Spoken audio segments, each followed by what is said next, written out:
Hello everyone. Hi. Hello. Sorry about the long starting screen. Sorry about that. EC was talking to me. So blame it on EC. He is getting ready to go on a date with his fiance. His fiance. So he's not going to be able to join us for a bit. But he just wanted to pop in and say hi and whatnot. So you could blame him for the long starting screen.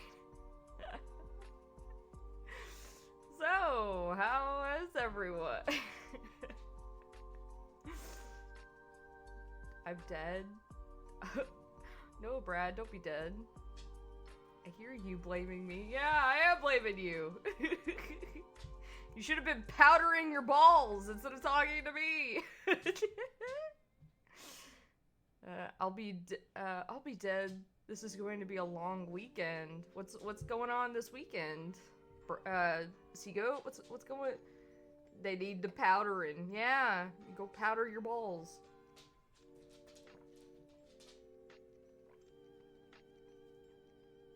So what's happening this weekend? Oh, right, that con.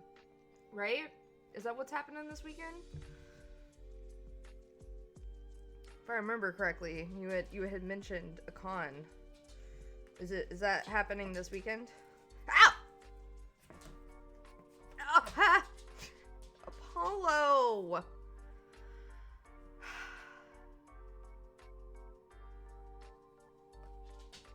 This man has been annoying. Oh, so annoying. Today is day 0, so it's a meeting for the video team. Oh, okay. Usually Thursdays are day 0. I'm gonna beat you up. I'm gonna beat you up. Oh, God. I'm gonna put you in a headlock. I'm gonna give you a noogie. Ah!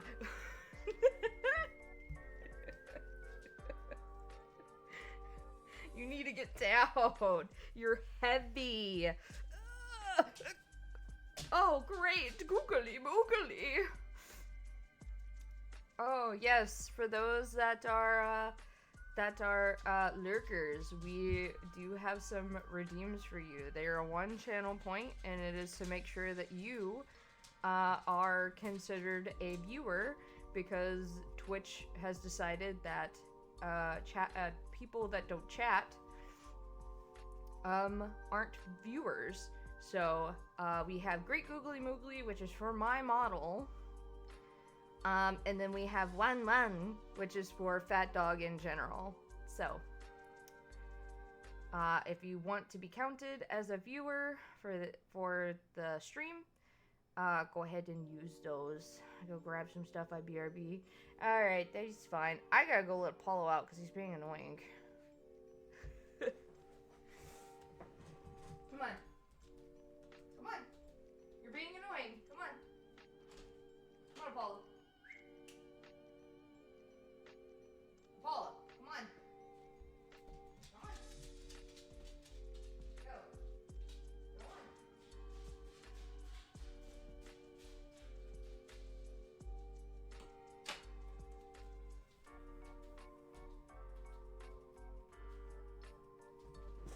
There we go.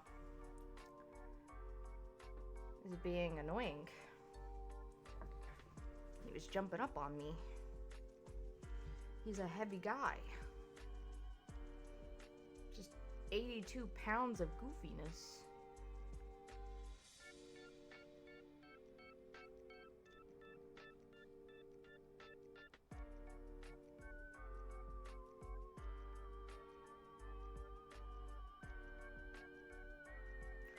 So yeah, we are going to try and finish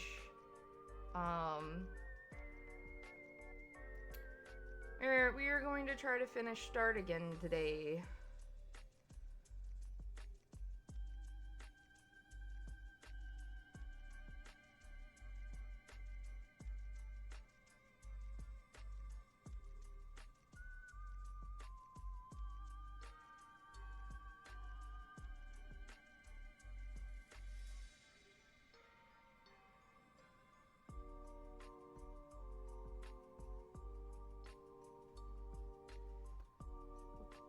mentioned it the other day. I'm trying to remember what it was called.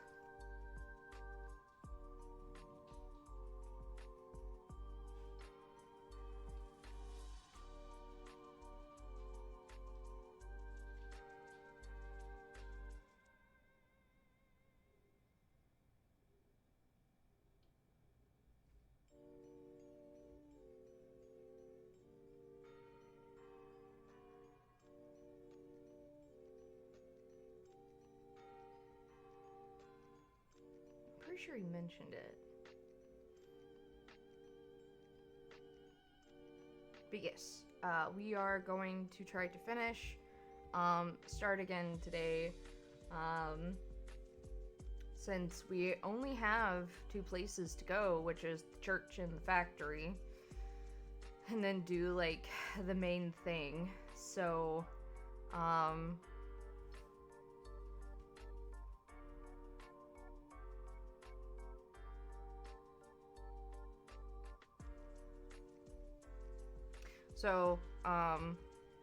yeah. Oh my god, okay, I know it's a meme now, but the UK has a Sonic Con happening this weekend, and all the old VAs are gonna be there, and the singer, from Crush 4, oh my god, that's so funny.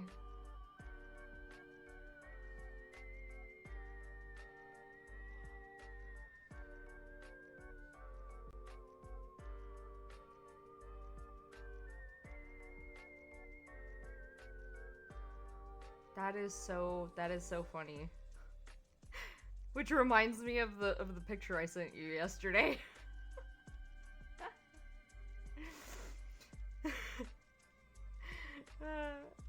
There's no tickets left. Oh no.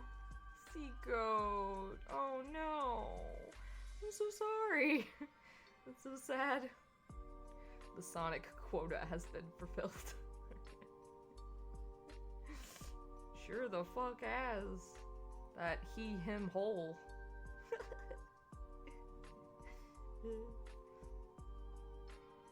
Yeah!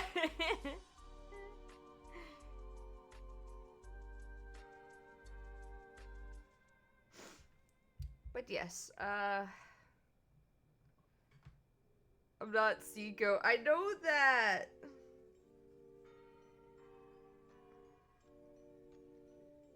When did I say you were? I said that he, him, whole. Welcome back, Seiko. So what's the con that you're going to called? I think you said what it was last stream, but EC is wanting to know.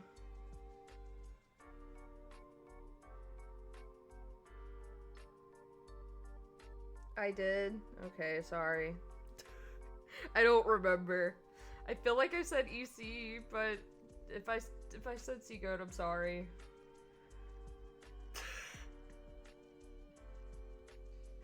I'm gonna keep it a $1.50 with you. I didn't have a good morning. I think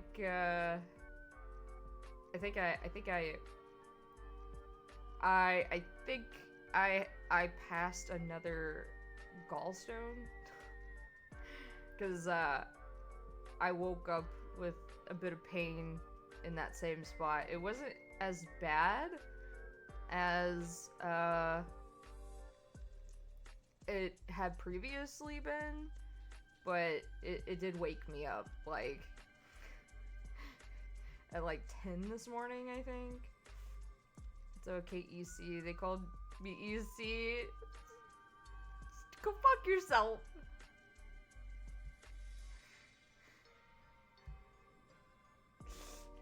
It was an accident that time.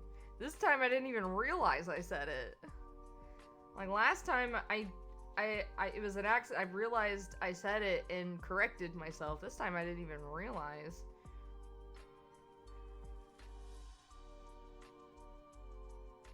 Shut up, EC. Shut up, dude. Shut up.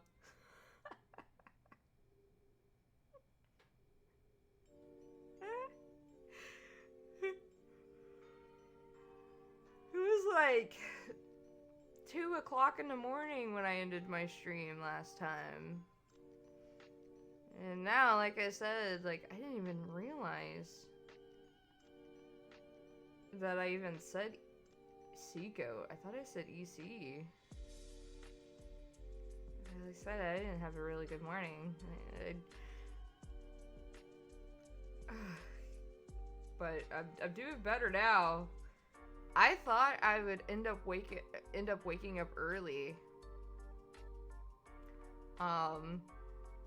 Because after I got home from PT yesterday, I ate some food and went to bed. And I slept until like 12 o'clock at night. And I did stay up for a considerable amount of time. But I did go back to sleep, and I slept until, like I said, like 10. 10 is when, it's like 9 to 10 when I started having that pain. Like I said, I think I had passed a gallstone, but it wasn't as bad as it had previously been. But I think it just still took a lot out of me, because I ended up falling back to sleep until like almost 3 o'clock. But I thought I was gonna wake up early today and actually, be somewhat productive. At least we don't have to be angry at the hospital this time, pretty much. You can casually hear Tony shouting in the back. I told you stream can hear him in the background, and I keep telling him that. I'm like, stream can hear you screaming in the background. Like, they can hear you because you have your door open. Even though I have my door closed, you have your door open. People can hear you.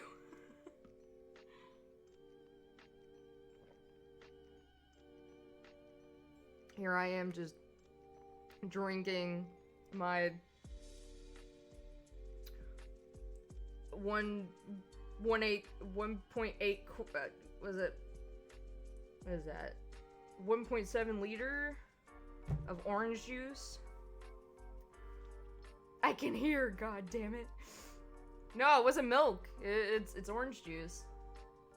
Some organic orange juice.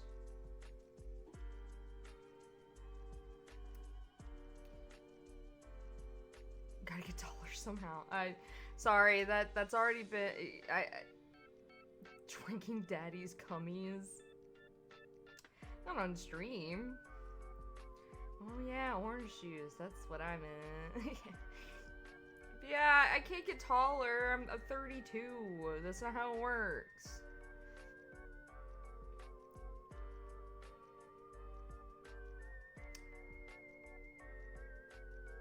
That's not how getting taller works anymore for me. I can't get any taller.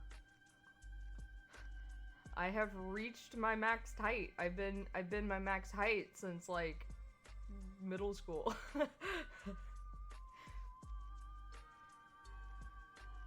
You can, in the metric system, cue imagination beam. I don't know. I think I'll still be the same fucking height no matter what. Yeah, Osh is like a hobbit in real. I'm 5'3".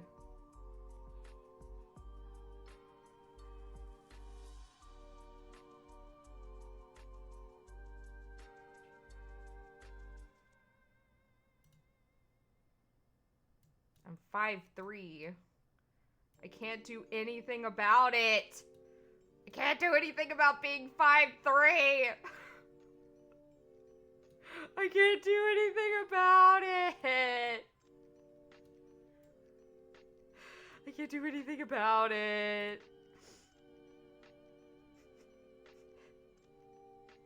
Lowercase f.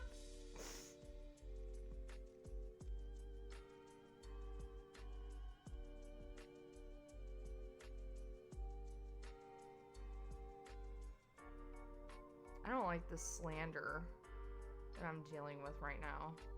I am dealing with slander. Just this absolute discrimination on my height.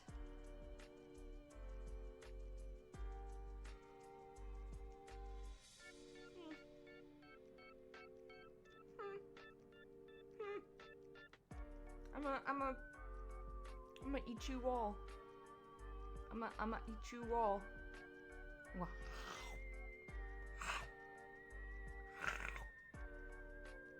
Yeah, this character assassination on me. I can't help that I'm 5'3". You might blame my mom on that. That bitch is 4'11", dude.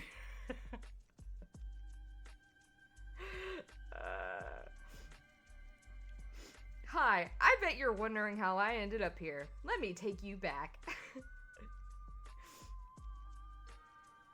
I knew I was going to be put back into the meat grinder. Mate, there's so much of me. You'd be eating me for months. Hey! Hey, that'd be feeding me for a while, dude.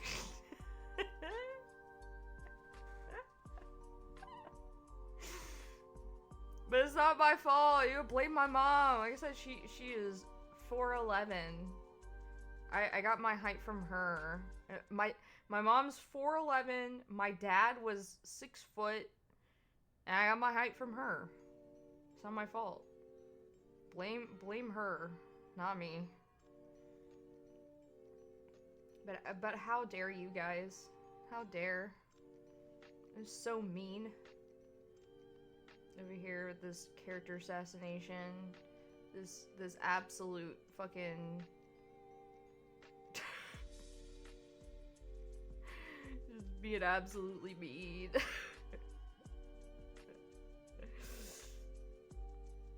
We are mean because we care. I don't know, I don't feel so loved right now. I don't feel so loved right now.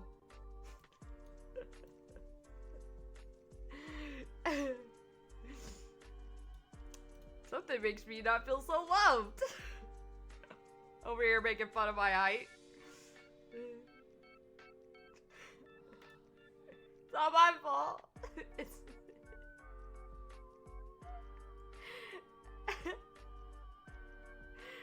what? Spect all your points into part, mate? Fuck Christ.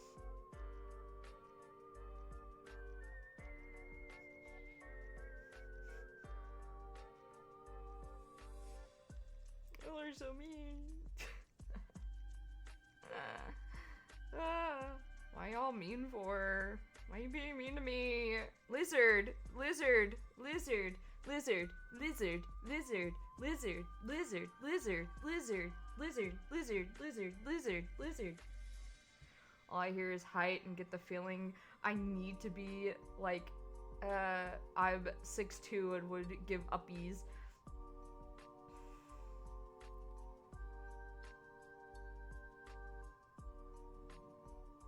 Are you treating me like a toddler now?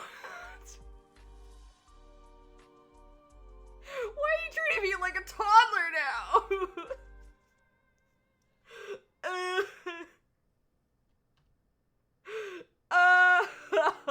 You treating me like a toddler now. It's so mean.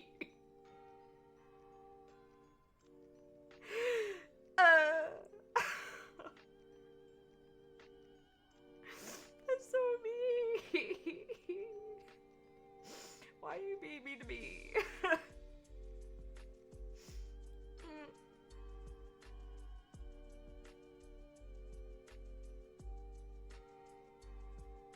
Y'all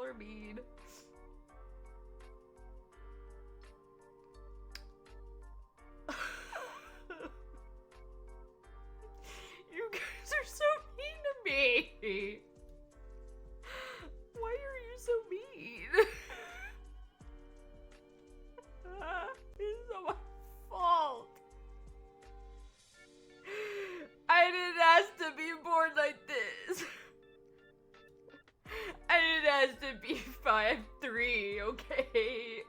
I didn't ask for it. I didn't ask. I came out the womb to be 5'3", okay?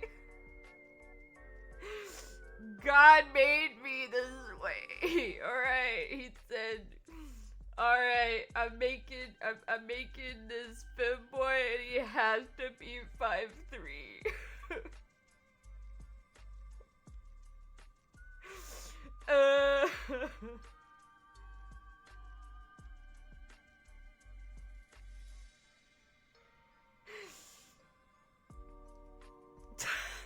5'3", he's a hole. We just want you to be happier and like 5 inches taller. For legal reasons, that's a joke.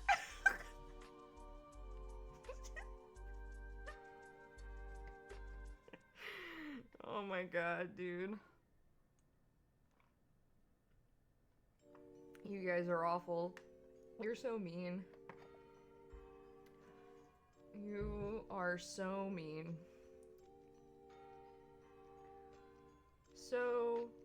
So mean. I can't believe. Man, 3 times and I get to see you again. Hell yeah, dude.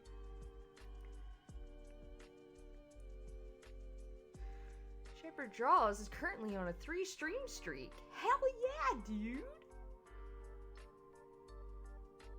Yeah, it's weird. Goat went to a con and never came back. Me in a basement somewhere. Lucky for you, I don't have a basement. But I know plenty of people who do.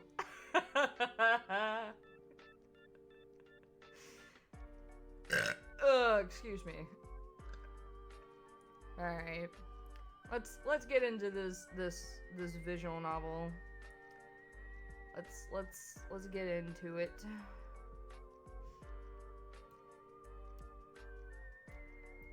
And while we're getting into an ad, I can get things ready for the visual novel.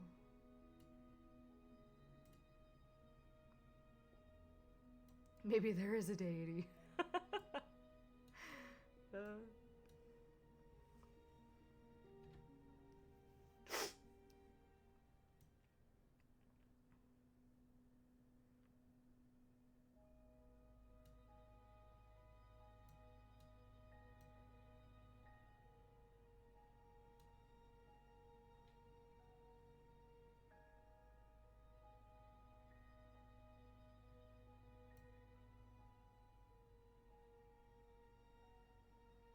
Welcome back from being stolen from the ads.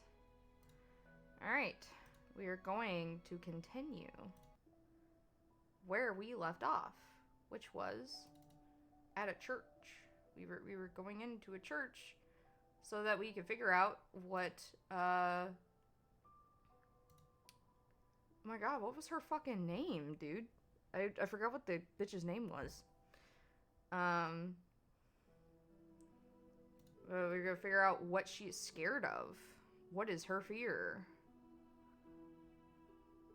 Because that will be the answer for the main story. I guess I could move my character over just a bit.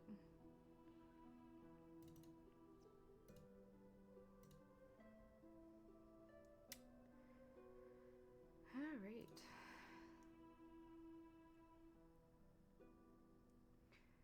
Their voices rose in a chorus, cascading up and up and up, far into the sky and beyond, starting as small as a whisper before raising to a crescendo that threatened to pierce even the heavens themselves. I do not remember, my memory is cheese. I don't think you were here when I started doing this, VN. This is a different VN, than the one that I did the other day. I bet it's something weird like orange cat or the word like wiggly Woo. Oh no, not Wiggly Woo. Of course Wiggly Woo gets brought up, damn it.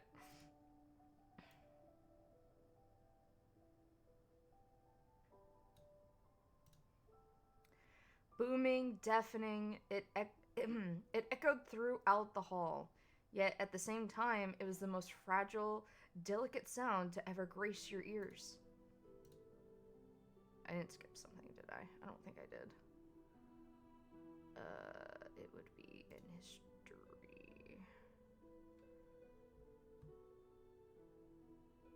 No, okay, good. Return. It made you feel at home, yet, as if you longed for home. It made you feel at peace, yet as if you wished for peace. And home and peace were far from this place. So this isn't the game where it called some guy dark. No, it is not. It is a different VN called Start Again. So I can kind of give like a bit of a rundown about Start Again. It's not much of a psychological horror as it is a it is like a mystery drama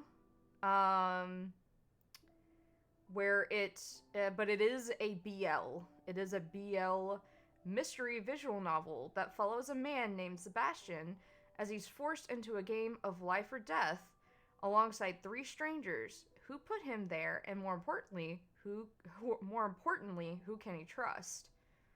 And then little, I guess, like about the game. Awakening in an unfamiliar location, 4 strangers are forced into a life or death situation they must escape within 2 hours. How did they get there? Who is behind it all? Who can be trusted? And why does it feel as though some of these strangers may not be strangers after all? Play as Sebastian in a BL yaoi visual novel as you uncover the truth no matter the cost. So...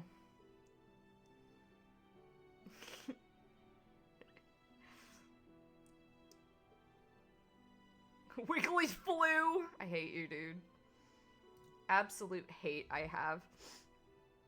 Sebastian opened his eyes. Behind them, a dull ache that made him want to instead keep them shut and sleep for the rest of eternity. Yet, he persevered and took in his surroundings. A high ceiling decorated, as some might say, gaudily,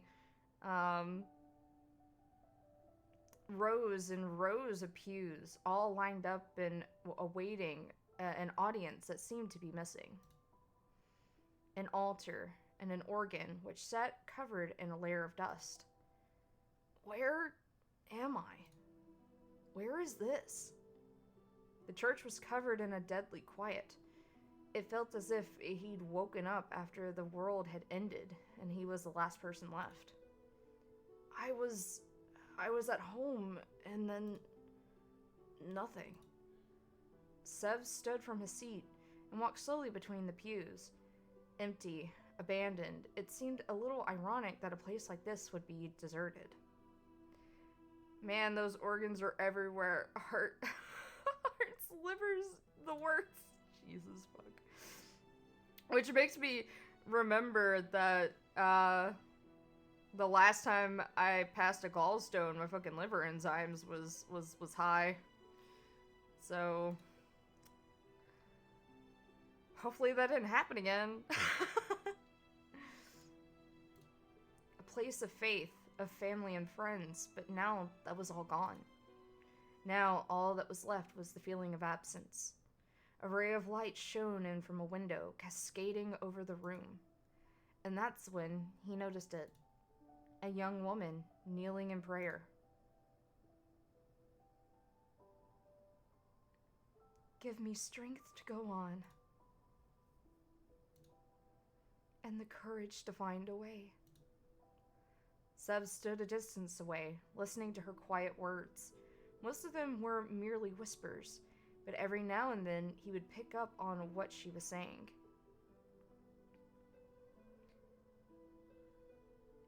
He has a favorite color, you know. It's called wiggly blue. Go powder your balls and get ready for your fucking date with your woman.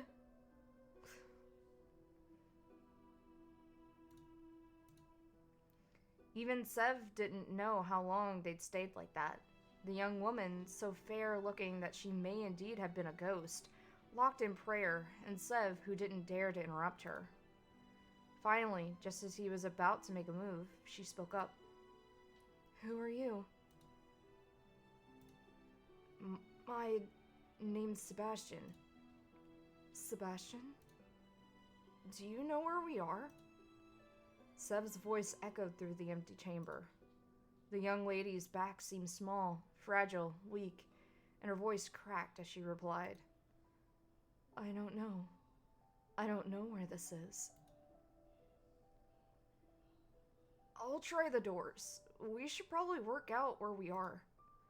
I tried them all already. They're all locked. The windows won't break. I can't find any way out. There's no way out. Maybe we've been stranded here for our sins. Well, that's not a great sign. No, it's not. I'm not really one to believe in sins and hell and all that jazz. So I think there's probably another reason we're here. Women. Scary. I know, right? How about you tell me your name? My name? Her words were strained, tinged with pain. She stood from the place, brushed off her dark red dress, and then ran at Sev. She ran at him? What?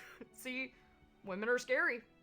Before he had the time to react, she had already wrapped her arms around the brown-haired man and buried her face into him. I don't know what my name is. I don't remember. Maybe I never had one in the first place. I don't know where I am or why I'm here, and I'm so scared right now that I could cry, but for some reason seeing you puts my mind at ease. I feel as though you're important, and I can trust you. Awkwardly, Sev wrapped his arms around the young lady and patted her back. Sorry, that must have been hard on you. I also have no clue why we're here, but we'll find a way out. By the way, my friends usually call me Sev. You can too, if you want. Sev. Okay. How about we... Attention participants! The timer has now begun! You have 2 hours to escape before the church is decimated. Good luck!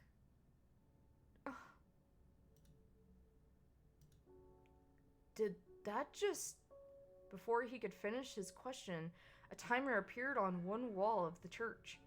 It was already showing that under 2 hours remained. Escape in 2 hours? Is this some kind of practical joke? You're not lying about your amnesia, right?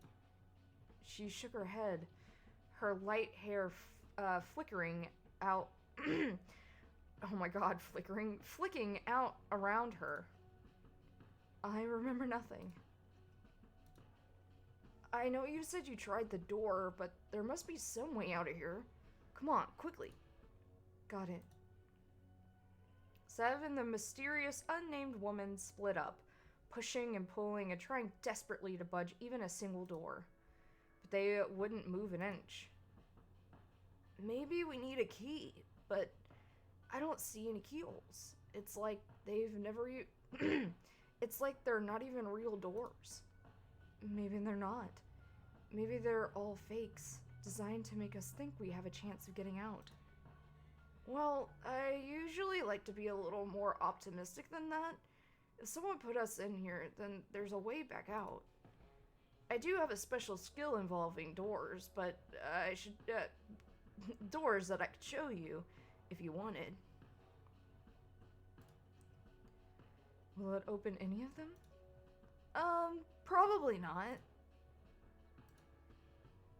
Having given up on breaking any of the windows or making any of the doors budge, Seb started flipping over anything and everything he could find, searching for, well, anything.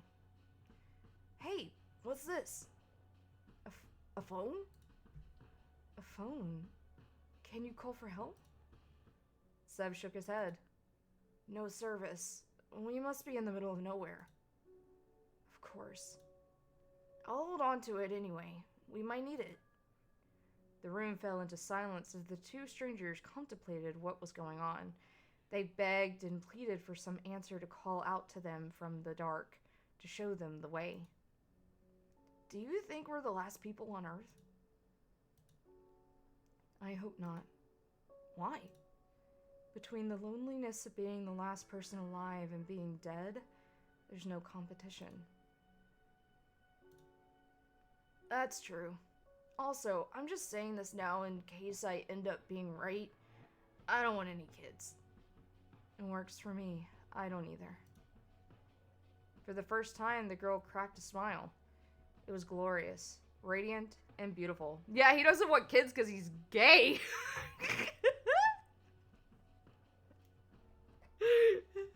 Oh my god, he's gay, she's a lesbian.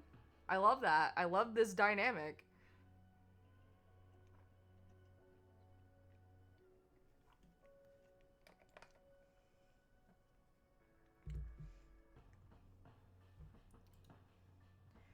Your dress is nice, by the way. It looks like you're from the past. Thank you. As if in answer to their previous prayer for someone to call out from the dark to save them, a muffled sound came from somewhere behind the organ. Please don't be zombies. Please don't be zombies. Or vampires. The girl, curious, sprung to her feet and walked behind the organ. A gasp followed. What the... Is everything okay? There's a coffin back here. The color drained from Seb's face. A game of life or death he could deal with. Being possibly kidnapped he could deal with. I knew it was going to be zombies. That would be vampires if it's a coffin. As Seb approached, the coffin shook and trembled. Whatever was inside wanted out now. Is someone locked in there? You know what? I don't think this is at all relevant, and we can find somewhere else to explore. She put her hand to the coffin, or her ear to the coffin, Jesus, just in time for a muffled yell to escape it. Ugh! Oh god, oh no, sorry lady, but I can't do this. Look, there's some kind of panel here. We could put in a password. I really think we should. There must be a password somewhere in here. Aren't you afraid? Of what? Coffins usually, hold dead bodies. But listen, whatever's in there is obviously not dead. That's so much worse.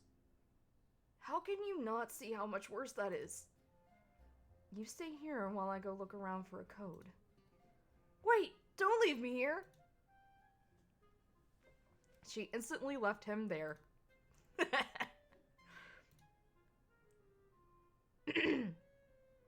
Don't make any sounds, okay?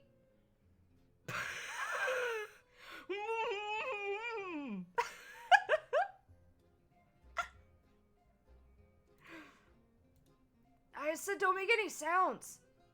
The coffin starts shaking. Or move. Ugh. Bad coffin. Shh. Be quiet. This is how I'm going to die. From a zombie attack. In a church. In the middle of nowhere. Boo. Ugh. That's not funny. Did you find anything? It seems to me like you don't want to get that open.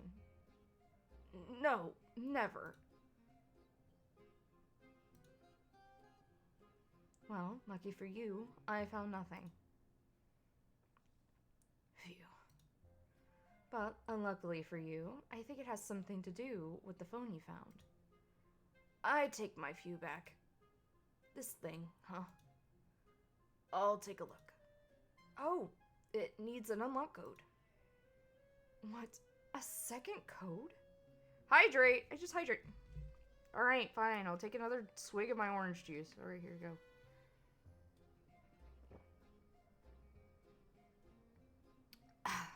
There.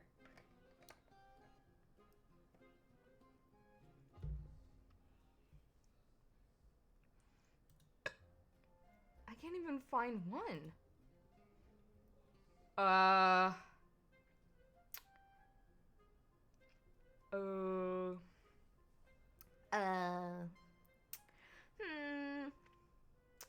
Well, we've had a few codes. You looked particularly thirsty. We've had a few codes from like the last...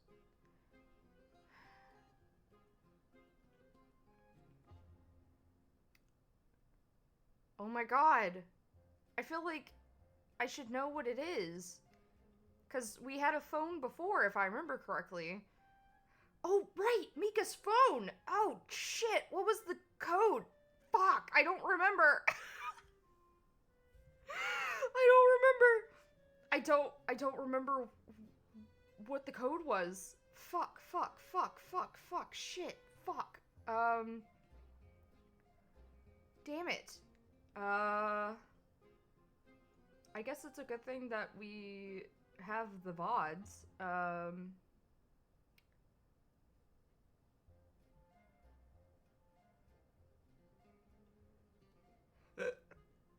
Let's see if I can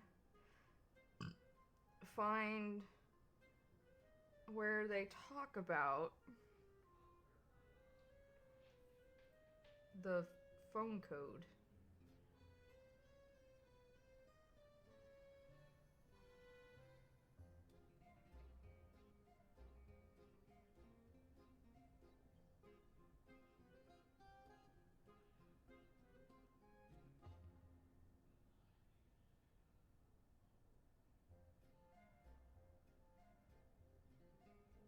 Oh my god. I feel like I'm in a pop quiz I studied for but forgot everything. Pretty much. I know that he has a phone and he gave us a passcode to the phone.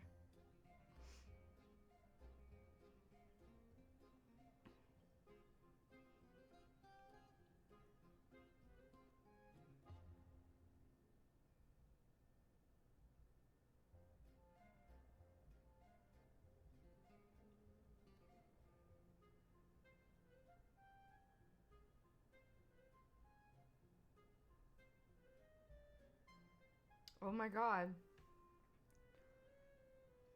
I know he told me.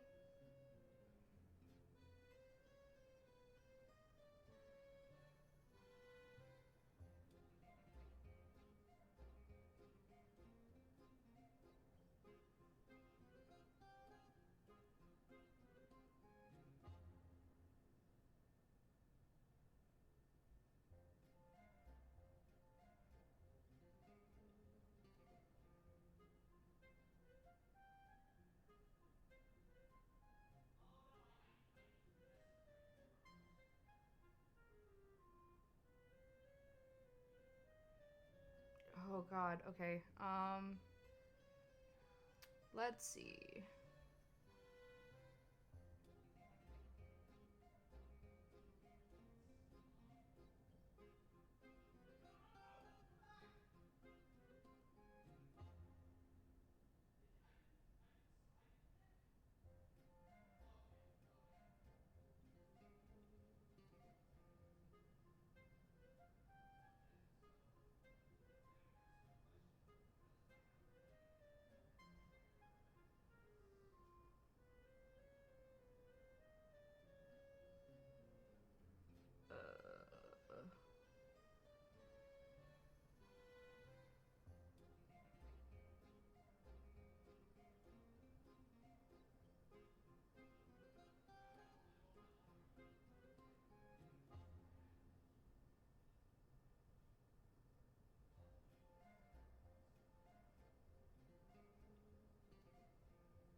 Would it be the QR code?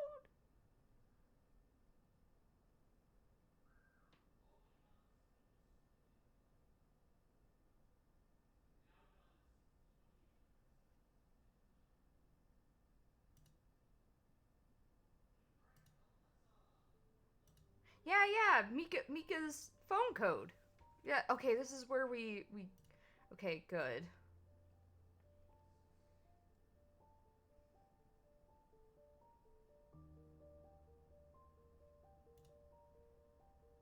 Yeah, we've already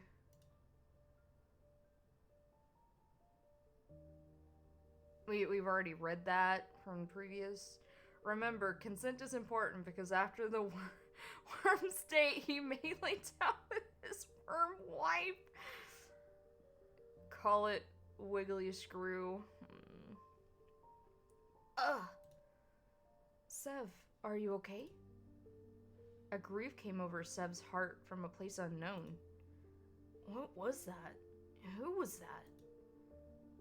I think I know the password. For the phone? Sev nodded and pulled it back out of his pocket. It awaited a 4-digit code that would unlock it. I actually had to look it up because I don't remember. I'm really bad with numbers, like remembering numbers, so I actually had to look it up. I also couldn't even remember where it was. Shit, I forgot. Hold on a second. Okay. 4, 6, 9, 7. What?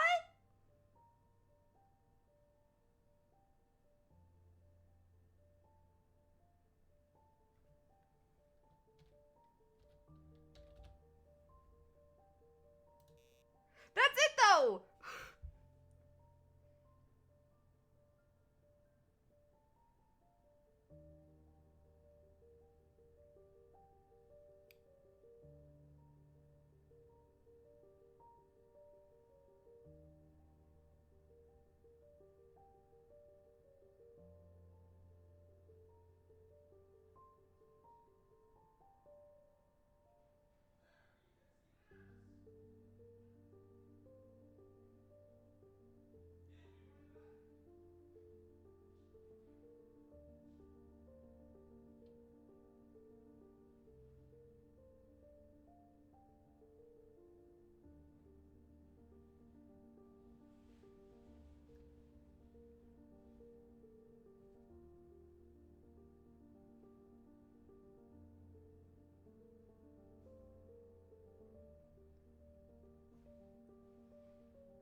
The fuck? Okay, God damn it. I keep forgetting to not use the numpad.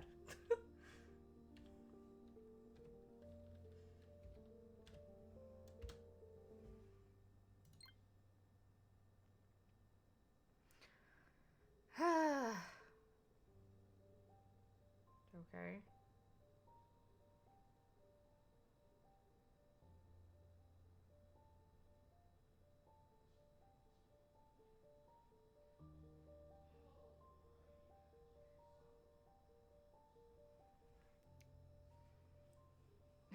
Wiggly toot. Shut up, dude. Alright, we are about to go into an ad, so I'll try to read this as fast as possible before you guys get taken from me.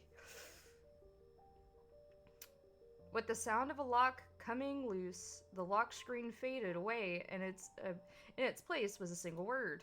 Coffin. Coffin. Is that meant to be the code? That's a terrible password. That's like the equivalent of making your password ABC123.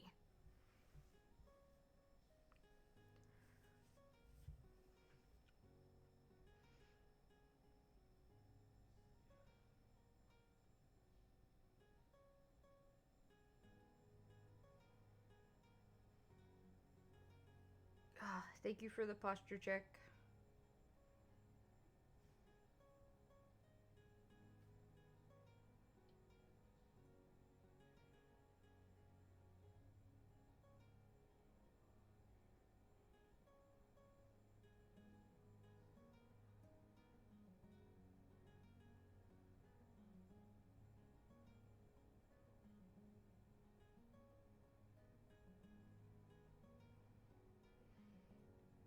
I am so fresh, beard-wise. Powdered? Hell yeah, powder those balls, dude. Oh, thank you for the stretch.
Oh goodness.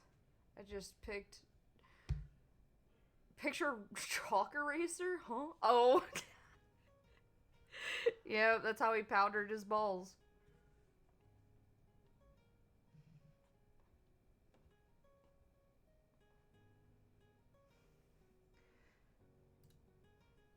You say that, but neither of us guessed it. Fair point. Neither the neither the gay rail, neither the girl nor Sev made a move to walk towards the coffin. Aren't you going to open it? You're the one who wants to open it. Can't you do it? But what if it really is a zombie? So you agree? No, I'm just messing with you. I just think it would be funnier if you opened it. Ugh. It's not a zombie. It's not a zombie. Okay, here we go.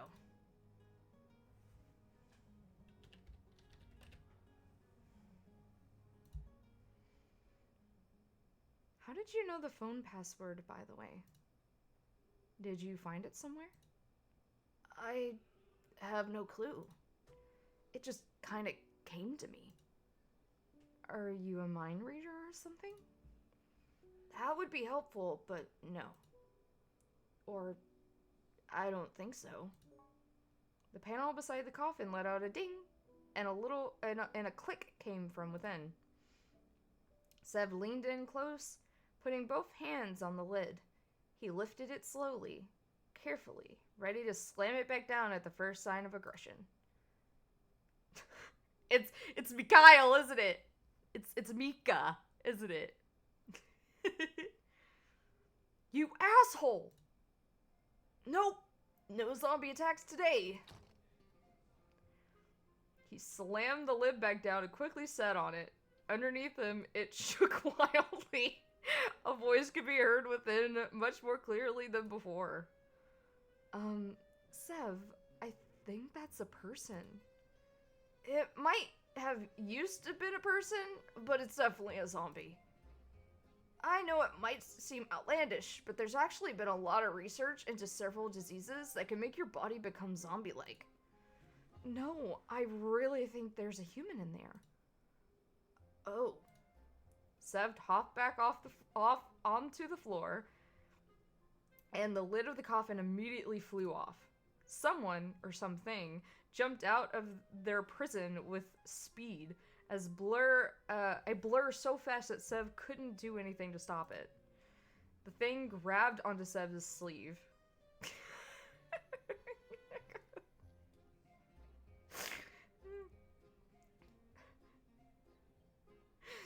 Please, I don't want to be eaten by a zombie today! There he is. There's the bottom. There's the brat. There he is. What the hell are you blabbering about, asshole? Wait a second. Sebastian? Sev stared into the face of the young man. He was probably in his 20s, with dual-colored hair and a matching outfit to boot. He stared and stared, waiting for his brain to kick in and tell him who it was.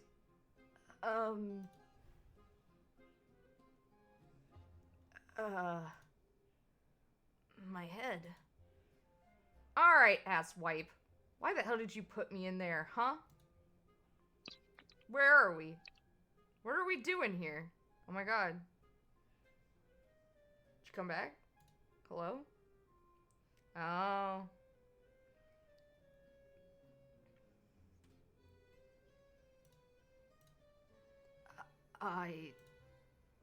First of all, asswipe is a shit insult. Ha ha ha. Get it? Did somebody say Mikhail? Yeah, he's here and he's queer. Ah, balls have been powdered. Yeah? Almost premium chalk for the twins. Yeah? I don't know. Are balls considered twins or not just like... I mean, yeah. You know, just like brothers. Could join twins, you know. Yeah, but it's like... attached. I wouldn't consider like breasts twins because like one is always bigger than the other.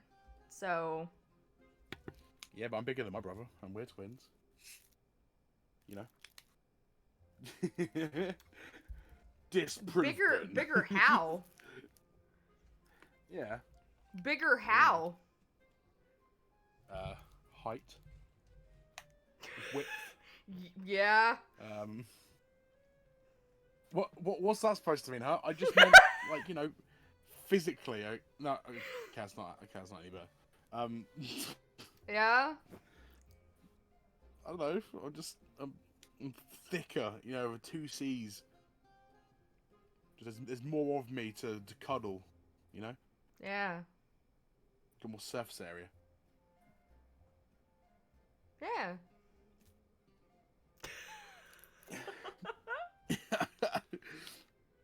You make me laugh when I'm drinking, Jesus. Oh my god. So I thought you were getting ready for your date. I am, but it's tomorrow. What? Because remember, it's like, what? What? You know, then why didn't you do this tomorrow? Right, be fresh for tomorrow. Because there's a rush for the shower in the morning, and I'm not gonna be able to get a look at basically.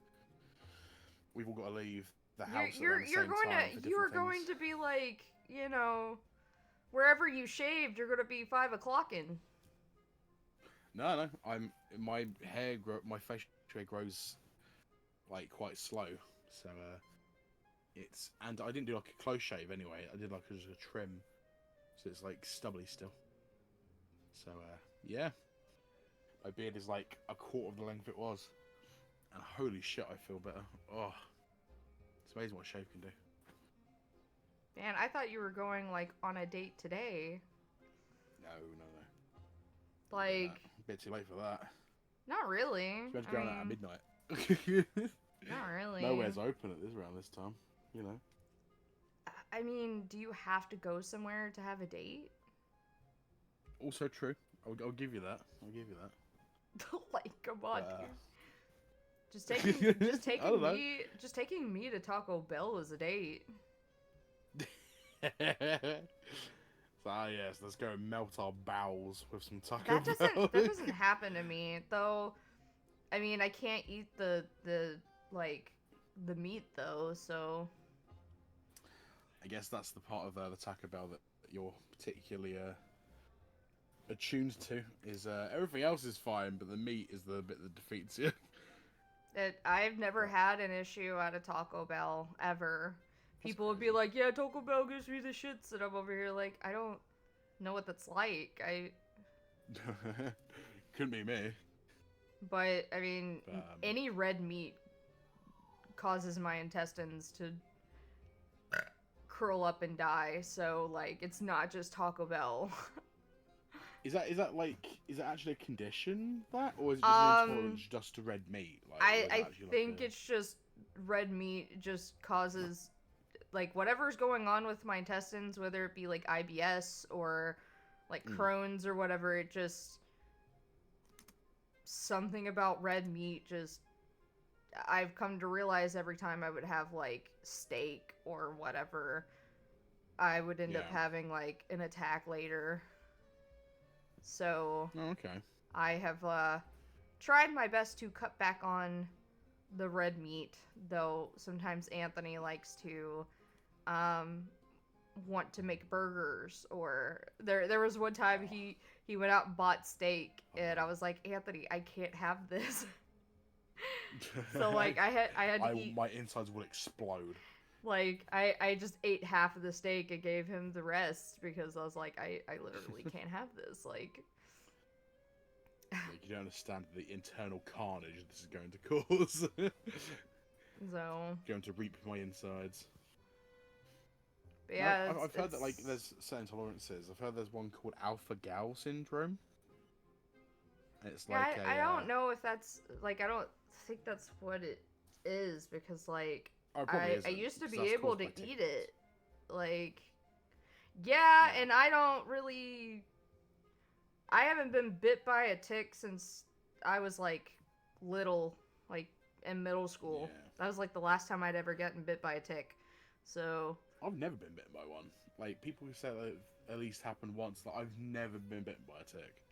Well, the reason why like that was the last time I'd gotten bitten by one, was because I had gone to a friend's house, and where she lived was kind of like a woodsy area close to where she lives. Yeah.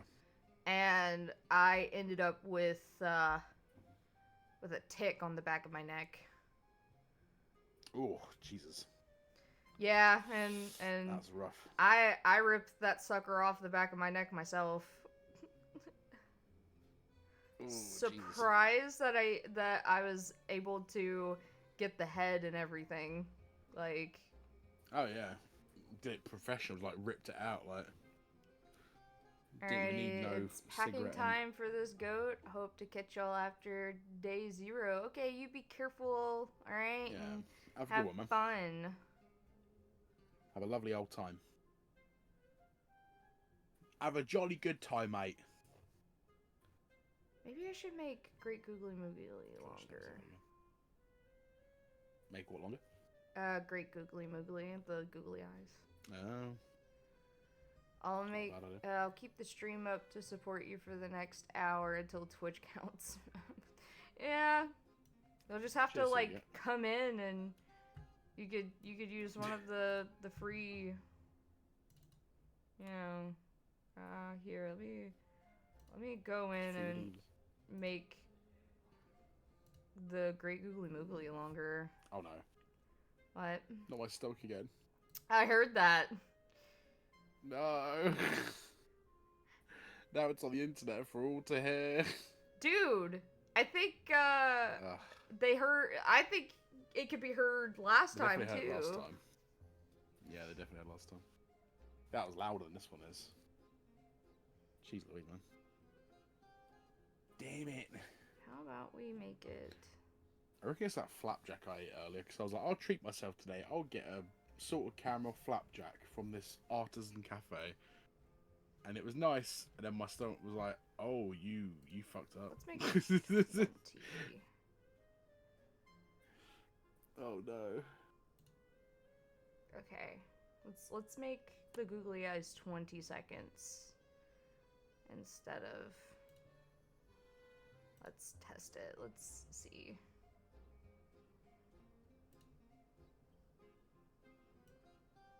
Okay, there you go. Now the googly eyes will stay longer.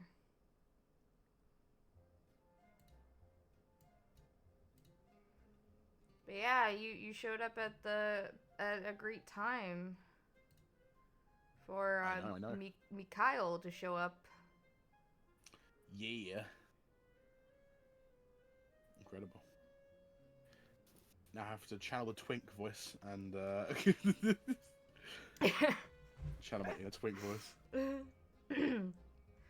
First of all, asswipe isn't an insult. Second, I didn't do anything to you. He's a shit insult.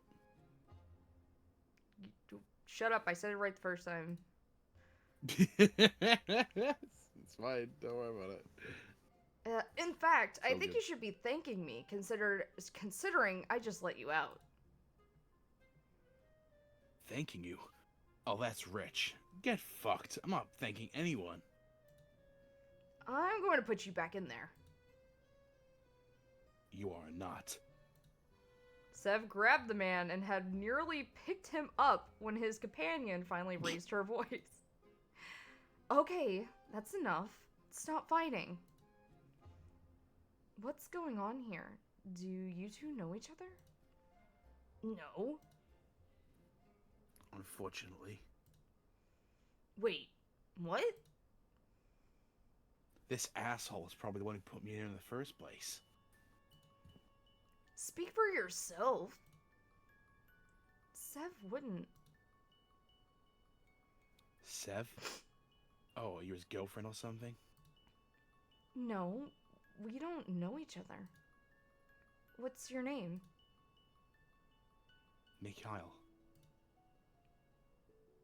And yours? Rennie!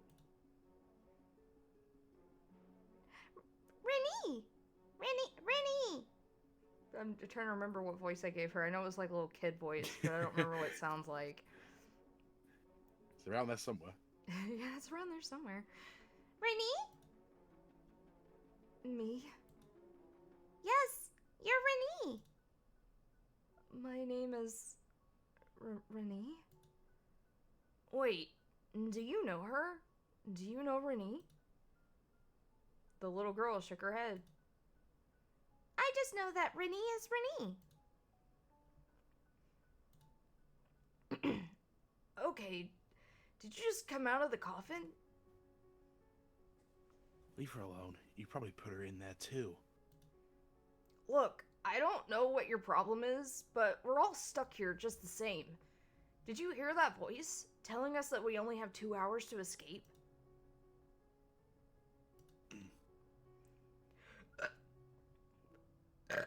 Excuse me. Saw that It's orange. like I like you or anything, Baka. Seth looked away from Mikhail and instead to the new arrival. Now, what's your name? Nini, I'm 8. Well, Nini, that's 8. It's nice to meet you. My name's Sebastian. If you want, you can call me Sev. All the really cool people do, and you look like a cool person. Nini's face brightens up immediately. Okay, Sev. I was in the coffin with Mika. Mika? Shut up. You shut up. Enough. That's enough. Look, now we all know each other's names. We need to trust we need to trust each other. Trust this jerk? No way in hell. What is his problem? I don't even know him. I don't think, anyway. We're already under 1.5 hours left. There's no time at all. Whatever. Whatever, bitch.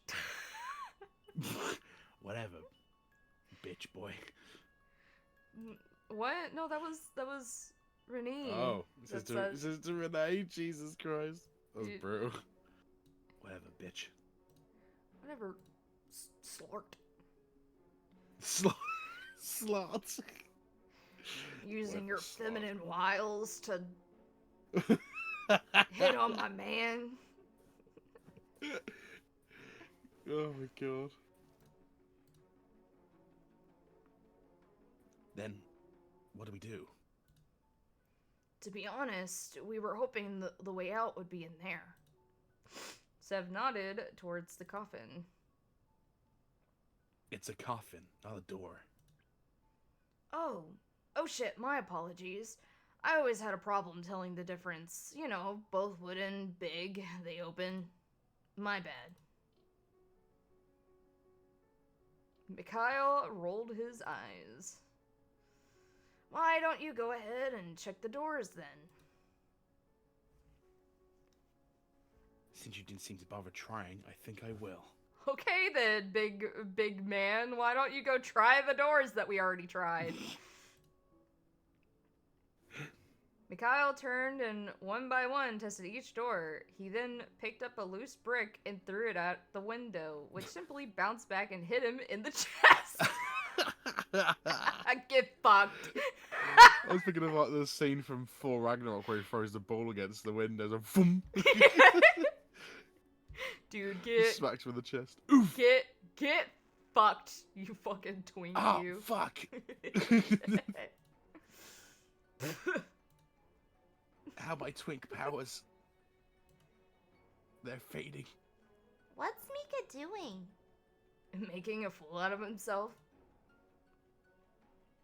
Given up and filled with embarrassment, he made a walk of shame back to the trio. How'd that go for you? Maybe you want to try the coffin again? There's a clue hidden here somewhere. Excuse me. This place is huge. It could be anywhere. I'll keep the stream up to support you for the next hour while Twitch counts me. Oh, right, I already read that. Dumb. Yeah. I dumb. I thought it... dude, I thought he came back, okay? Bring back the dunce hat. From, like, last year. Shut up. Excuse me. Mika, Sev, Renee? What is it? Nini pointed back into the coffin. There's a word written up there. On the lid. Could have told us about it, Mika. Don't call me that. I couldn't see it before. It was really dark in there. I was scared, but Mika told me some funny stories so I wouldn't cry anymore. It says underneath. Underneath? So we have to search under something. Let's split up and take a look around. Quickly, too. Nini followed behind Mikhail like a lost puppy, though he didn't look particularly upset by that. Renee's a pretty name. It is. Do you think it's your real name? It feels right, so I guess it'll do. Anyway, how do you know Mikhail? We did it! We need to open the door, Mika. Oh, it's... We need to open the door. Mika! I need to pause when I'm talking. I'm sorry. You didn't deserve this. What? Who was that? I really don't think I do. But he recognizes you instantly. Have you lost your memories too? I don't think so. Wait, how do you know if you've only lost some memories? If you can't remember which memories you've lost? That's Fair point. a good question. Either way, he does seem upset at you. A full ping through, oh my god, through his heart. Yeah. Maybe I should go bug him. That doesn't seem like a good... With a spring and a step, he bounded over to the man who looked like he walked right off the set of a black and white movie. Did you know that they invented color televisions in the 1950s? Is that a joke? A pickup line? I just thought maybe you didn't get the memo. You got a problem with how I dress? Nah. Nah. Sure sounds like you do. Nah. Is there something you want? Yeah. Well, hurry up and say it.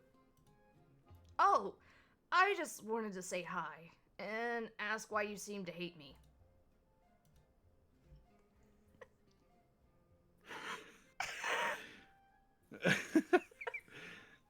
How did you get us out of that coffin? Oh, I use this. Sev held up the phone, his new prize, only to have it nearly snatched away by Mikhail. Where did you find that? Just kind of over there.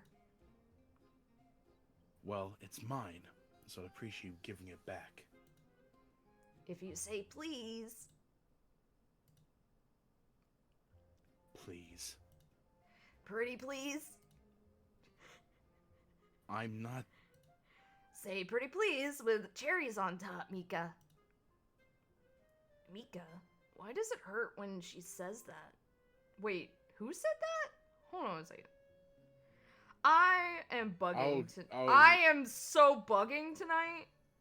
I'm bugging. Nini's the one that said it. Ah! I'm bugging. I'm bugging tonight. Wait a minute, there's a typo.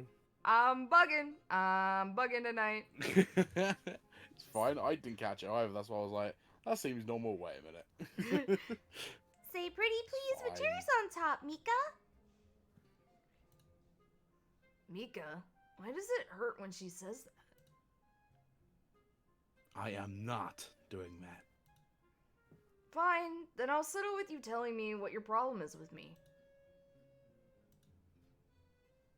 You left me when I needed you most.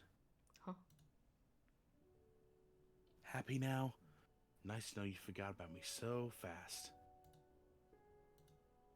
Mikhail grabbed his mobile.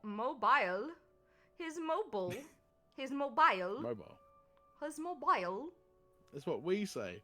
His Yeah, we say mobile.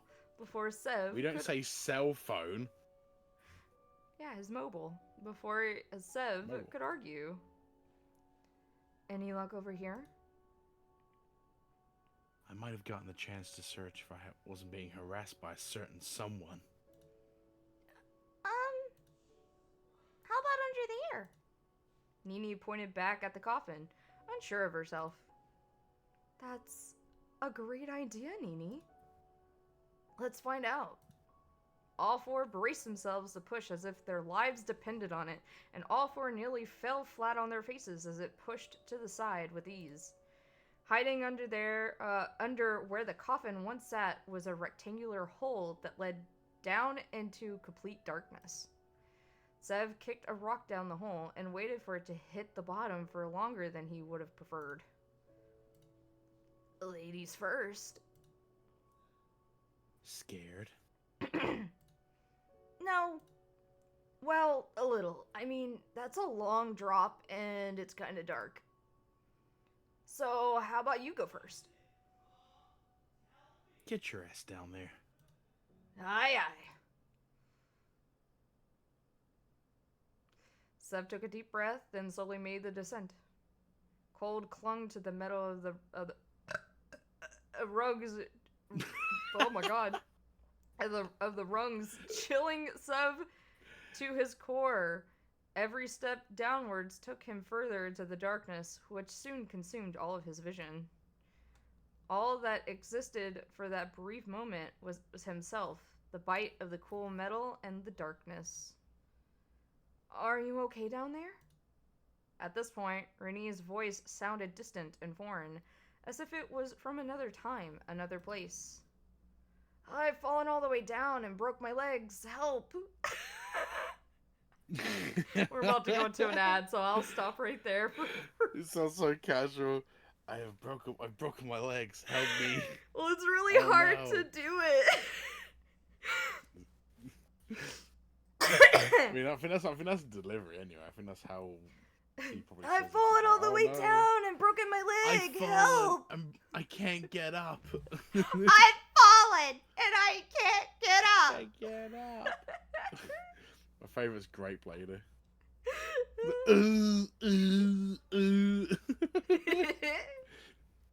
Joe falls flat on her face, like, classic clip. I can't believe that's like 20 plus years old. Jesus. Dude, I think, like, my favorite, like kind of thing for that is, from Austin Powers. Where, oh my God. fucking, if people didn't know, oh my god, what's his name? Mike Myers? No, everyone knows that Mike Myers was in the movie. Jesus fuck. The guy that falls down the cliff. Yeah. Oh god, I'm blanking on his name. Will Ferrell. It's Will Ferrell. Oh, yeah. Of course it is. Yeah. That was like one of the Okay. first movies I ever saw him in as a kid. Wow. Yeah. The first thing I ever saw him was Anchorman, weirdly enough. Really? It's quite late, though. Yeah, that yeah. is I really. That is didn't really. get many of like Will Ferrell comedies other than Elf. I guess is like another one of them. I was about to say, didn't Elf come out before Anchorman? Yeah, but I didn't see that until years after. Like it was. Jesus yeah, Christ, you long and time Anthony after. both did not have a childhood, did you? Hey, I grew up with Austin Powers and Shaun of the Dead and Hot Fuzz. I had a good childhood, okay? Well, I mean, like, he's seen Austin Resident Powers, but, like, Mhm. dude, fuck, I would mention a movie, and he's like, yeah, no, never seen it. And I was like, God damn, you didn't have a childhood. Yeah, I haven't seen Step Brothers either. You've never seen Step Step Brothers? I didn't see Happy Gilmore. Didn't see Waterboy until like years later. Fucking loads of classic corny films. Dude, Step Brothers is, like, I think one of Will Juice Ferrell's, Bigelow. like, best movies. Oh, I know. Yeah, I know. I've seen it now. Oh, I was about to say, I was but I like, hadn't at the you've time. never fucking seen No. it? That's sad. No, I've seen it now. I quoted it to you the other day. I was like, "Did we just become best friends?" Yup. Yeah, no. Yup. Brendan, Yeah, did you Griffin. put your nuts on my drum set? I've got so many good quotes in that goddamn film. Boats and Jesus Christ. hoes. Boats and hoes. Boats and hoes. God, the amount of people said that in my high school was insane. Like they kept quoting that all the time. I mean, it wasn't new back then. It was still years old, but yeah, Boats crazy. and hoes. Boats and hoes. Boats and hoes. Oh god. Yeah, we just quoted like Shaun of the Dead and Hot Fuzz in my school and Only Fools and Horses and stuff like that, which is an old British comedy. We quoted that all the time. Like, you know, if we were in art and somebody got a bit, you know, crazy with the paint, you got red on you. You got right on you. Sean, Sean, list for you. list for you. Then when their hand comes out of frame, just like a phone. Yeah. So it's so well done. Like he's like doing all the miming where he's like, "Yep, yep." Yep. And he's like Yep. pretending to get shot in the head. Like, And then he's like, yeah, it's what was her Yeah. name from like HR or like whatever the fuck. Like he's trying to pretend it's my not God. Liz, like it's not his girlfriend Liz. It's someone who's That's in right, yeah. in the company named Liz. That's Liz from HR. I can't remember if Happens it a was lot, like HR or if it was like whatever, but he was like trying to play off that it wasn't his girlfriend Liz. Yeah, that's right. He took up the script again. Did you know it's got a 92% on Rotten Tomatoes? Shaun of the Dead. That's crazy. I mean, well it's deserved. good. It's a masterpiece. It's such a but- good fucking movie. I wish that like, you know, I would have not minded watching it like like on stream, but the thing is Oh, yeah. is that like I can't just watch something on stream and not like have Yeah. reactions to it. But like I've already seen it a billion times. What can I react to? Yeah, it's. I mean, it would just be. We could do like a a watch along like the Discord. Have to do it on stream. We could just can, watch but together like one night, just Be hearing nice. people's reactions, like That's also it having it immortalized in a stream is like funny as fuck. Like Oh yeah. when me and Darkon and them started, like I had already seen it, but when they finally decided to watch To Your Eternity with me, hearing them Mhm. like theorize what's gonna happen next and like their reactions to shit is so fucking funny.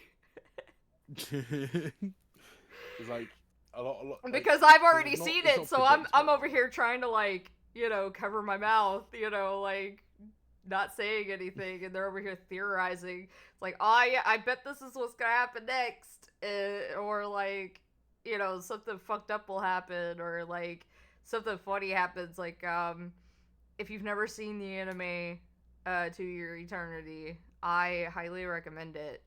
Oh yeah. Basically it is about a being that was created by, I guess, essentially what you would consider God, I guess. Mhm. And first he started off as an orb, and then when he was dropped to Earth, I guess you could say, he became a rock. And then Right. he was a rock for like hundreds of years, and then finally he became his first like living, quote unquote, living form, which was a white wolf.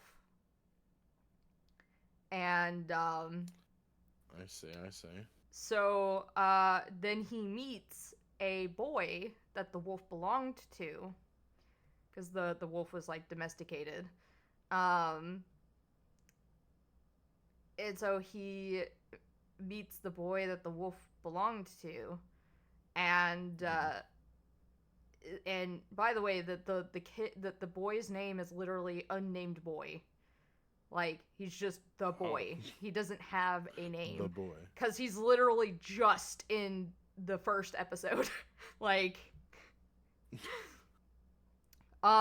so basically, the idea of this character, who is later on named Fushi, is that he is immortal. He can't die. Like, he can die, but he just regenerates.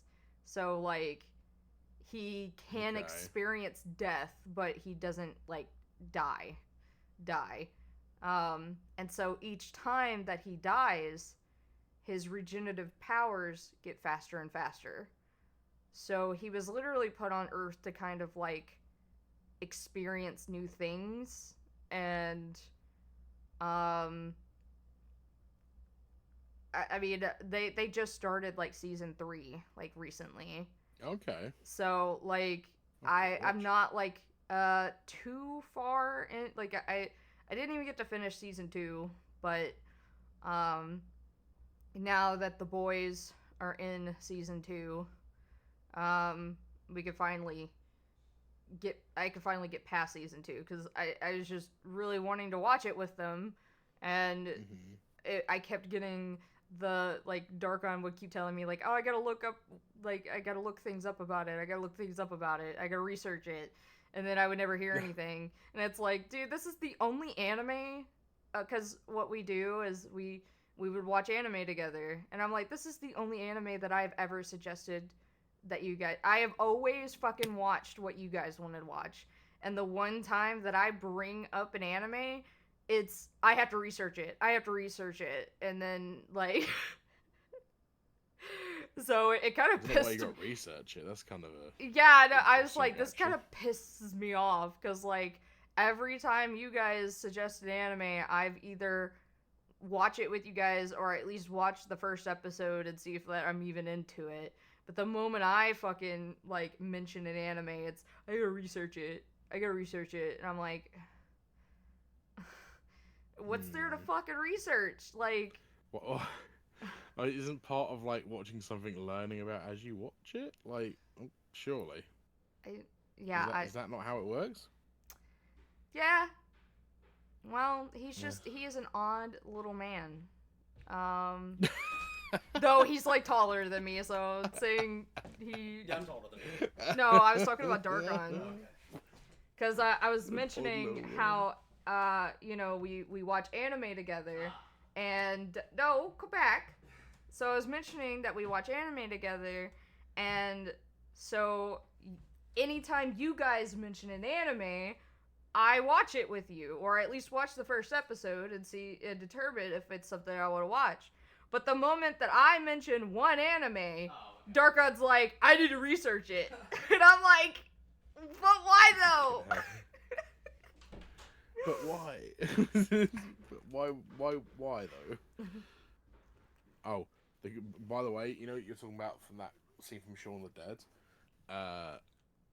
Yeah, I looked at the script because I was actually curious because I haven't seen the beginning for a very long time. He goes, bye, Liz. And he hangs up. Is like, Liz, head office. Nothing to panic. Head office, yeah. Nothing to panic about. I knew it was something pertaining to like his work. Yeah. He was trying to play it off that it wasn't his girlfriend. It's fucking great. I'm only 28 for Christ's sake. How old are you? Like 20, 21? 17? 17? Jesus. His reaction is like, well, okay. Oh my god. There's a similar reaction to that in the In-Betweeners series. Because they're all like supposed to be 16, 17, these guys, right?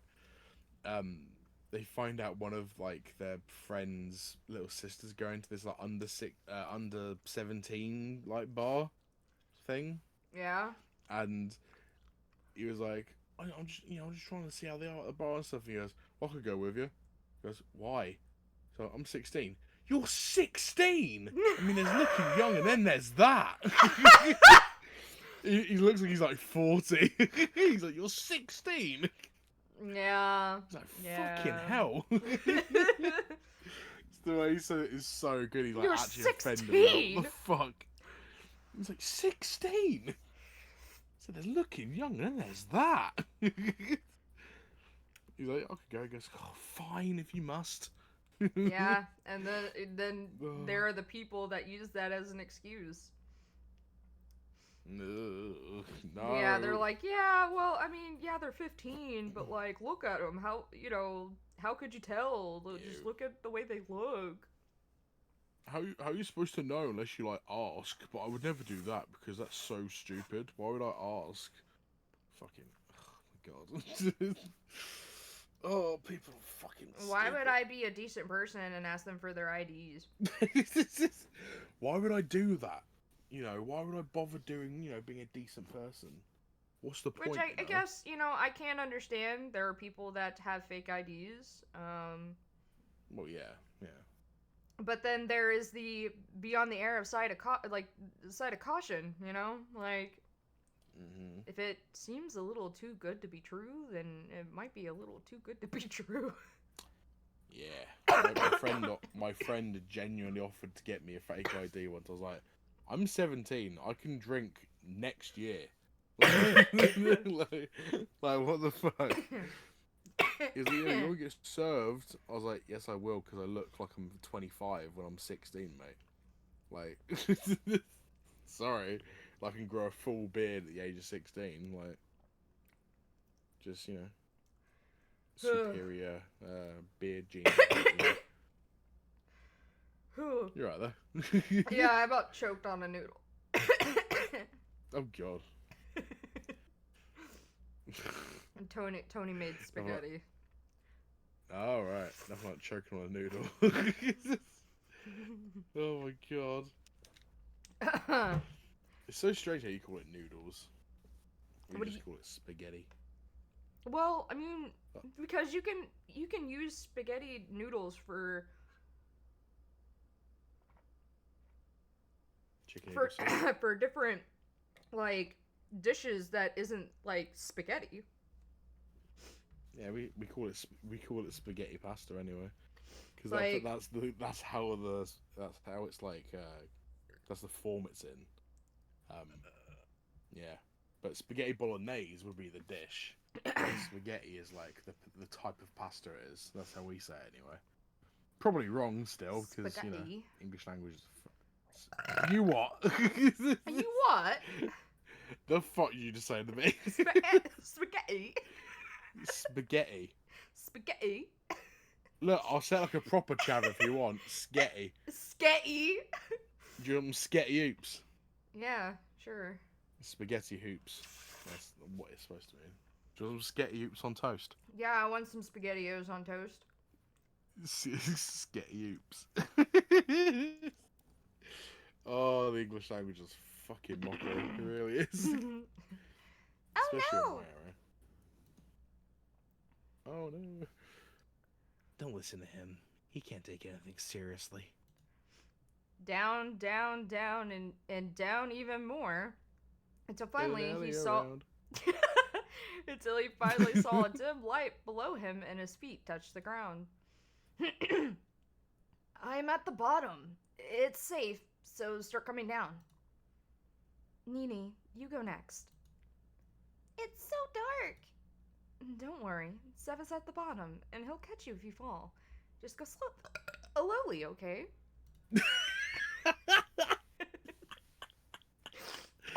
What you really saying that? Just go, sorry, okay? Hey, I didn't break voice. Just go slowly. I didn't break voice, so. It's so good. It's just like it'd be even funny if you did it when you just doing Nini's voice. Like, it's so dark. Fucking Nini becomes Rick. Oh my god. Okay. In record speed, Nini reached the tunnel below and was helped down from the final rung by by Sev. And Renee joined them a minute later, and finally Mikhail started the descent. Don't fall! I have no plan to.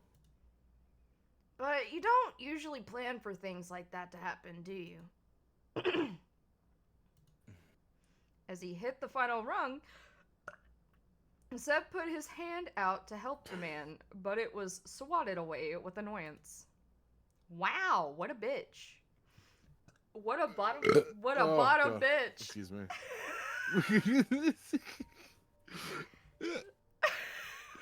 Get your filthy hand away from me. You touched that woman with that hand, huh? You women. That hand's been doing street person stuff. Disgusting. Oh my god. How dare you touch me with those hands that touched a woman? They've probably been touching boobs and stuff. And be Gross. touching vaginas. Gross. Vagina. Vagina. Oh my god. Finally, all 8 feet on the solid ground, the 4 regrouped. Nini ran over to Mikhail and wrapped her arms around his legs. Hey, what are you doing? I'm glad you didn't fall, Mika. Yeah, glad you didn't fall too. Mikhail's usually frowning face softened a little as Nini beamed up at him. Hey, Well, Renee. Yes? How do you think Nini knew your name? Renee looked away and shook her head. I have no clue. Do you think you two know each other? If we did, why would she keep it secret? Good point. You don't think she brought us here? Maybe. But she's a good girl, so I hope not. Me too. what are you two whispering about? About sex? Penis and vag and minge. Which is the same thing as vag, but... and we can't even say it. And wieners? And willies and minge. And he's like, ugh. You could have just stopped and said, you know. Oh, God. We have fun. Nini is like, What's a minge?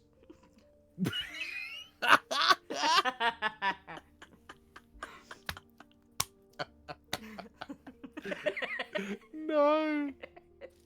That's awful.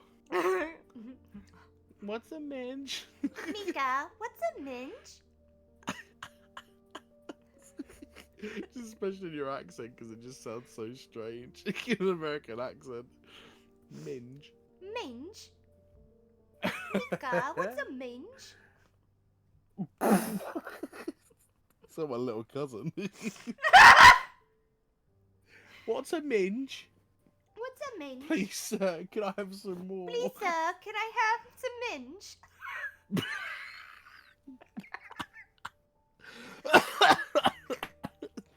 Jesus Christ. Oh. In all of my years, I've never had anybody couple those things together, and I'm surprised it hasn't come up until now. only me. Oh, please, sir, can I have some minge? Incredible. Minge?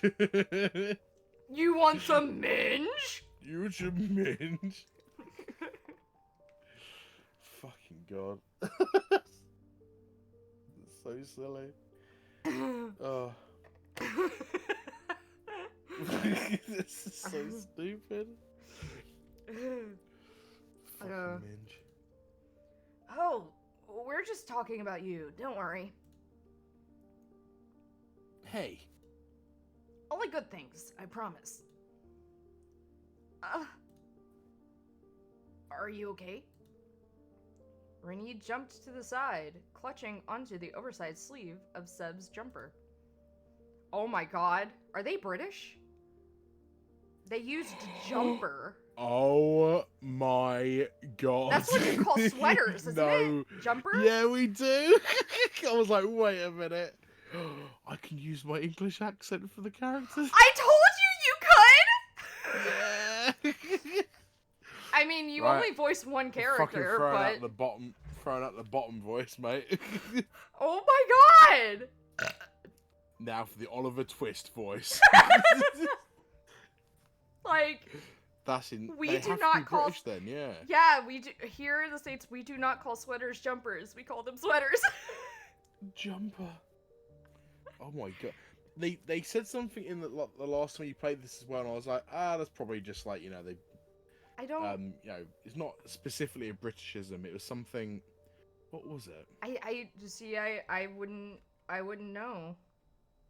Because I remember looking at it and I was like, that's an English saying, and then I was like, and then they said like other American things, like Americanisms. Like, oh, okay, maybe it's just a one-off.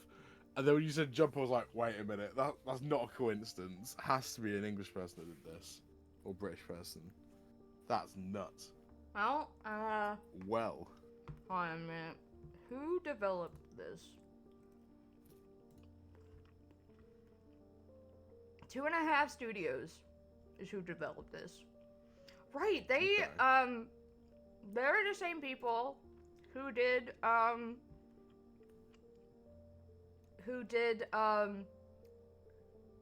Date with Death. Isn't that a British, like, weren't we also like British in that game too? Oh, okay. Because we had it wasn't Marmite, was it? It was It was Marmite. Yeah, that's right. Oh my god, they must be British then. Yeah. because A Date with Is Death. it 2.5 Studios? Yeah, 2.5 Studios. They're the ones who made A Date with Death, and I played that, and it was when I had made that for Casper, and he is not all about the Marmite on toast whatsoever. He tried to lie, and my character was like, "Oh, I'm be honest." He goes, "This is not good." This is not good. It is not good. So I'm so guessing they're Australian. Oh, okay. So they're Australian. Yeah, but I don't Okay. remember them using jumper as like. a Well, I mean, garment. Australia is just your guys' convicts. Convict so... England. Yeah, convict Yeah. England. Yeah. It's England. It's England's prison population abroad. So I'm wondering if all of their visual novels that they've done is based in Australia. Oh my god, I could do an Australian accent.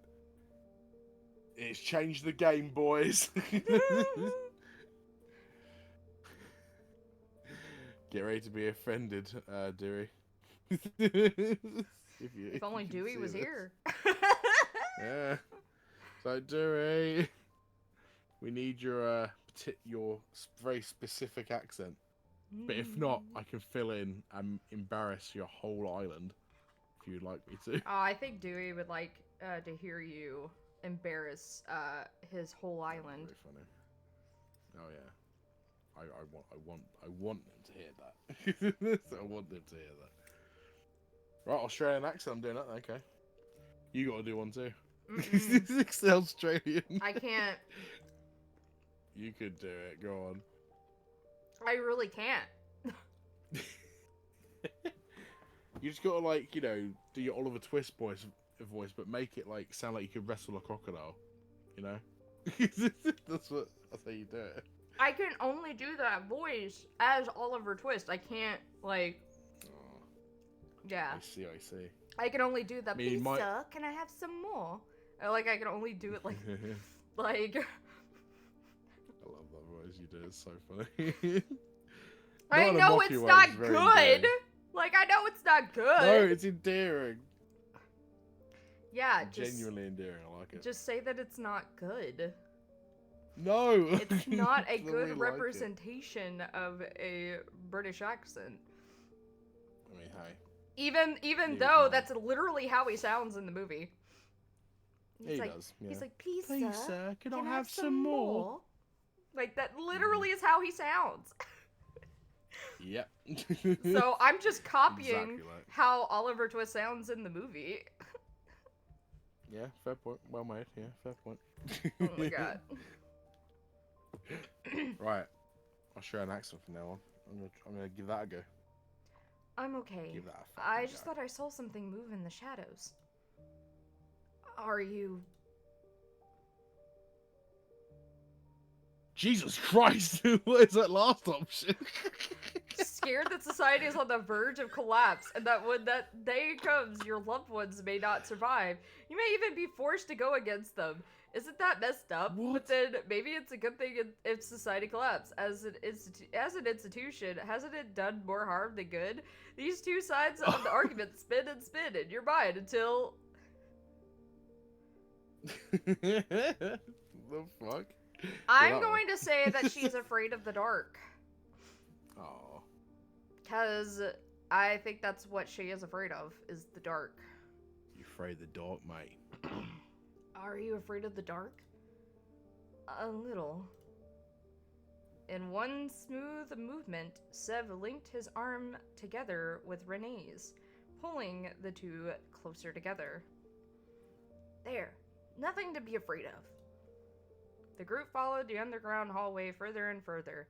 The air felt stale. Undisturbed for a length of time none of them knew.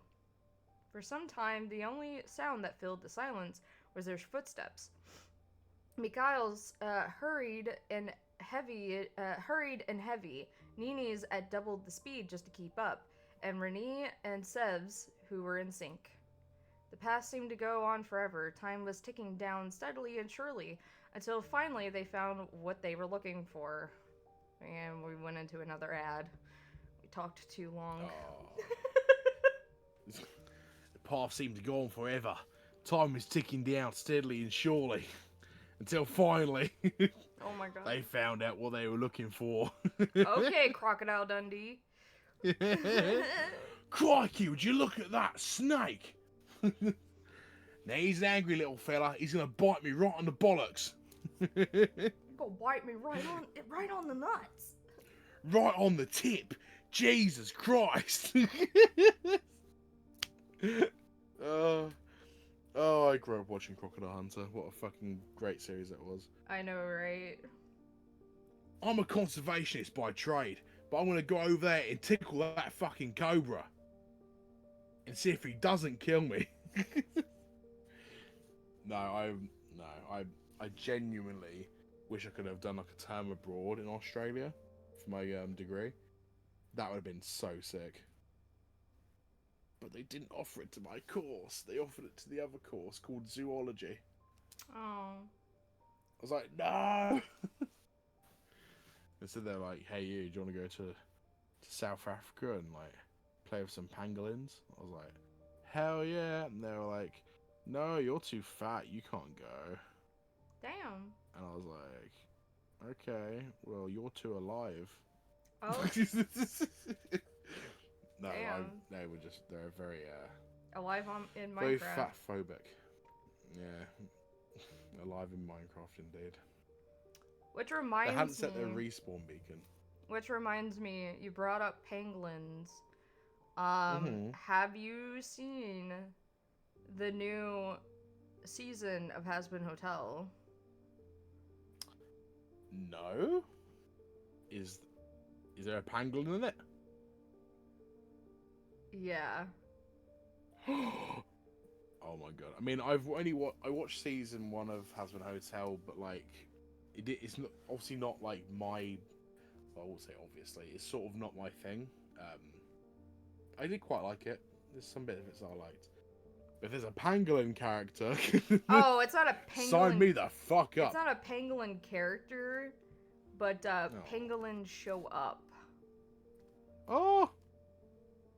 Let me have a look. Yeah.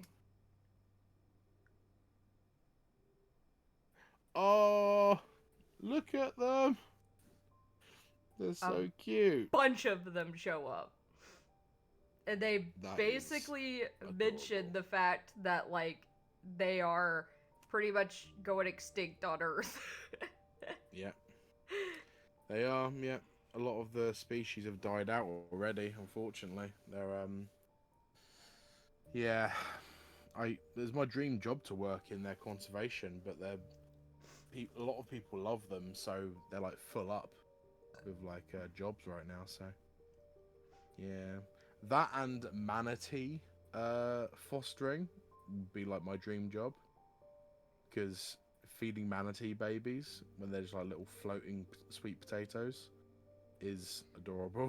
It's unfortunate that, like, if you come across a manatee out in the wild, like, you can't touch it.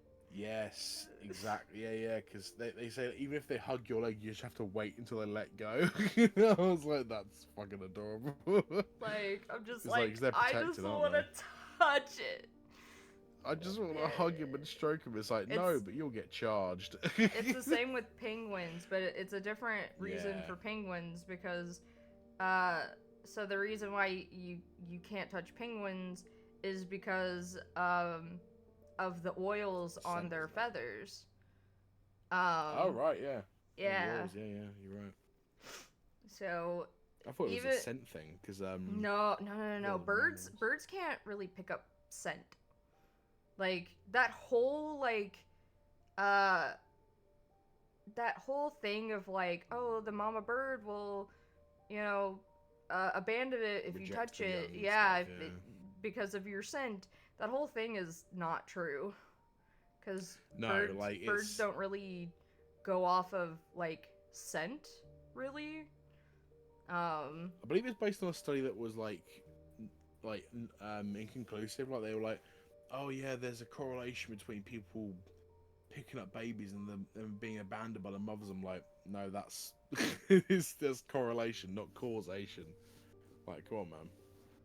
Like Get your I could facts right. see if like the mama bird sees someone, you know, messing around with the nest to be like, oh well, I need to go. Because then it's No like nest time. yep, pretty much. Because like the nest has been compromised, but Yeah. they don't really go off scent. So, and penguins are just There are some species that go off scent, but then they're not like very common. A lot of birds go off vocalizations and patterns and behavioral patterns. How they recognize they're young.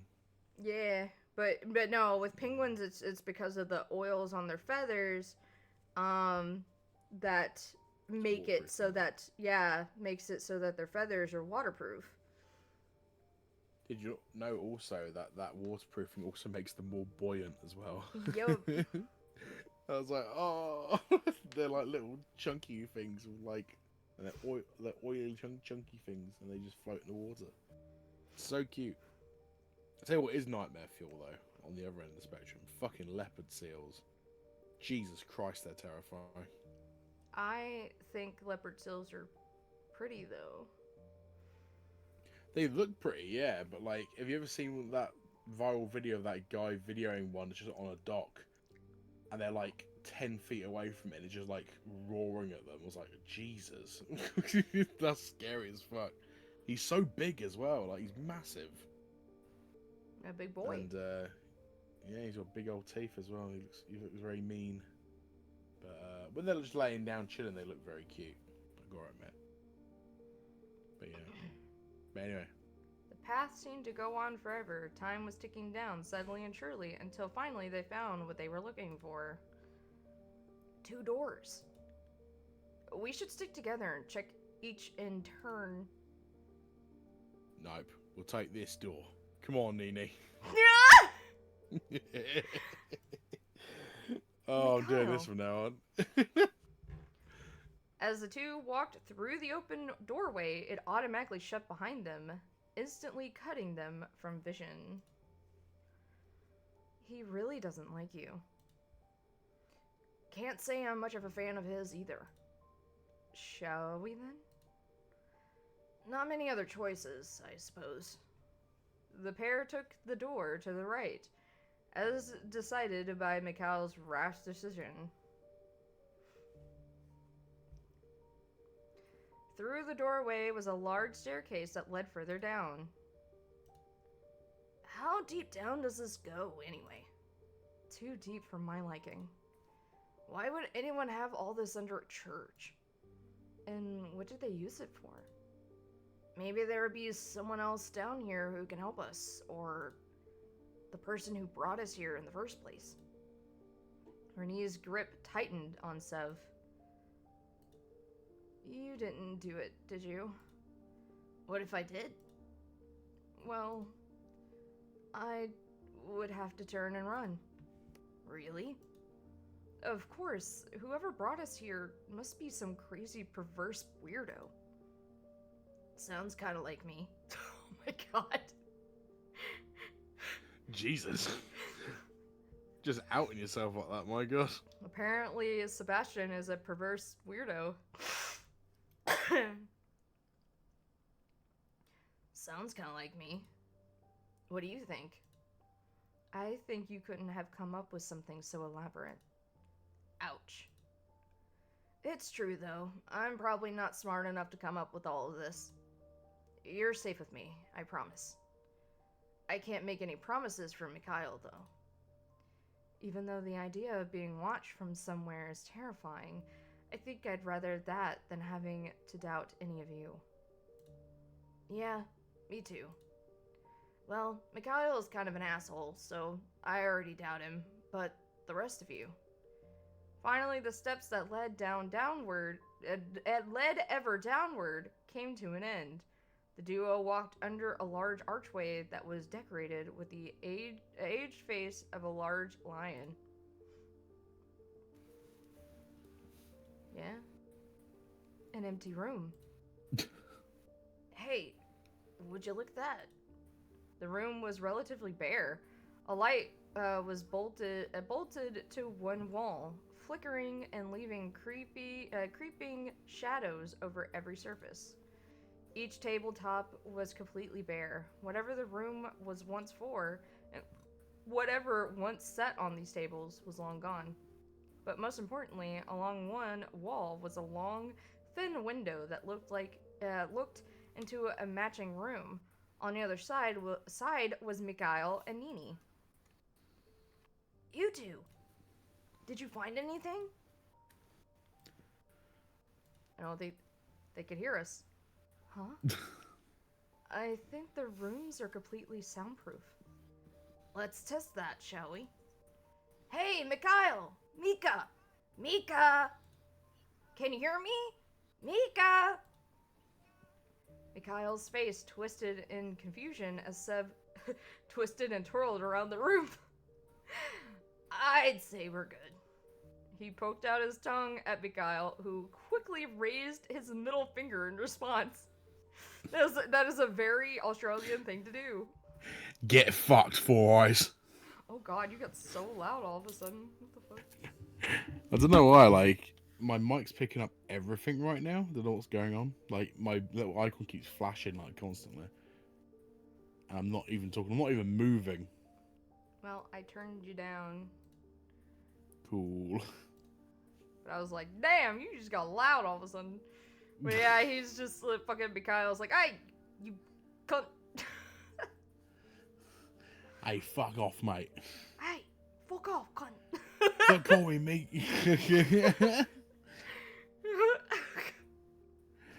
Oh hey, dude, that is a part of their language, alright? It's part of my language too. Survival Brits, we call them. Survival Brits. Just British people are respecting to their survival tree, you know? So cruel. When you're done dancing, take a look at this. Sitting just under the window and built to the wall was a monitor covered in a layer of dust. Rennie brushed it off, then wiped her hand against Sev's sleeve. Hey! It says, the door to leave your room will open in exactly 45 minutes. 45? We don't have the time for that. Is this Saw? Yeah! What's going on? Yeah, well, pretty much. You want to play a game? Alternatively, you may press the button on the screen to open the other team's door immediately. Their door. How is that helpful? So, they probably have a button to press too. So if we both press it, then both doors will open. Do you trust that Mikhail will really press it if really press his if we press ours? I trust him about as far as I could throw him. Though, to be honest, I do think I could throw him a far way. A fair way. He's pretty short. Oh, hey, he can't be that short. It's not like Arsha short we're talking here, you know, like...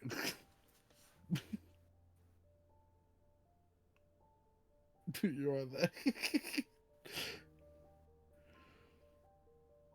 Arsha? You get out of here with that fucking slander. Don't you ever darken my streams ever again. Darken my streams? Did you snuff out my light ever again? No, I mean, haven't you ever heard the phrase of darken the door? No. The hell is that? So it was something my mom used a lot where, like, if she was talking shit about someone, especially, like, family, where they would, you know, it's like if it was towards my dad, it'd be like, well, he never darkened the door.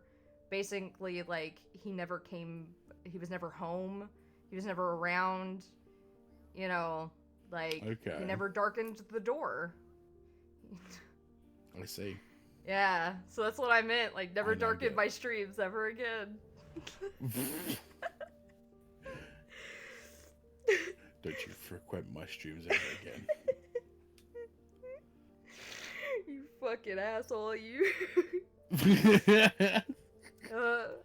Hey, you're lucky I didn't come on in and start saying wiggly woo jokes again, you know? Not that I've run out or anything, but You have already done your quota for the day. Nah, I've got way more. No, you've already done your quota. I have limits. I have limits. Yep.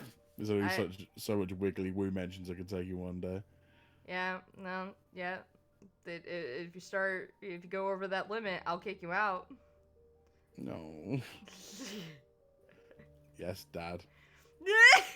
Yes, Daddy. yes, Father. Did you just piss on Daddy? I'm not calling you Daddy. Thank you. I'm no.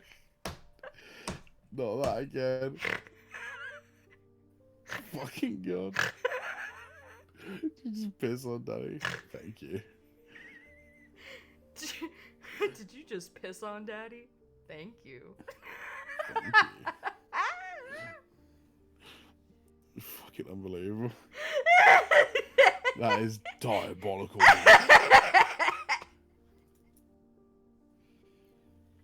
Seb, you get out of it. Stop pissing all over me, mate.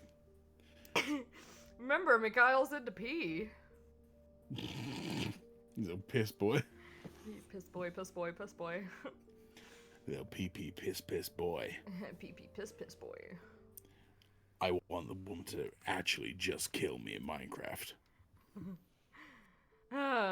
Beyond the glass, Nini and Mikhail were both looking down at something and deep in conversation. A few minutes later, Mikhail held up his phone screen to the window. Press your button. What, just us? Rennie, is there anything we can write on anywhere? Doesn't look like it. Interpretive dance it is. Oh my god, the music changed. Oh no. Seth waved his arms at the window, getting their attention just in time for his performance to begin. He shook his head, let out an exaggerated sigh, and pointed back at Mikhail in an exaggerated, accusatory way. After he feigned pressing a button, then pointed back at Mikhail, then repeated the action once more. Even through the soundproof room, Seb could hear the vein popping on his forehead. Oh, that's an amazing image of fucking Nini's face. She's doing it as well. Nini's doing it too. Nini, yeah, she's 8, remember? A tiny little hand. Children are very impressionable, so she's copying him. She has to learn the ways of her people early. I want these as like reaction meme images, like. Mikhail turned back to his like, go on about how short you are. Mikhail turned back to his phone, tapped angrily for around 20 seconds, then shoved his screen back at the window. On it was language so colorful it almost made Seth blush, but it was all boiled down to something like this. Push your button, or I'm going to break down this wall and make you press it. Well, then we wouldn't have the problem with the, not being able to communicate if you break down the wall.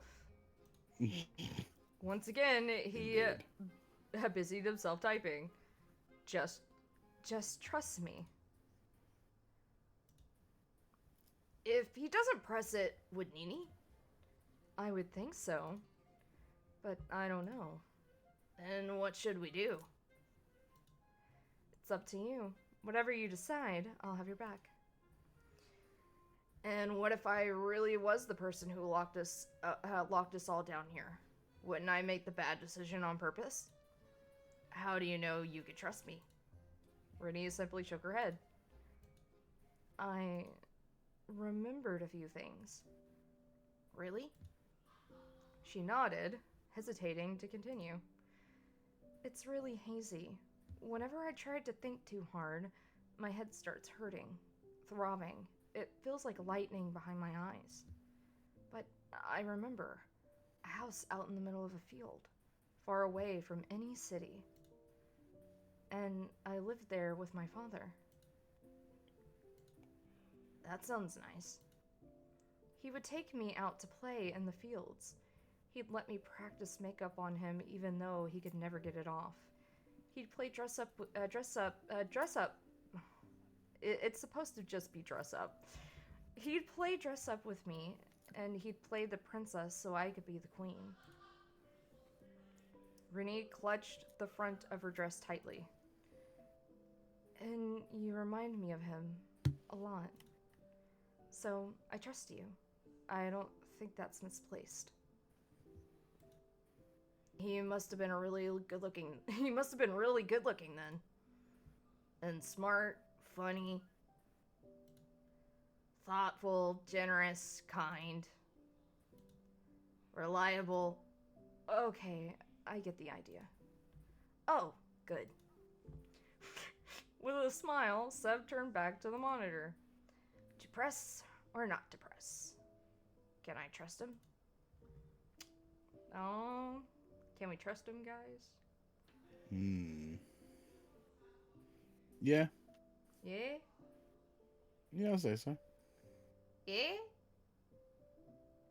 Yeah. Oh, a second. Yay or nay?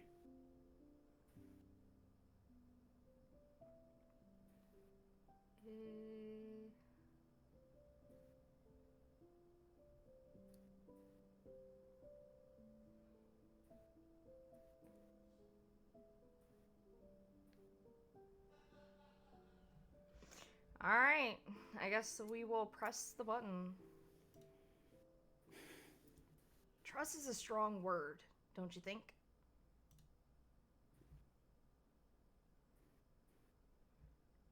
Something very hard to win. I don't trust him, but I'll choose to believe in him this time. I guess. Feel free to convince me otherwise. I could honestly go either way. If you want to believe in him, then I will too. Don't let me down, Mikhail. As soon as Sev's finger pressed down on the button, both Mikhail and Nini's heads whipped around to look at something. The door opening, Sev assumed. And without missing a beat, Mikhail and Nini were gone. God damn! They just fucking left, dude! Up and left. Well, My God. he let me down. Who would have guessed? Oh. Yo. Yo. No, no, no. No. No, no, no, Is that how to make a one-syllable word, 2 syllables? No. no, no. Yeah, No. somehow the Australians did it, dude. No, Yeah. no. No. Oh, I never doubted you for a second. How? I don't know what your instructions were, but I said we had to convince you to press your button without pressing ours. A game designed to test our trust. And I knew that we could trust you. You're such a bullshitter. That's a bad word. Your mum's a bad word.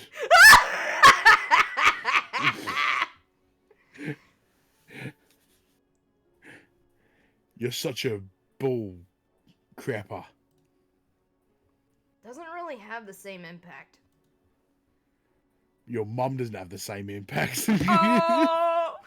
Oh, I don't care. If we're done with the sappy trust shit crap, let's get out of here. Let's get out of here. Let's get out of here, mate. It's fucking skedaddle, mate. We gotta fucking go, mate. Let's all fuck off. Oh, God. We gotta go. It's like my accent with a bit of a twang, but like really exaggerated. It's It great. really fucking is, dude. I love it. Sev glanced at the remaining time. 1 hour. 1 hour. If we wait the 45 minutes out, we probably would have died, huh?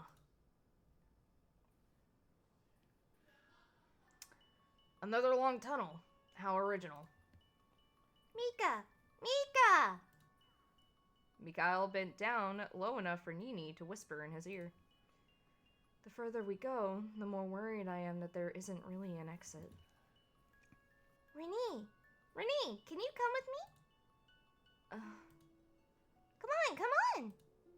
The young girl grabbed Renee by the hand and pulled her further along the tunnel and rounded the corner until they were out of sight.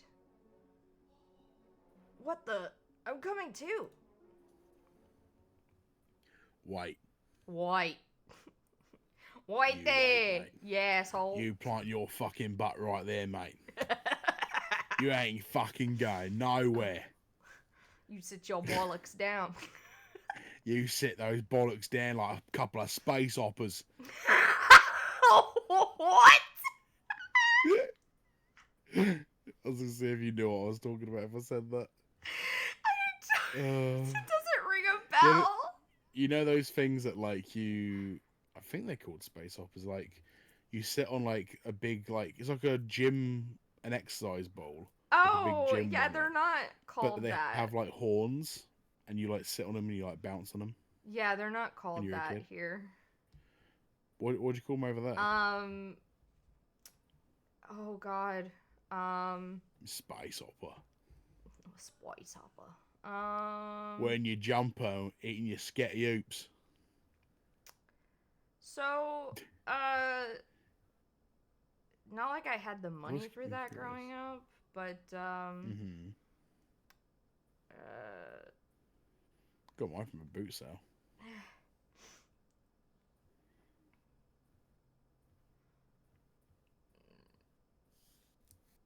I've always been curious what they call over in America. I think they're just called like hopper ball Oh, okay. or like Not too different. you said space hopper, right? Space hopper, yeah. There is one at Five Below called Sky High Bouncer. Sky High Bouncer.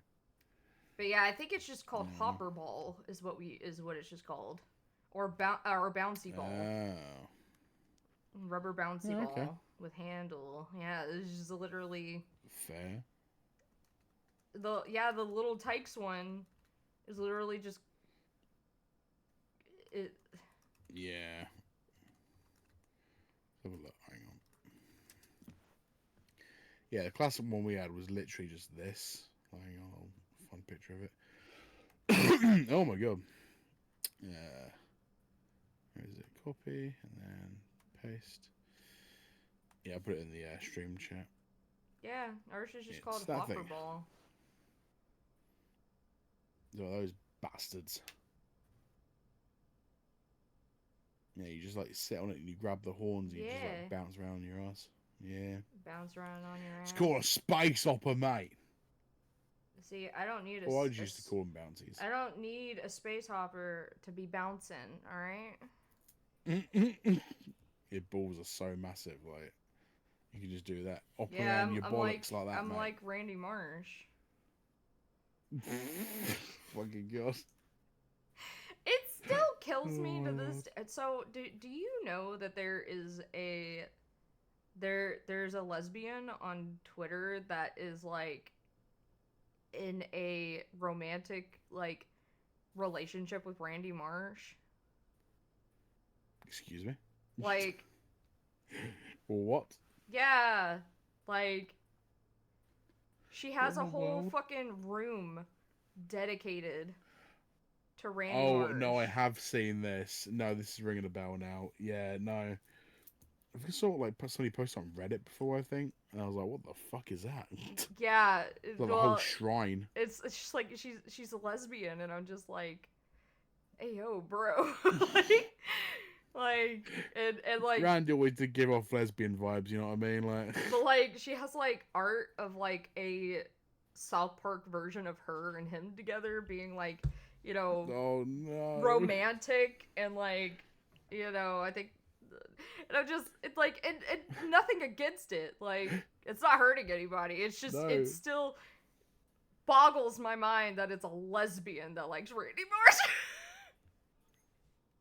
It's like, it's like, it's not, has no correlation like that you'd expect. And there's like, oh, who would like Randy Marsh? Oh yes, a lesbian. It's just like, what?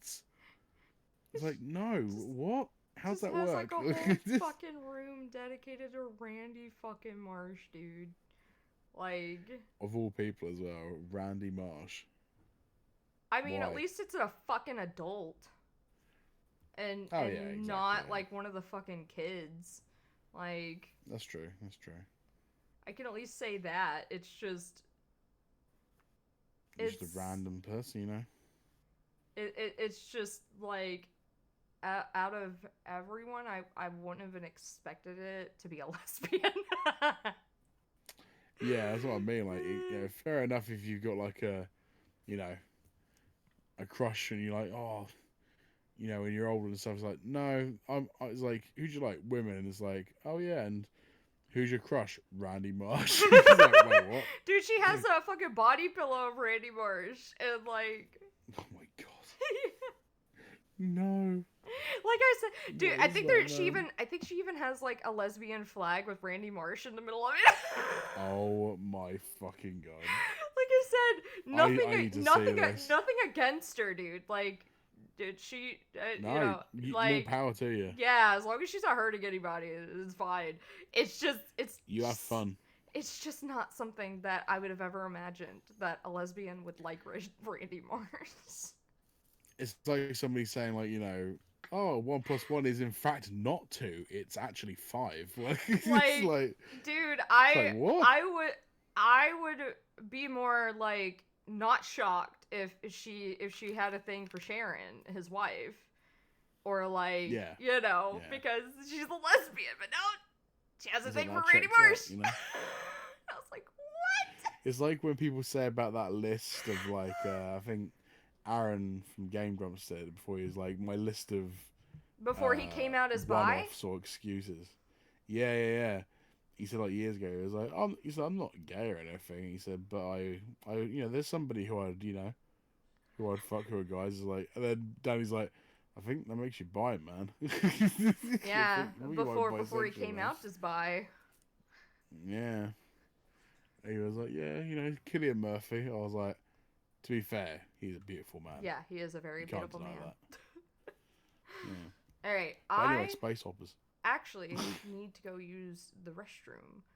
So You need to use the loo. yeah, No I gotta worries, go mate. use the Gotta loo. use the dunny. Yeah, the dunny. Gotta use the dunny. I gotta use it. Yeah, I gotta go use the dunny. So Hop to it, mate. I will be right back, everyone.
Well, well, well.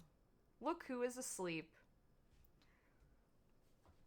Easy fell asleep on me.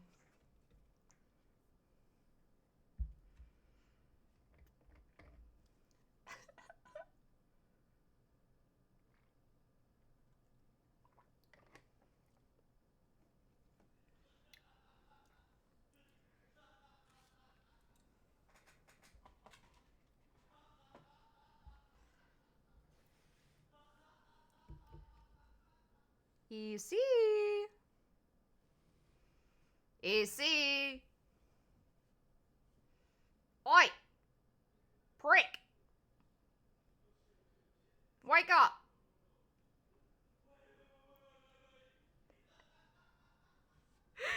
So funny. Alright, Easy fell asleep, so just have to wait for him to wake up. Sometimes I think he has narcolepsy.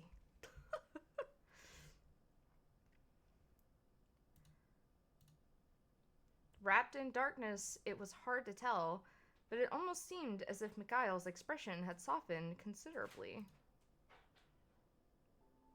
I just... you know. What is it? I just wanted to say thanks for trusting me. Guys!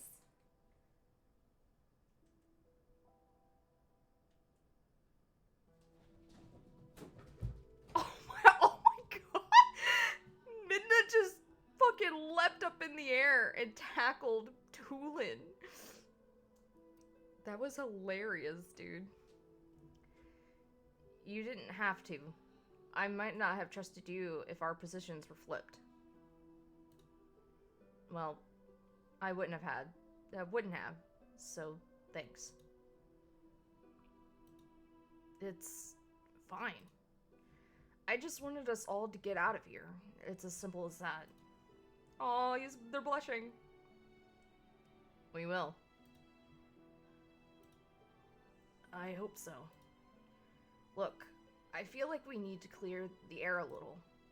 You said you know me. It's not that I've forgotten. I'm sure of it. I'm sure of it. We've never met.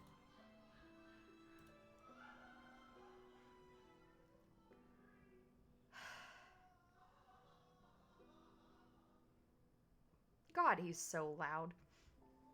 Your name is Sebastian. You're 23. You went to...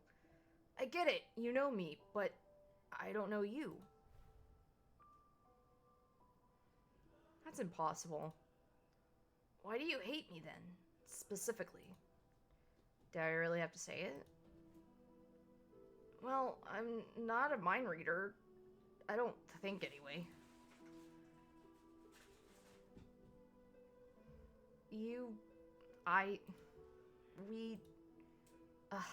Fine. Back when we were in high school, you made friends with me even though I was just an unpopular loser. And when I told you that look, it doesn't matter what I told you, but you dropped me as fast as you became friends with me. Asshole. Give me a break. I don't even remember that. Then what? Out of the two of us, one of us has false memories? Or both of us? You sound insane, but I'll give you the benefit of the doubt for now. I'll take back the asshole. Thanks. Oh, don't thank me. Thank yourself for looking like such an airheaded idiot. Airheaded idiot. You're putting on a very convincing act. Oh, I always look like that. Do you always look how you look? You know, like someone put salt instead of sugar in your hot chocolate? Oh. What? What is it? Oh my gosh. What is it, Midna? Oh. What is it, baby? Oh. What is it? What is it?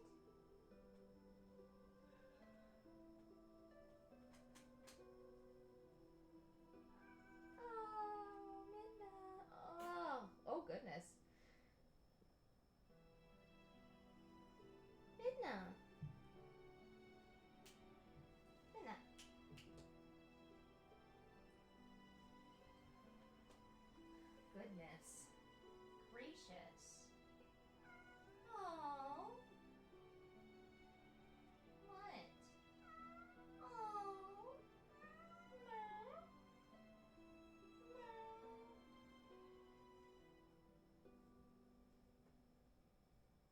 Aw. Babies. My babies. Babies.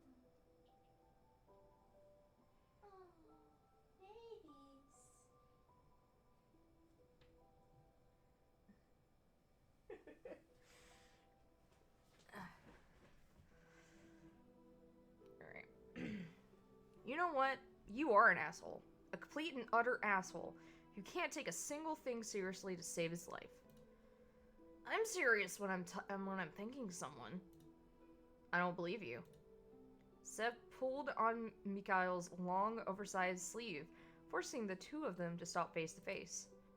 Thank you. You still could have... You still could have got out of your room and left us if you wanted to, so thank you. And I'm sorry. You don't need to say you're sorry to me. We're friends. There's no need for that. Not between us. Sorry if all of that did really happen between us. What? What is happening? Why do I have kitties meowing? Huh? Why do I have kitties meowing? Do you want out, Midna? You want out? Here, I'll let you out. Yeah, you want out? Yeah? Here you go. Alright, go with her, Tulin. Guess I'm all alone again. You see, fell asleep on me.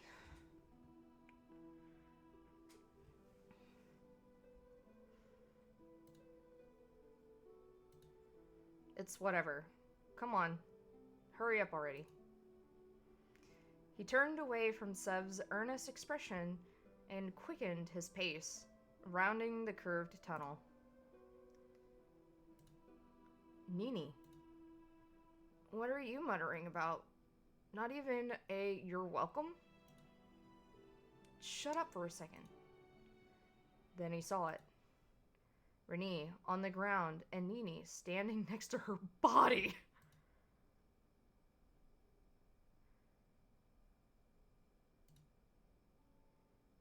Mika! Sev! Did you? No! Mikhail frowned, speeding up into a jog. What happened? We... Nini blinked hard, trying desperately to stop herself from crying. We were just walking and she suddenly collapsed. Really? Really? What were you talking about?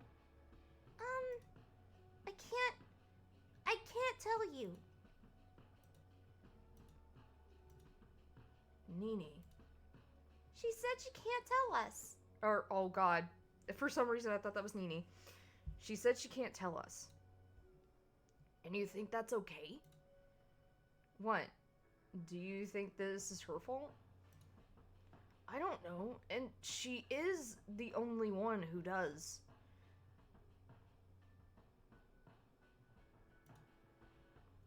She is a child. You're being awfully protective of her, aren't you? Is there something you're not telling me? Like what? Like, you two knew each other before coming in here. Don't be an idiot. Are you family? I don't have any family. You don't have to tell this guy anything, Nini. Nini held on tight to the front of her dress and shook her head adamantly. I didn't do anything to Renee. Really. Fine. Her body was light in his arms as Sev reached down to pick her up. I'd rather wait for her to wake up, but we're running out of time. Her face was calm, and her chest slowly rose and fell. She's not hurt, at least. Mika, I really didn't... It's okay. I believe you. Renee must have just been a little tired. She fell over, and I tried to help her, but... You did a good job. Don't worry. No blood. She didn't seem to hit her head. She's just asleep. She really did seem awfully small in his arms. Awfully vulnerable. As the tunnel rounded, finally their destination came into sight. A large wooden door engraved with markings both foreign and ancient looking. Sev's eyes turned to take in the spectacle. Although spiderwebs and dust littered the surface, underneath that you could tell it was a masterpiece. With a low, drawn-out creak, Mikhail pushed the door open. As Nini passed, she looked up at Sev with pleading, sorry eyes. He couldn't meet those eyes. The air was musty with the smell of old books, left for so long, and the dust which blew into the air as the trio walked into the room. Carefully, as if he was putting down a prized possession, Sev set down Renee on a low bench. She slumped to the side, still fast asleep. Wow. Nini tentatively tiptoed further into the library. Her fingers danced along the spines of the books before she spun one of the globes in the center of the room. Her gaze traveled ever upwards, landing on the ceiling that was decorated with paintings of all kinds, of glorious battles, of love, of peace hard won. What is this place? A place someone wanted to keep secret, that's for sure.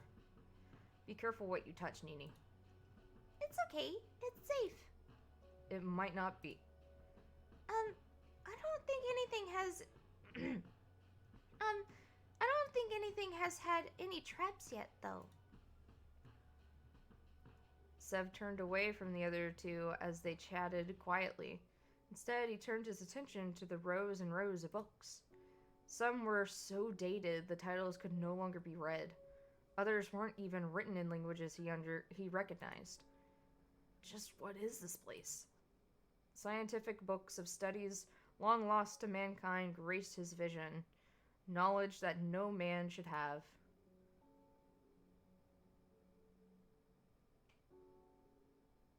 Oh God, sorry, I'm really terrible with words.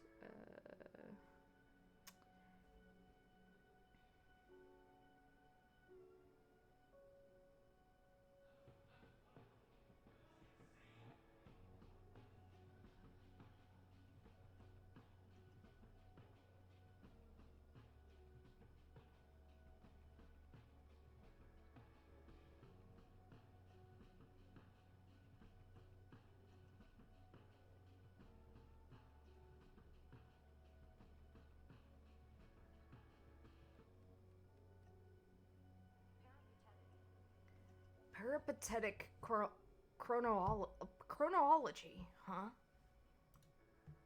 Watch out! Ah! His head whipped around at the sound of Nini's outburst. A blade was an inch away from her throat, protruded out from between two books directly in front of her. What happened? I was just wanting to look at that book. As soon as she tried to pull it out, it just sprung at her. Not that you would care. Don't be an idiot. Of course I care. So you're done blaming a little girl for a grown woman collapsing? I was just worried about her. I know. You're not worried about how you'll make Nini feel. If you're not here to apologize, then hurry up and find a way out of here. Fine. Please don't fight. Once again, Sev walked between the rows of books, this time more carefully than before. Where is it? What do we have to do to leave this place? And who put us here? As the minutes ticked down, so too did Sev's anxiousness start to rise.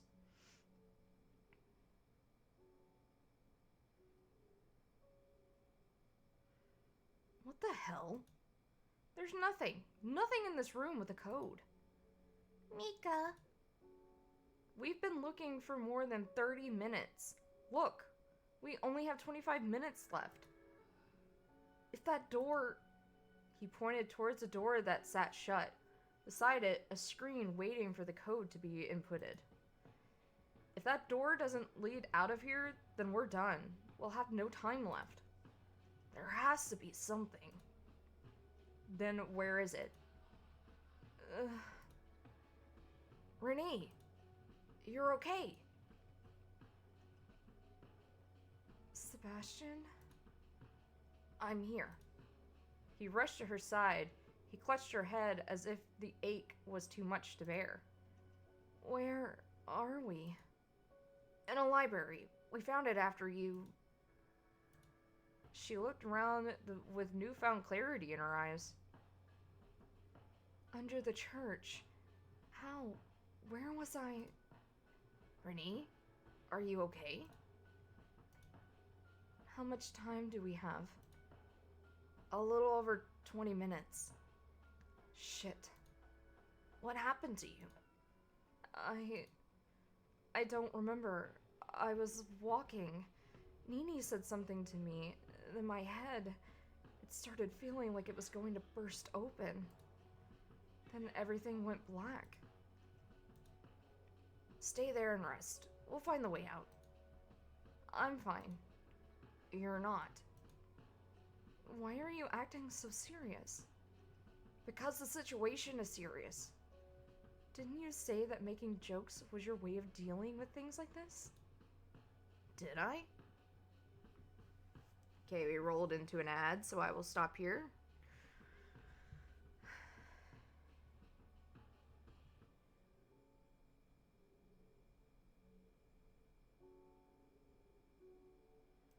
Man, I'm not surprised EC fell asleep on me. I'm gonna bully him so hard.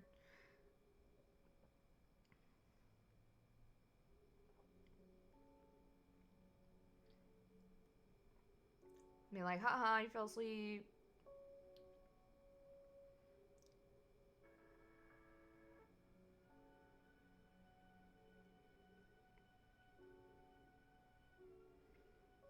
So, Halloween is tomorrow. Anybody doing anything tomorrow? Oh, wait, you guys can't hear me. Fuck. Right, ads, forgot.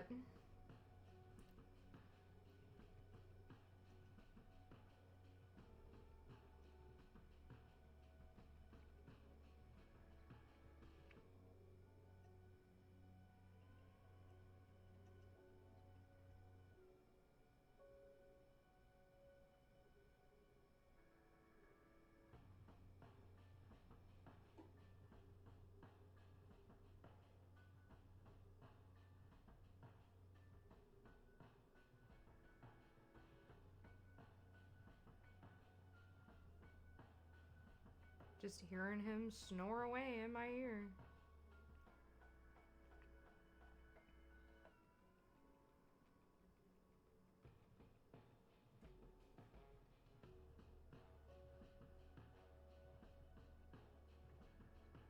So funny.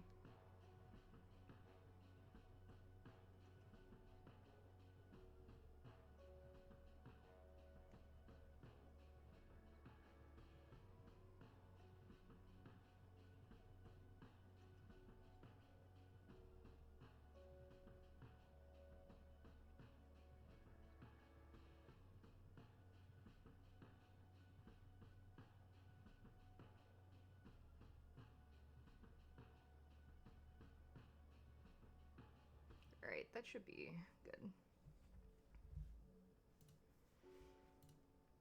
Maybe not. Renee hopped to her feet, unsteadily at first. You see? Yeah. Yeah? Yeah. Yeah. You fell asleep. Yeah. Yeah. I'm still here. No, you're still I'm here, still but here, you fell asleep. Oh yeah. I come back and you're already Accident fucking and all. knocked the fuck out, dude. Yeah, man. Accent and all. Even when I was asleep. Dude. Dude, Oh, I wasn't God. even gone that long. I come back and you already dead to the Incredible. world. Oh god. But I did have you muted, so don't worry. Yay. You don't have to worry about thinking people Go me. hearing you snore the entire time.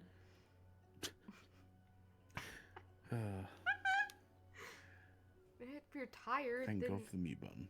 go to bed. Yeah. Yeah. You make a good point. Guess we're gonna have to take the jag.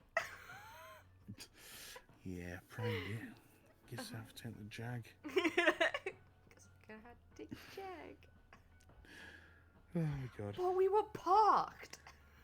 But we were parked.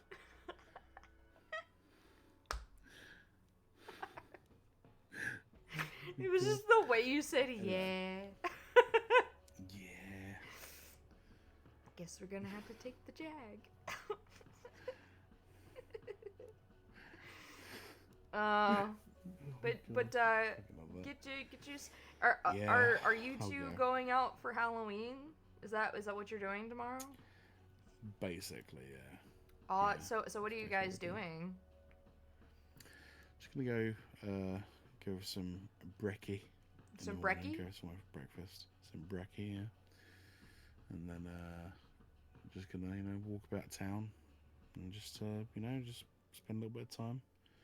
And after we come back, she's immediately like going from breakfast, leaving with all of our stuff like directly after. I was like, oh okay, bye.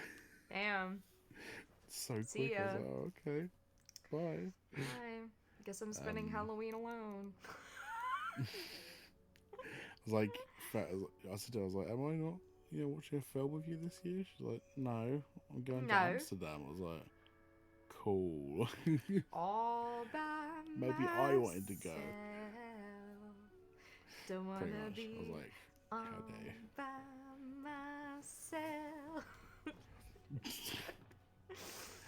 I mean, we don't really do anything for Halloween. Like, even though it is our anniversary, we don't really go out. Oh, yeah. We used to, but now that we have a house, like,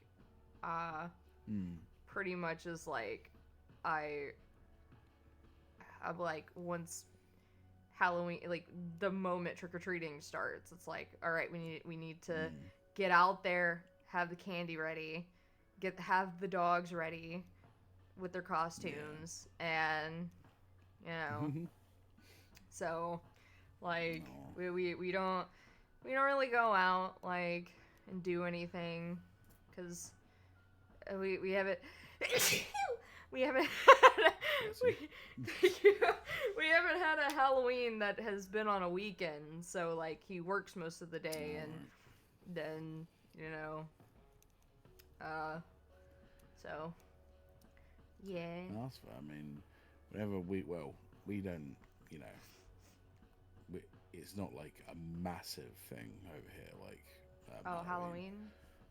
Yeah, it's not huge, but like some places in my town, they're like, oh yeah, you ready for Halloween? I'm like, I never do anything for Halloween, bro. Like, I've never done it really, but.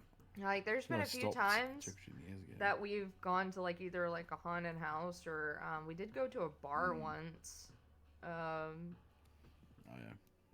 It was me, Anthony, and Royce. We went to a bar, but, I mean, my ID's, like, really fucking expired, and, also... It's super dead. Yeah, it's super expired, and also, with the medications I take, I can't drink alcohol anyway, so, You know, Yeah. like there isn't really It's understandable. there's just really not, you know, much to do because like after we give out all, it's either we run out of candy or we, you know, trick-or-treating's done, we take the dogs on a walk in their costumes around the neighborhood and then It's adorable. come back home and Anthony might make something and usually try to watch Nightmare Before Christmas because I it's a tradition, and it's been a tradition since I was little to watch it every Christmas and Halloween. So Yeah, my friend does that too. They always watch. It's either that or Beetlejuice. I think it is. oh yeah, the original Beetlejuice. Yeah. Yeah, the original. The new one sucks. Even I though think they said the same thing. huh? I think they said the same thing. They're like the new one's. Yeah, so no, shit. it's I was like, really is it? fucking bad, dude. It's not good, like whatsoever. Like even though it has Like, Danny yeah. DeVito in it, and it has like, you know, a lot of like the original actors, like, you know, the girl that played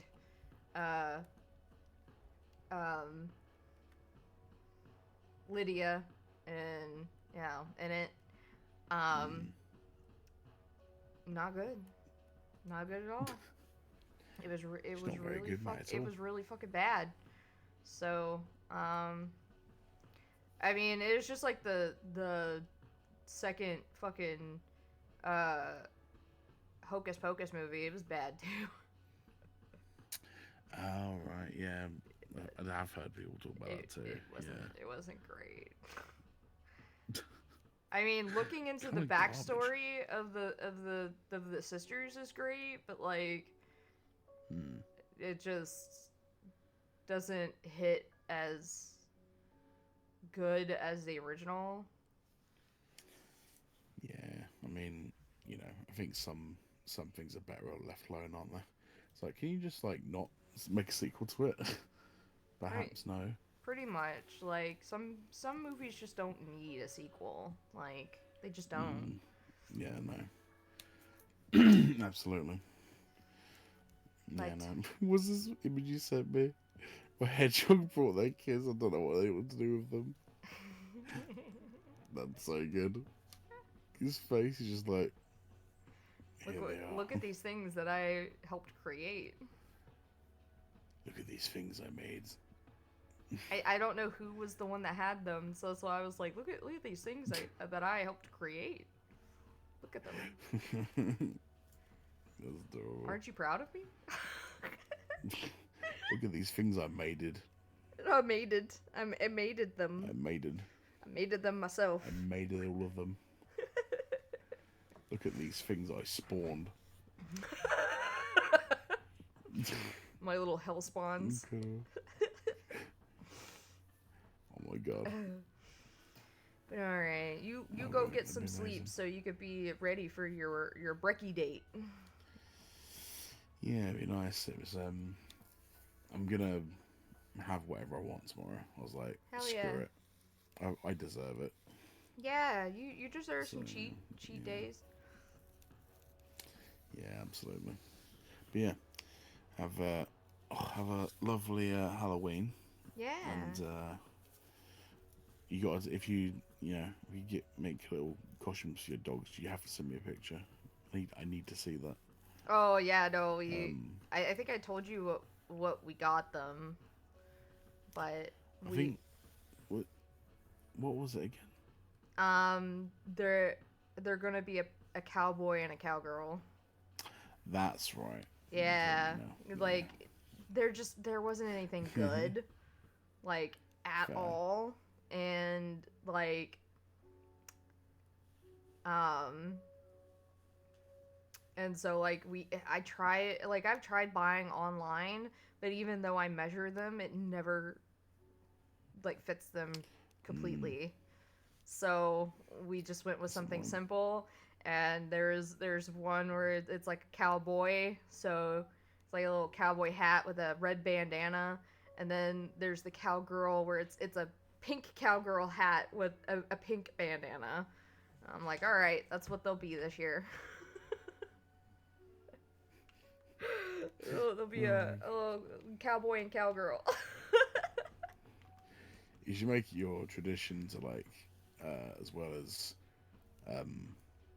Nightmare Before Christmas. You should also watch Shaun of the Dead. Oh, I mean, That'd be great. we can do that. I mean, we can do show. I mean, he did. Yeah. You know, since it's on a Friday, I can watch as many movies as I want.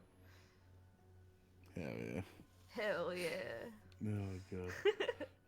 No, I've seen that movie like 100 times. So Dude, I watched it so much because I had the DVD. I watched it so much that it would skip on this one particular part, oh my god. and it was at the part where the kid zombies are eating snake hips. That's right. Yeah. So I had to like skip past that part to play the rest of the movie.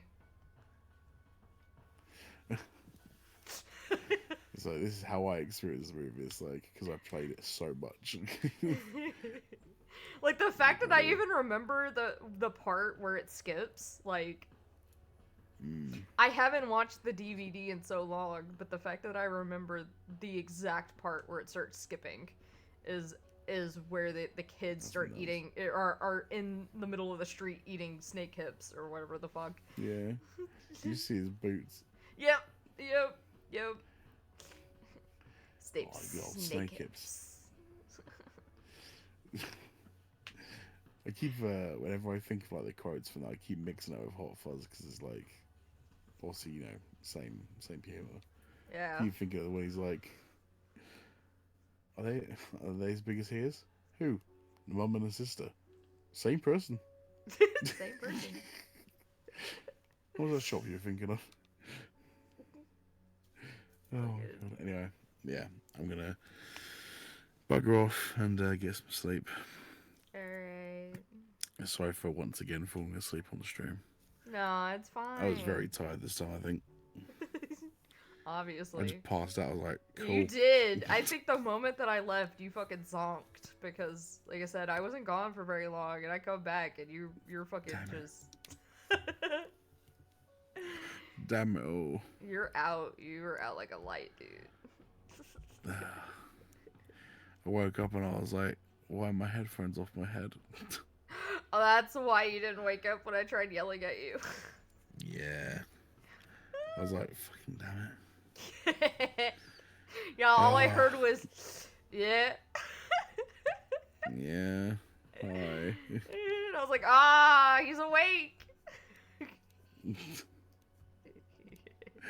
Oh my god. But anyway, yeah. Hope you have a lovely Halloween. Happy Halloween. Yeah. And yeah, I'll see you in your stream next year. Yeah. Yeah. You take care of yourself. I'll see you in a bit, yeah? Yeah, you too. I'll try, don't worry. Alright, you have good That'll be sleeps. okay. Bye. Bye-bye. Bye. Bye. Bye. Oh my god. Renee hopped to her feet, unsteadily at first.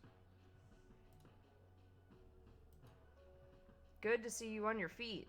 Can you tell this jackass that Nini didn't do anything to you? I'm sorry. I don't remember. Nini looked down at the ground. Her shoulders slumped. Have you found the code yet? We haven't found a damn thing. What's that? She pointed towards the blade, which still stuck out of the bookcase like a sore thumb. The place is booby-trapped. It nearly got Nini when she touched the books over there. Renee hobbled forward until she stood directly in front of the aforementioned bookcase. And one by one, she pulled the books from their places and dropped them to the ground.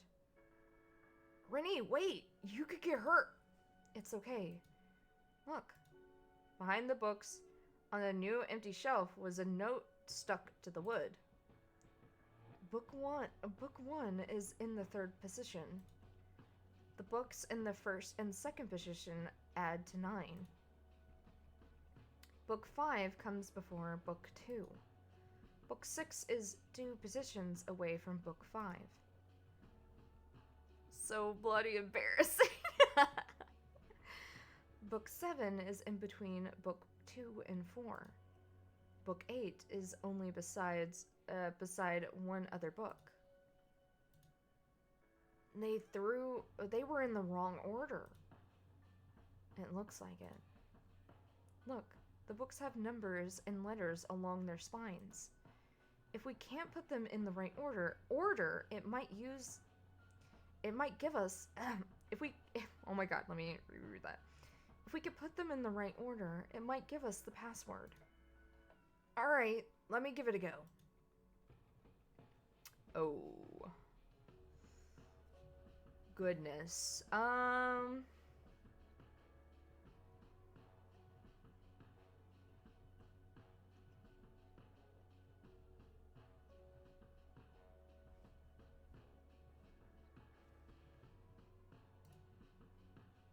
Book 1 is in the third position.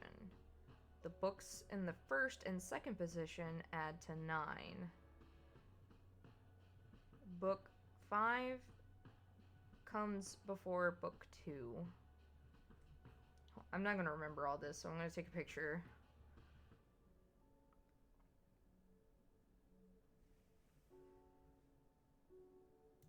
Alright. So, Book 1 is in the third position. So, third position.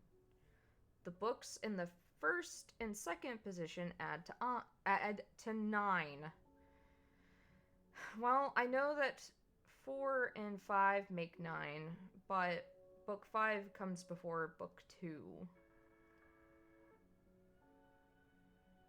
Oh, well, that actually could work. But it doesn't really make sense. It doesn't make a word.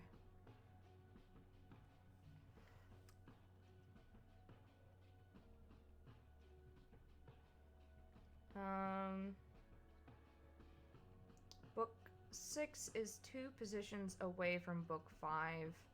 Book 7 is in between Book 2 and 4, and Book 8 is only beside one other book. Okay.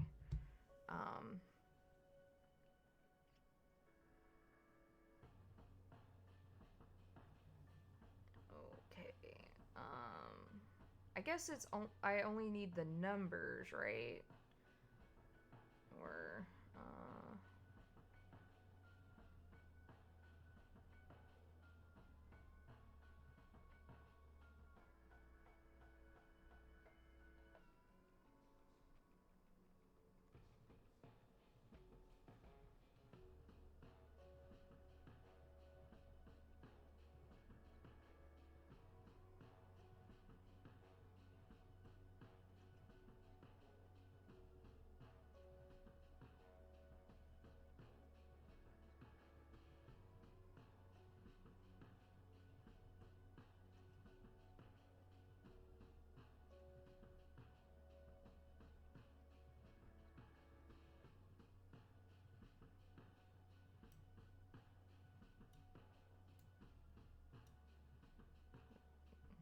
okay. Book 5 comes, oh, well, that doesn't, oh, wait. Book 5 comes before Book 2. Book 6 is 2 positions away from Book 5. Book 7 has been between Book 2 and 4. Oh my god.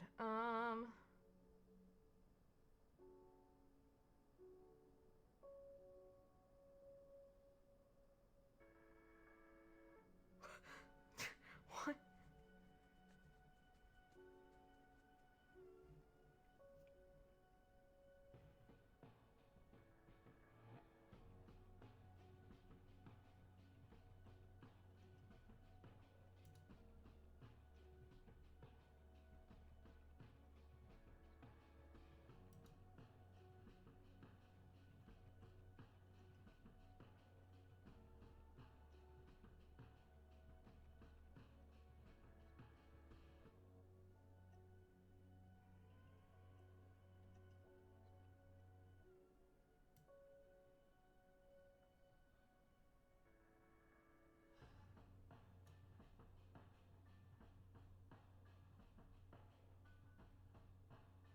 wait a minute.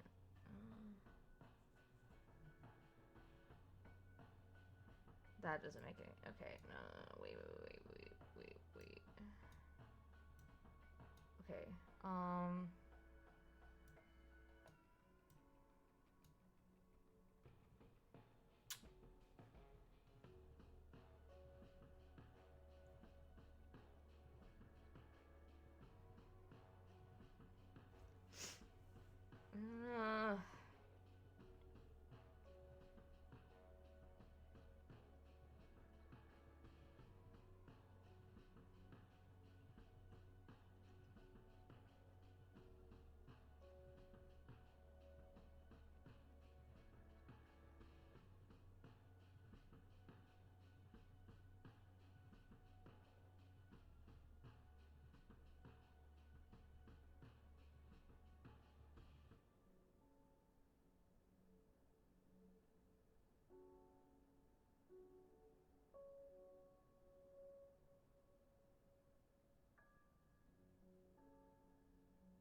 so I feel like,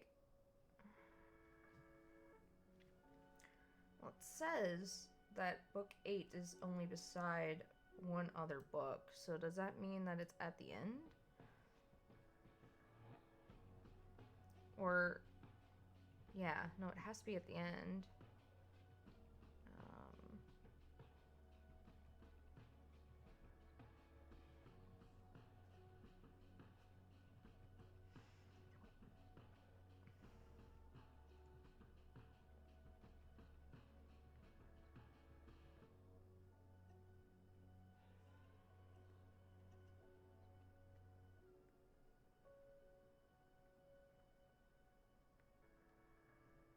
Hmm.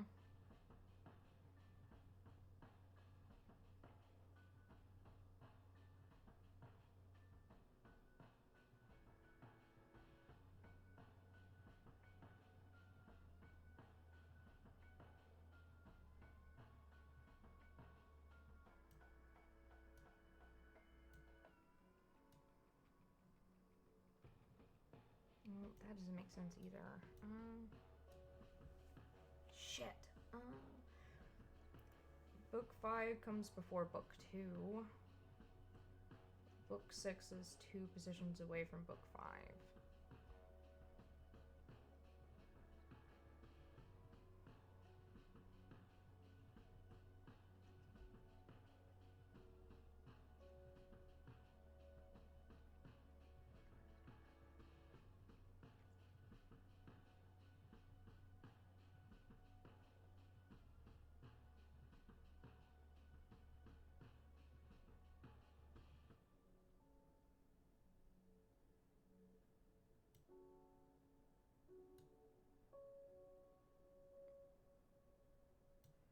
It has to be.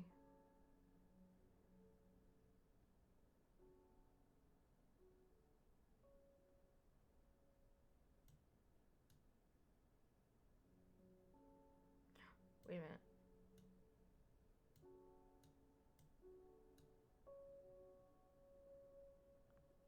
Is that it? Oh my god, I figured it out! Holy shit, dude, I figured it out. I actually figured it out on my own, guys.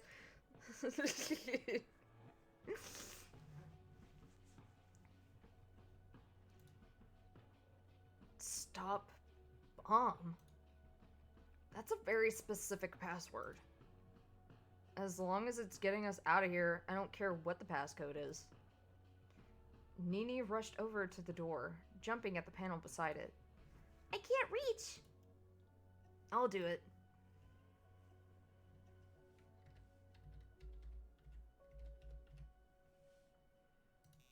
Oh no. What the fuck?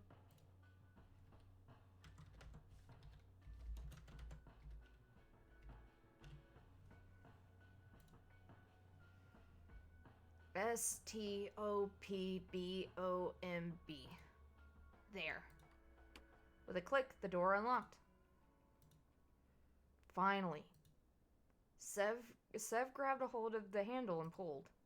But on the other side of the door, where they were expecting another tunnel or a ladder or a staircase, was a cement wall.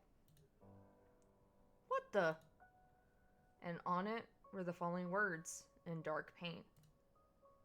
Go back. Stop bomb. Go back. This has to be a joke. We're missing something. We have to run. Now. But surely, if it's back in the church we started in, that's at least a 5-minute walk. We have 10 minutes. Nini, let's go. Mikhail took Nini by the hand first and ran from the room. It's not enough time. Come on. Why? Because even if it's not possible, even if we're wasting the last moments of our lives on something we can't do, I would do it anyway. I would leave this life knowing I did everything I could. You seem different. I think passing out knocked some sense back into me. And we have run into an ad, so I will stop right here. Damn, I can't believe I fucking figured that shit out on my own.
Alright, hopefully that's been long enough.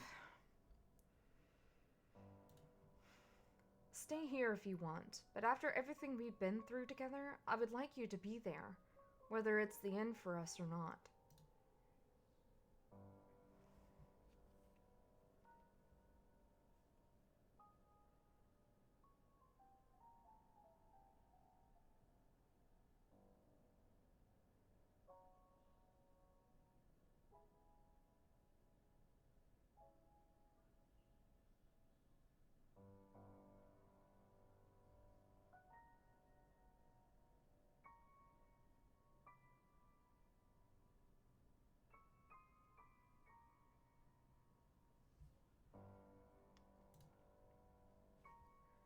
Renee, you know, when you said you felt like I was someone important to you? Yes. Is that how you still feel? More than ever. Me too. You're like the sister I never had. Of course I'll be with you in the of course I'll be with you in the end. Come on.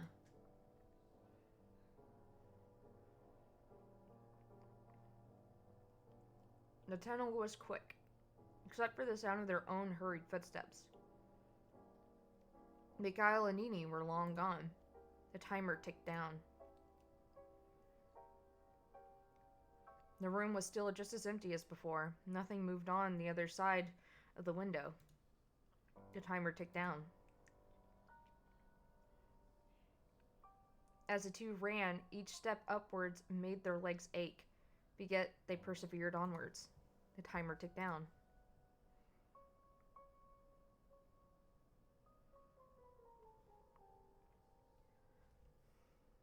Neither of them spoke up. At this point, all they could do was run. Run as if nothing else in the world mattered. The timer ticked down. Each rung was cool to the touch, already having forgotten the warmth of the previous hands that had set upon it. They climbed up, up, up, faster and faster as the timer ticked down, down, down, steadily. 5 minutes remained. The room had already been turned upside down. Mikhail and Nini combined had begun to search every inch, every crevice, every hidden place in the shadows for what would be their demise in less than 5 minutes. It's not here. It has to be. Where have you searched? Everywhere. No. They tore through the room, searching, begging, pleading, with themselves, with each other, with whoever put them in this situation. 2 minutes remained. That's when Nini started to cry. It was nearly silent at first, a small whimper. But as the seconds ticked down, it became a wail. I want to go home. Please. I'm sorry. It's over. Not yet. You said I would leave this life knowing I did everything I could. We've done everything and we've failed. Even if we found it at this point, does anyone even know how to deactivate a bomb?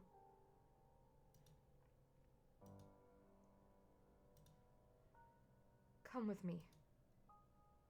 She led Sev by the sleeve, approaching the spot where they had met nearly 2 hours ago. It feels like it's been longer, doesn't it? Like we've known each other for a lifetime. Yeah. She put her hands together in prayer. Whether she was praying to a god or for a savior or for both, he would never know. When I was younger, my family abandoned me. That's how I got adopted by my father. You remembered. A little bit. When? When I woke up in the library. He was the kindest man to ever live. He was the kindest man to have ever lived. Was? He died not long ago. When he went, I promised myself I would do anything to pass on that kindness he shared with me. That's nice. He told me that what to do in times like this, you know? Close your eyes and take a deep breath. Everything will be okay. The dawn will break and tomorrow will come and you'll be okay. Because you're strong and kind and hardworking, we'll be okay together. He was a good dad. The best. Renee laughed sadly. It doesn't feel like everything's going to be okay this time, though. Sev gently rested a hand on her shoulder. Maybe not, but you passed on that kindness that he'd shown you, didn't you? That's enough. Warning, 10 seconds remaining. Thanks, Sev, for everything. 5 seconds. 4 seconds. 3 seconds. 2 seconds. Goodbye, Dad.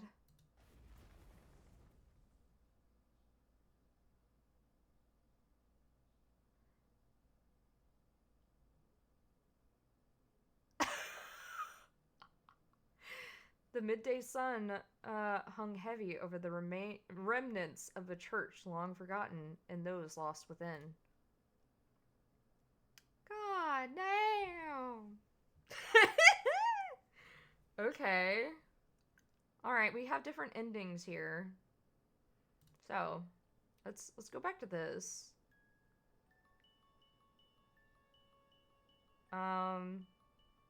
Let's skip. Skip. It is stop.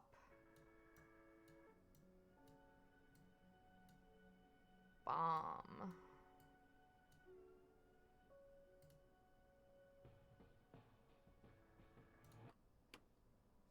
Oh shit, it's gonna skip. Stay here. Okay, it didn't. Good. Sev dropped his hands to his side and looked away from Renee. That was all the answer she needed. Oh, I understand. This is it, then. Sev nodded silently.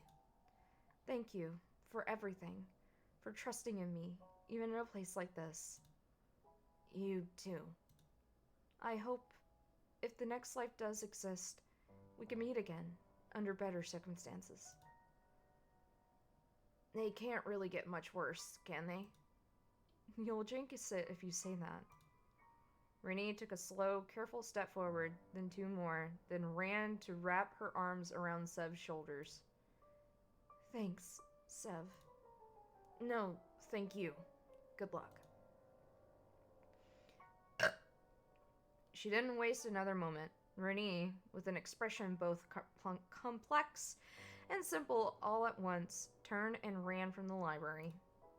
The room was once again silent. Sev walked from shelf to shelf. He mimicked Nini's curious nature from earlier, his fingers trailing against each book as he passed. Is this the right decision? Sev looked back up at the timer. Under 5 minutes. They must all be up there searching by now. Wonder if they found anything. 2 minutes. That's when he heard a faint ticking sound. Oh, that's when he heard a faint ticking sound. Where? Tick, tick, tick. Where is that coming from? Quickly, he threw books from their shelves, searching for the cause of the sound and disregarding his own safety completely. If I'm going to die anyway, no matter where he searched, no matter where he went, it seemed as if the sound wasn't getting any closer. It's coming from me. He is the bomb! Oh my god, so the right answer is to stay behind because he's the bomb. So if it explodes down here, it doesn't destroy the church. It doesn't kill the rest of the group. Oh my god. Holy shit, dude. It's coming from me. Is it in my clothes? Warning, 10 seconds remaining. So this is really it. So this really is it. 5 seconds.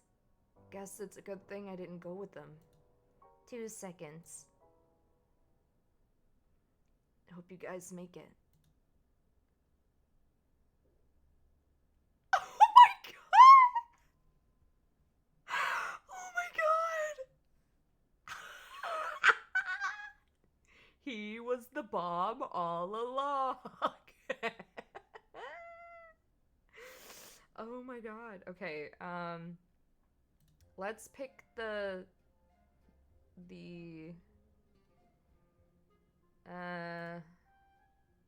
I don't know it.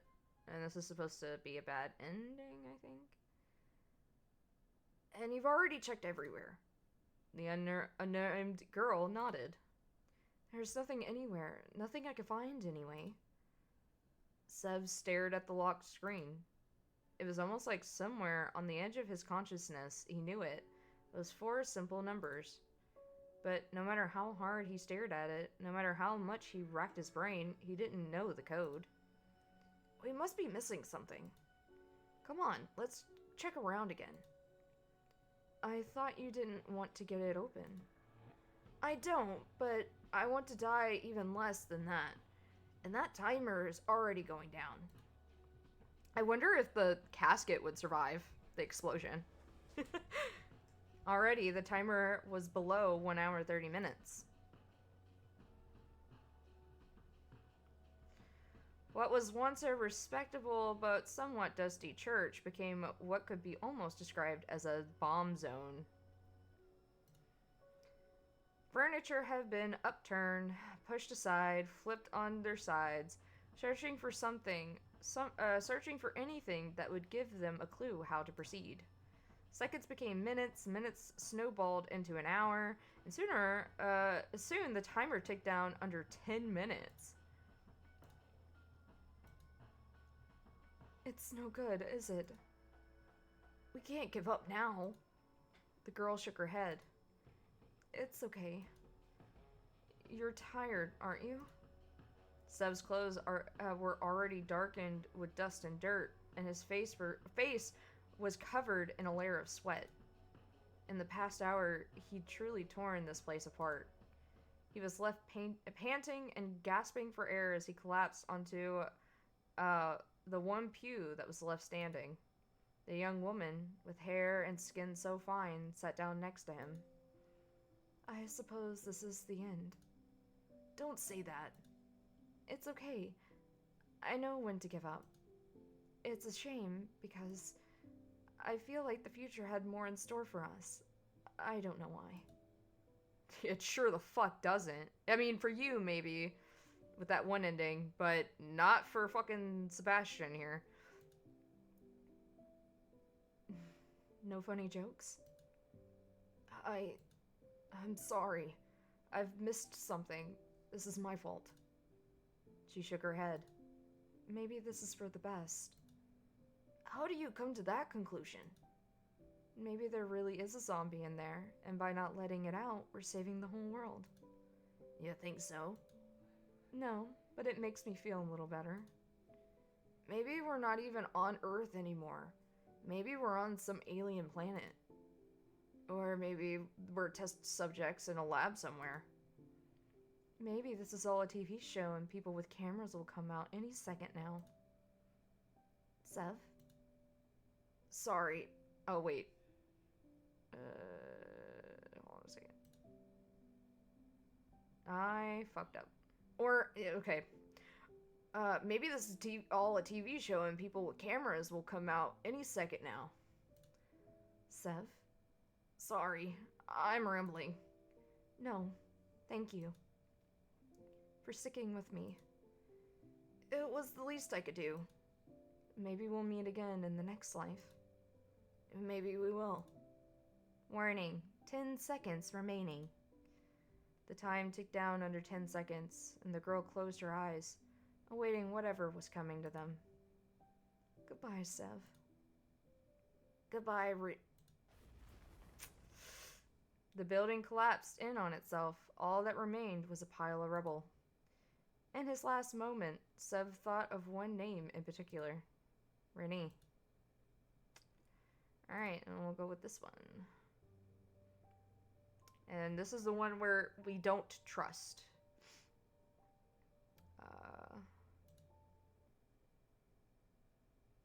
Don't press it. I can't do it. Sev turned away from both the monitor and Mikhail's judging eyes. He'll leave us here if I press it. Then we wait? I don't think he's very happy. Renee nodded back towards the window where Mikhail was banging on it soundlessly. Whatever colorful words were escaping his lips were fortunately lost before they ever reached him. Brown-haired man shook his head. Sorry, Mikhail. I can't trust you. I want to trust you, but I can't. It seems as if Mikhail went through all 5 stages of grief in a constant cycle. But no matter how much Sev insisted he insisted he press his button first, he utterly refused. See, if he really wanted to get out of here, he'd do it, wouldn't he? Yeah. Ignoring the furious white and black-haired man behind the window, Sev used one of the tables as a chair, his back turned to them. When the door opens, we won't have much time. 15 minutes, maybe. Yeah. It probably won't be enough time, will it? Maybe not. The 45-minute wait was slow, almost torturous. The seconds ticked down on the clock until finally the door opened. Mikhail slammed into it only a few moments later. You asshole! Mikhail, with Nini in tow, stormed into the room. What the hell were you thinking? Hey, what do you mean, what was I thinking? You refused to press yours first. And don't you think there's a good reason for that? What? Did you think after you let us out we would have just abandoned you in here? I'm not you. Come on, Nini. We're getting out of here. Alone. But... Those two want us to die. I won't let that happen. They joined hands, Nini trailing behind Mikhail as he stormed out of the room. Let's go check the room. Okay, good idea. Outside of the newly opened door was another long, wide tunnel, Jesus, that stretched into the darkness. Mikhail and Nini were already long gone. This must be the room. Directly next to the door they had just left was another one, exactly the same as the last. Feeling like a knot was already forming in his stomach, Sev led the way into the room. The room was exactly the same as theirs, which came at no surprise, seeing as they could see the majority of it from the window. A light bolted to the wall, a row of tables, the window, and lastly the monitor. Renee approached it first, and the timer ticked down below 5 minutes. Her eyebrow twitched, a frown forming as she continued reading. Oh no. What is it? The doors will automatically open in 45 minutes. If you convince the other team to press their button, your door will open, and you will be able to open the door from the other side. If you press your button, the doors will open in 1 hour. What? The knot in Seb's stomach twisted and turned in regret. Then... Shit. There was no way to know. If he just explained instead of only writing press your button, it might have helped. I should have trusted him. I messed up. I really messed up. Come sit next to me. Sitting on the table, she scooted over to make room for him. But the timer. There's not enough time. So, let's sit together while we still have the chance. He couldn't think of any words to say, so instead he just sat.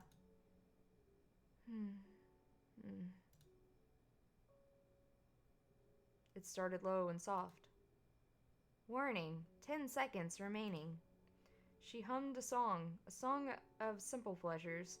Sunlight on your face, a home-cooked meal waiting for you, walking by yourself surrounded by nature. A song of sadness, of loneliness, of a lifetime of regret. A song of the past and the future. What is that song? It's pretty. Renee smiled. Behind that smile was a sense of loss that only came from forgetting what was once important to you. It's my secret song. Now it's both of ours. Well. Cool. Alright, so... I guess we'll have to replay this. And get to the part that has us. And it's just you.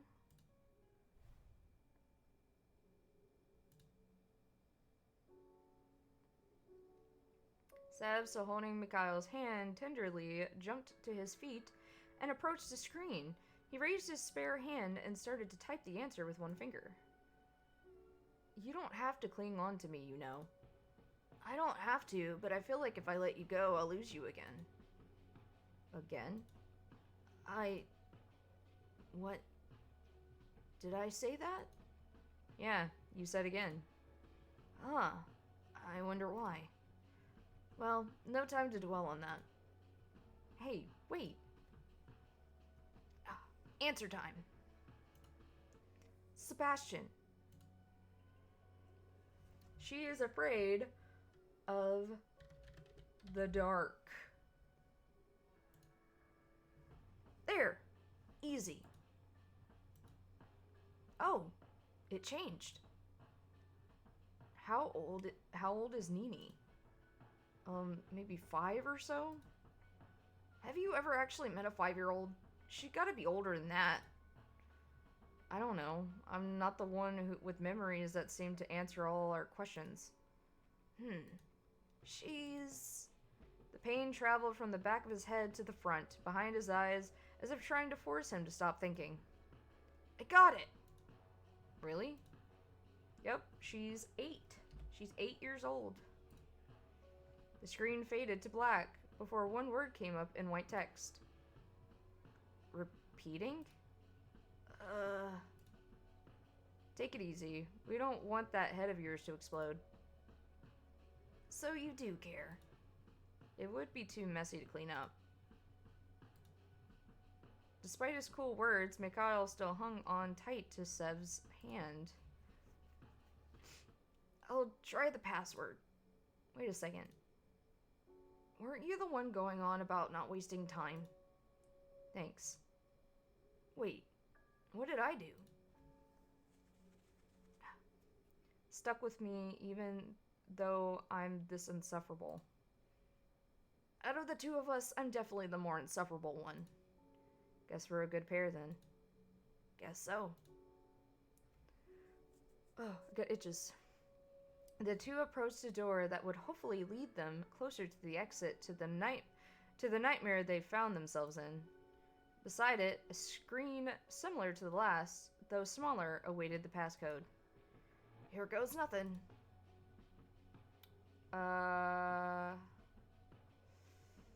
What is the code? Well, there might be.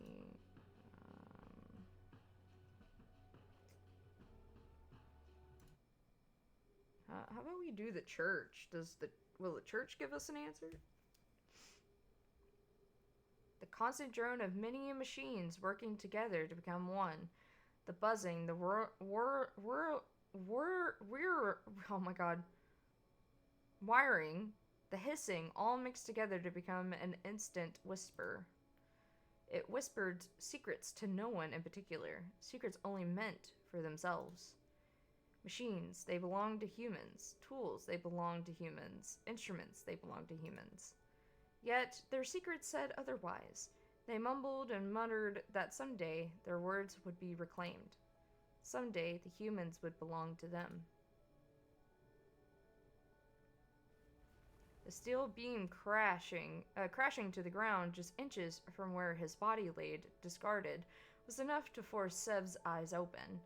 He jumped to his feet, his heart racing faster than what would be considered safe. What the?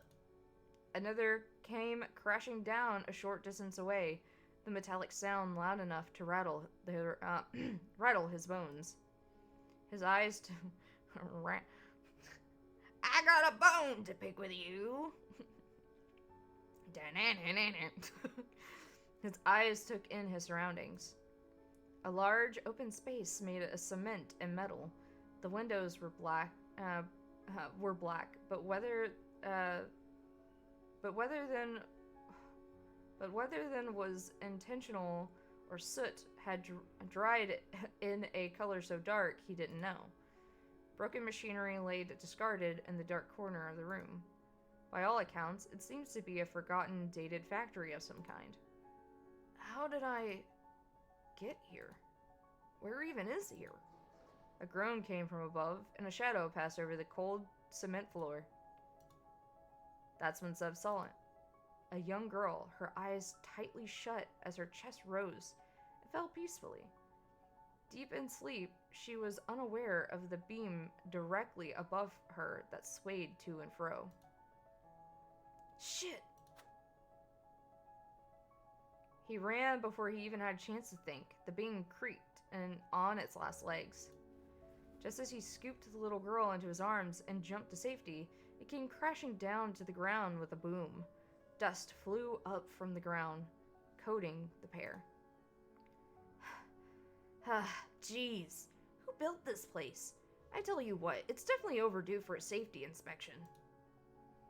And if I had to guess, I would say it's going to fail. I'm not a safety inspector, though.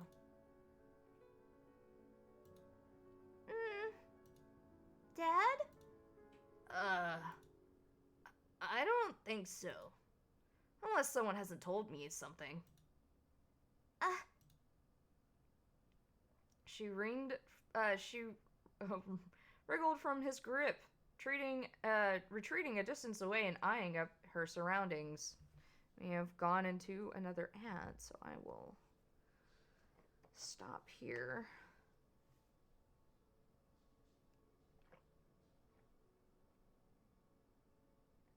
Oh.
Alright, I think that may be good enough.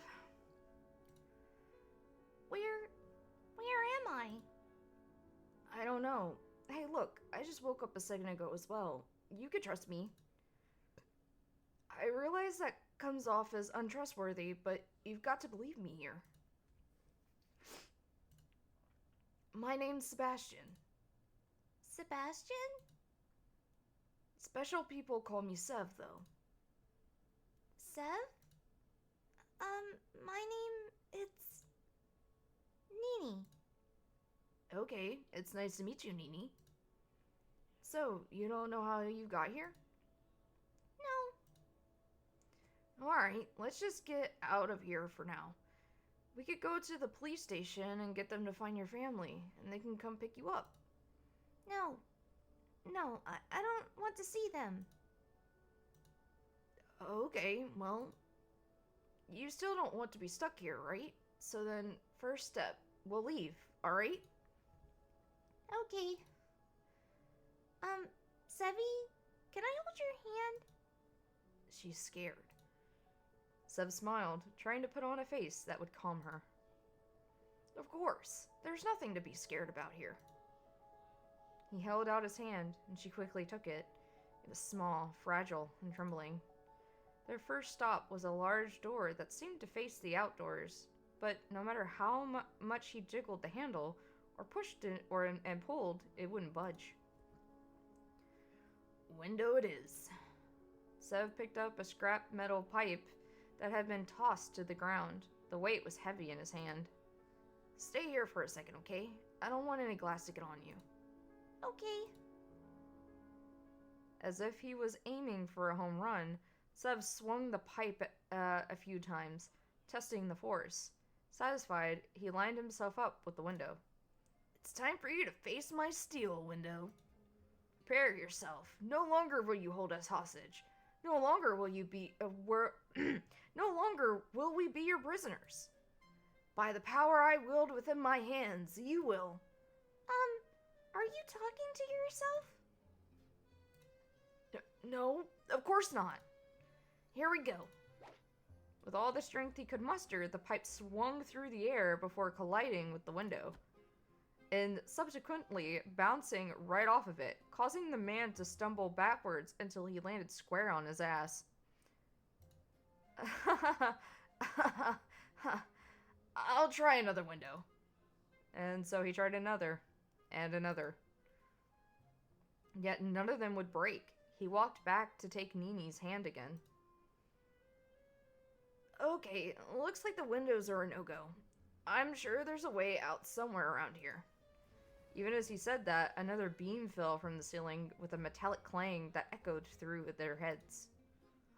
It started as a gentle sniff, but soon became a bubbler. Tears overflowed out of the corner of Nini's eyes as she watched the world as she knew it fall apart around her. Oh, poor little thing. It's okay. Really, look, we'll be fine.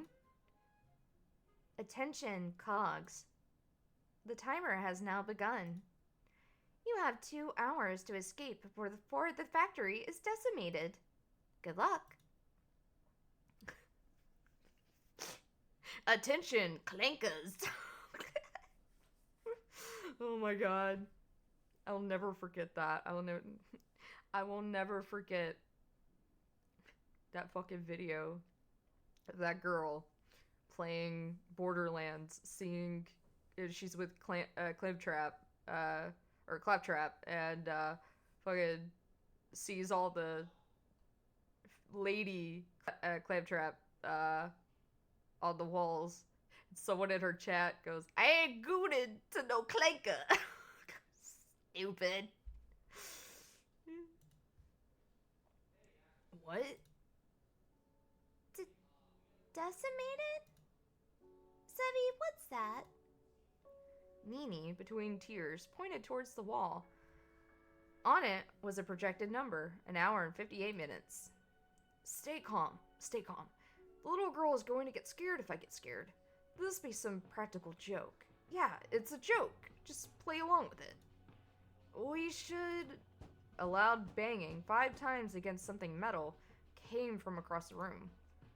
Behind the shelf. Nini, help me move this. You don't really have to help. No, I'll help. Nini rubbed her face against her sleeves, leaving it damp with tears, before jogging towards where the banging was coming from. On the count of 3, we'll push. Got it? She nodded enthusiastically. 1. Sev cracked his knuckles, preparing to show what he was made of. 2. He took a deep breath and did a little stretch with his arms. 3! The bookcase slid to the side with no effort whatsoever, thanks to Nini. Sevi, it's on wheels. Cool. I just got shown up by a toddler. On the other side of the bookcase was a reinforced metal door. No windows showed what was hiding behind. Well, that was easy. Who needs 2 hours? But who is doing the banging? Maybe someone's come to rescue us. One of our families? Oh, it's locked from the side. Well, let's get out of here already. A large metal bolt was the only thing stopping the door from bursting open. Unless the baddies are in there. The baddies? Sev shrunk back, kneeling down to stand behind Nini as if she was a shield. You open it. Okay. Her hand trembled as she reached towards the bolt. Okay, maybe making a child do this is a little much. But before Sev could move, she'd already pushed the door bolt aside. All was silent for a moment, and then all hell broke loose.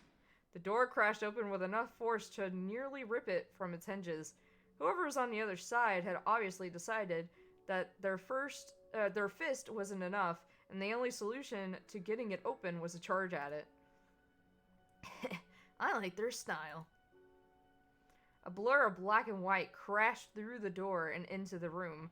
He barreled past Nini, who had quite smartly stepped to the side, and directly into Sev. The two went flying, skidding over the cement floor until they came to a stop next to a pile of abandoned machines. Hell yeah! Oh my god! Fucking Mikhail's ass, dude. He's got a fucking ass. Holy shit.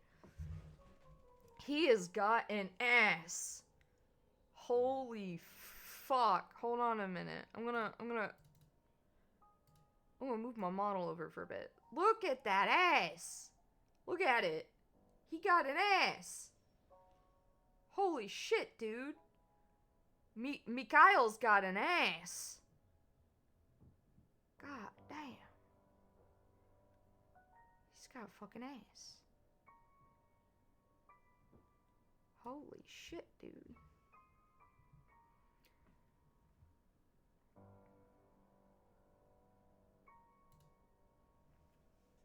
Alright, asshole. Did you think this was funny? You better have a damn good explanation about why you locked us in that cupboard. Oh, this guy's pissed. Sorry, I thought you were the janitor. Do I look like a janitor to you? Sev looked at the man who was hanging above him. White and black hair hung from his head to dangle above Sev's face. It seemed like his outfit matched too. Yeah, did you find the broom in there? You. Mika, no. What, another one? I don't remember hiring 2 janitors. We're not janitors, you piece of shit. Where the hell are we? And who the hell are you? Oh, I'm Sebastian. You can call me Sev if you want. That's Nini. We don't know where we are. Okay, Sebastian. Why are we here? That is a fantastic question. Well, no idea, to be honest. Do you think I believe that after you locked us in there? Oh yeah, I was actually lying about that. Sorry. He didn't say anything further. He just silently raised his fist and swung it downward.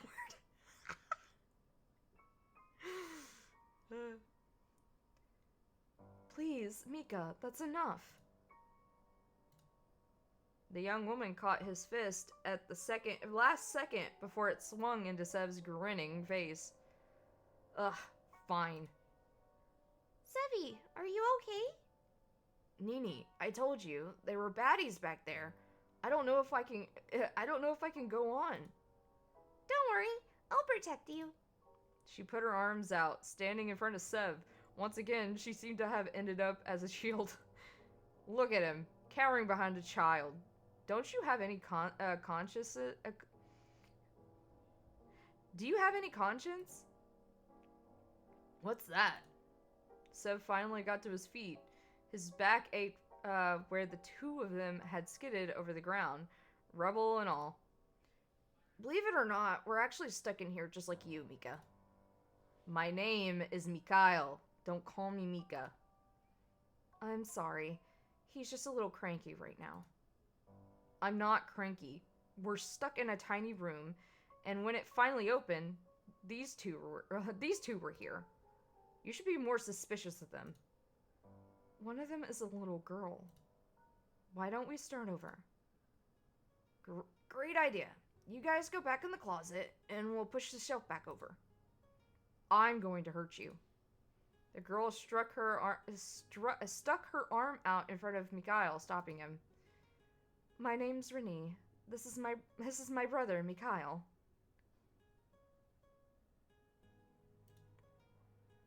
Well, I already introduced myself, but it's kind of awkward if I don't reply, so I'm Sev.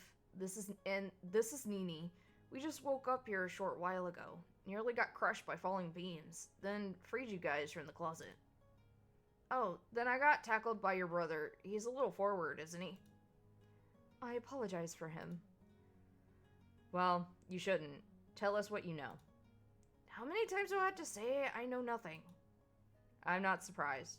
Just your face alone screams airhead. Well, what about you? I don't remember anything. Neither do I. How about you, Nini?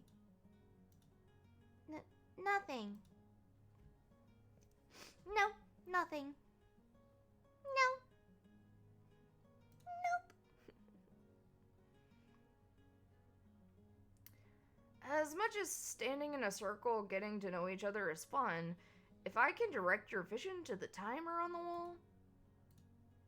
He pointed to the time as if he was a flight attendant. 1 hour and 40 minutes remained. We're already running out of time, majorly. You don't believe that bullshit, do you? What, that the building will be decimated in 2 hours? Yeah, I kinda do. Then you're an even bigger idiot than I thought. We'll just break a window and be done with it. How could I not think of that? Man, you really showed me. Please, be my guest. In fact, here, take this. He bent down to pick up his abandoned rusty metal pole, then handed it to Mikhail. Mikhail snatched it out of his grip, then sauntered up to one of the old darkened windows with a cocky gait. He wound up his batting arm as if a mirror into how Sev looked just a few minutes ago himself. Pull it back a little further. They might be tough windows. An old factory like this, don't be stupid. Yet, despite his words, he still pulled the pipe back just a little further. Sev watched on with a smile. Mikhail swung down hard. The air whistled. And then the pipe bounced right off the window directly back at Mikhail and hit him square in the forehead.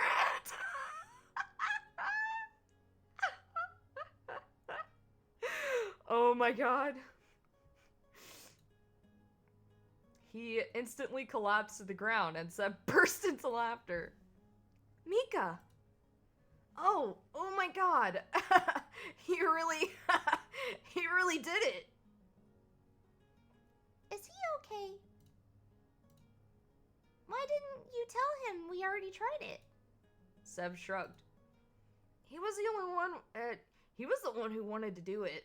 Better he sees for himself how trapped we are, so he takes it more seriously. Mikhail, are you okay? Asshole. Renee helped Mikhail back to his feet. He swayed back and forth for a moment before finding his footing. With that sorted, how about we start looking around and actually finding a way out of here? Unless, of course, you want to go around too with the windows. Leave it, Mika. We should hurry. Whatever. We'll search over there. Do you two want to start on that side of the room? Okay, Sebi, want to look around together? Of course. Mika over there probably smells anyway. As Mikhail's fist tightened, Renee led him away by the arm. He's not very nice. Just a terrible personality all around. Well, that doesn't matter. We're only gonna be stuck with them for a little while. Come on, let's look around a little. They searched through every nook and cranny, careful of anything further falling from the ceiling, but it seemed to have stopped already. Everything was covered in a layer of dust. Whatever this factory was once used for, it was long in the past. Sebi, what do they make in factories? All kinds of things. Cars, clothes, food, little girls. Little girls? Yeah, maybe you were made here. Don't be silly. Little girls don't come from factories. They come out of their mommy's bellies. Like little parasitic aliens bursting out from their chests. Oh my god, that's just Anthony. No? She shook her head. No. Fine. Maybe you're a little too young to have watched that. Hey, you guys. I think we found something, but, well... She looked awkwardly back over her shoulder, where Mikhail was desperately trying to push a large piece of machinery to the side. He didn't look like he wanted to ask for help. Can you come help?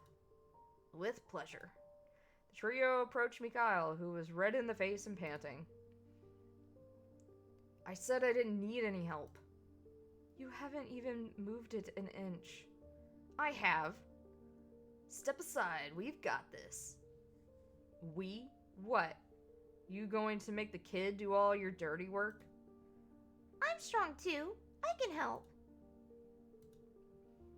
And push. Sev and Nini lined up behind the old machinery. It was definitely heavy, but in just a few moments, it was pushed aside. There we go. It was all Nini. She flexed where her muscles would be if she had any. A door. Looks like this is the right way. Huh? What's this? Beside the door were two screens, one awaiting a password, and the other with 4 colored buttons on it. We need a passcode to open the door. Suddenly, the 4 colored buttons started lighting up, one at a time until it stopped, awaiting input. This is like one of those kid memory games. Are you any good at them? There's one way to find out. Don't mess this up for us. I'll try my best. Oh god. Red, red, green, yellow. Blue, red, green, blue, green, yellow. Oh god. Blue, red, green. Blue, green, yellow. Yellow, yellow, yellow, blue, blue, green, blue. Oh god! Look, I'm not really good with those. God.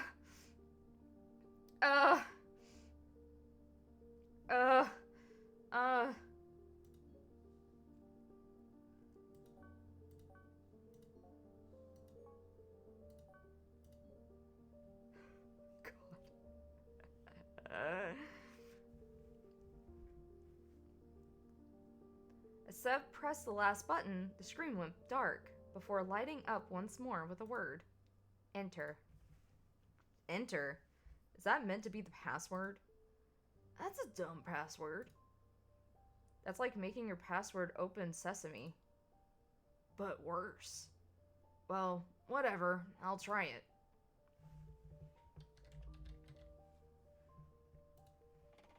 The door opened with a low metallic groan that seemed to match the rest of the building. Beyond it was a pure darkness. We have to go in there? Stay close to me, Rennie. Okay. It looks scary. I don't want to go. Sev extended his hand once again to the little girl, who took it eagerly. I'll scare away anything that hides in the dark. Okay. The sound of something dripping seemed to come from every direction. Somewhere in the distance, chains were dragging slowly against the cement floor. Sev stuck out his spare hand, but he couldn't even see that in front of his face.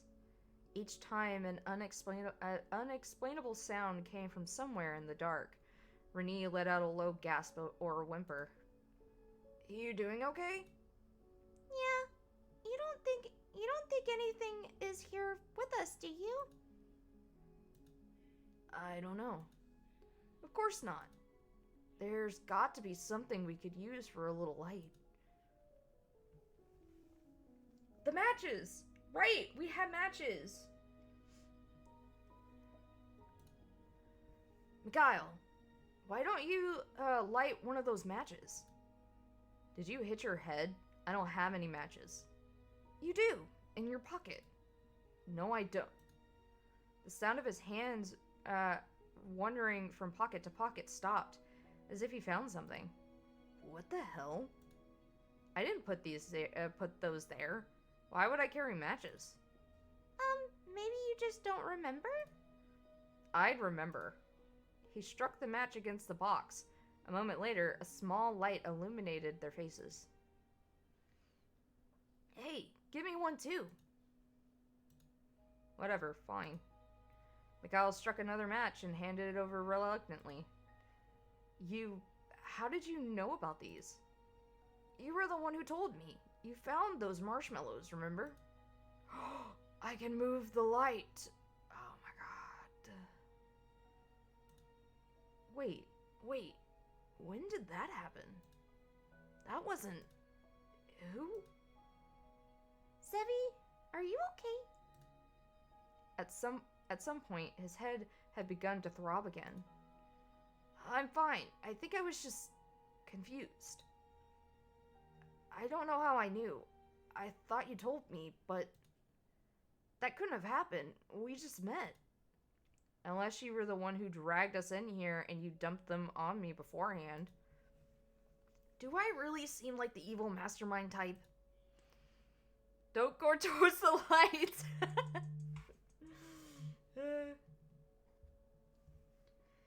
Maybe you're only acting like an idiot.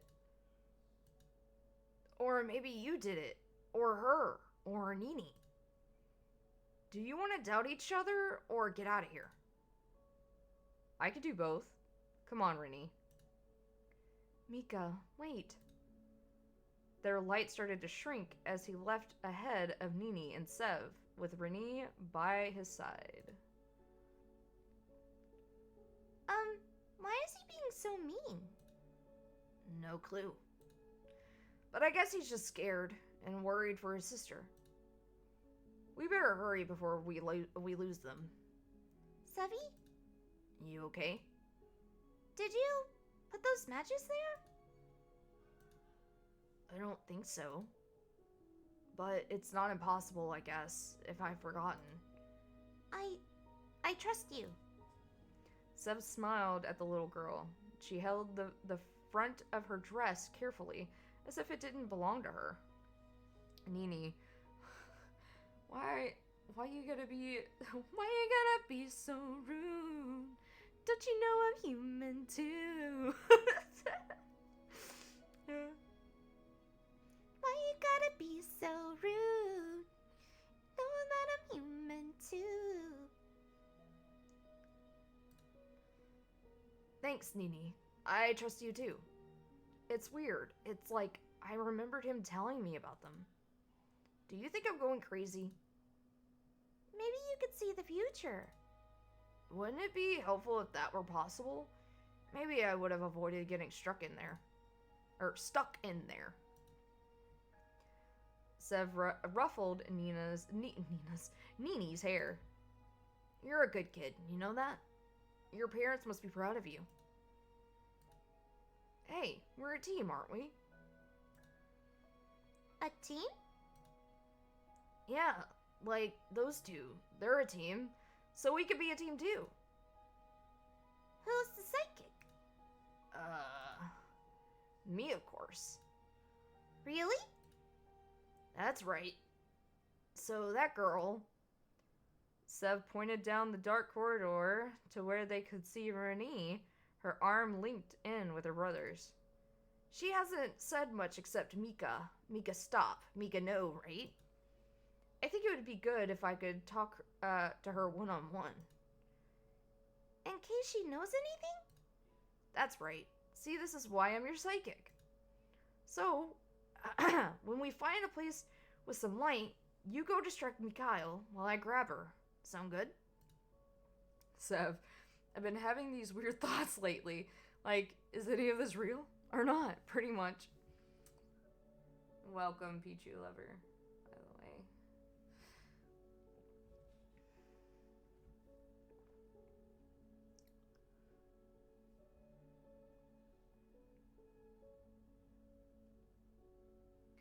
We're gonna roll into an ad soon, so I gotta pick up the pace. Yeah, I can do that. Then we have a plan. They quickly caught up with Renee and Mikhail, who were speaking quietly, barely above a whisper. Did you miss us? What, you didn't get lost back there already? What a shame. He missed me. How sweet.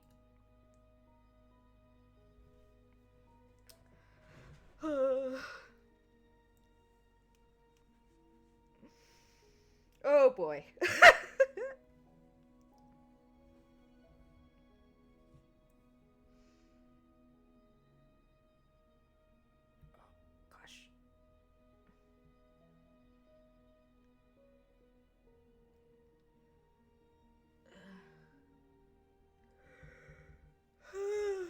Goodness. That means I'm going to see the light soon. Oh. Don't go towards the light.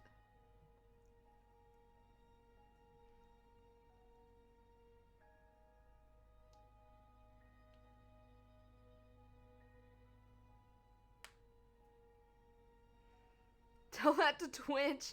Well, there's a lot of things I would like to tell the Twitch, but, you know.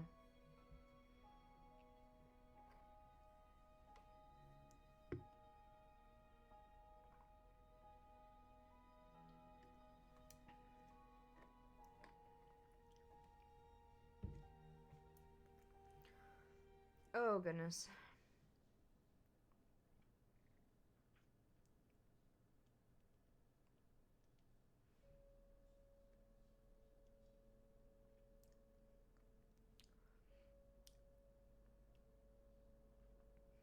Alright.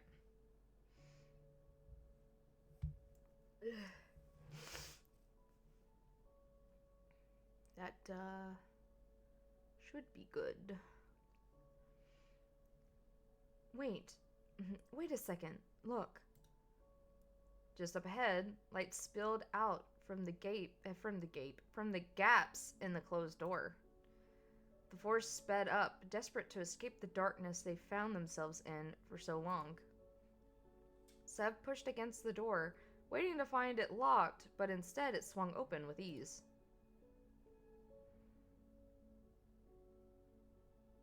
Despite not being particularly bright, what little light that was inside the room burned their eyes. The room was made of cement, significantly smaller than the last, and covered in graffiti. In it sat a couple of chairs, haphazardly thrown around. The light seemed to be natural. Far up near the ceiling were small dark windows, far out of reach. Even if they wanted to try smashing these ones, there was no way to get up that high, at least none that Sev could see. Ready, Nini? She nodded as if she was given a mission of grave importance. Mika! What do you want? And don't call me... Mika, come with me! Hey, wait! Nini grabbed him by the arm and pulled him to another side of the room, a wide smile on her face. Phase 1 complete. Good job, Nini. I won't let your sacrifice be in vain. I wonder what that was all about. Poor Mika, he isn't very good with kids. Are you worried about something happening to Nini? Are you... Oh my god, I thought that was her for a second. Are you worried about something happening to Nini? Oh, absolutely not. He wouldn't hurt her or anything. I'm more worried for him. She seems very excited. Nini jumped up and down in place, holding on tight to Mikhail. He looked around desperately as if waiting for someone to come save him. So, since we're alone... I'm sorry, but I don't feel that way about you. What? No, you! And we only just...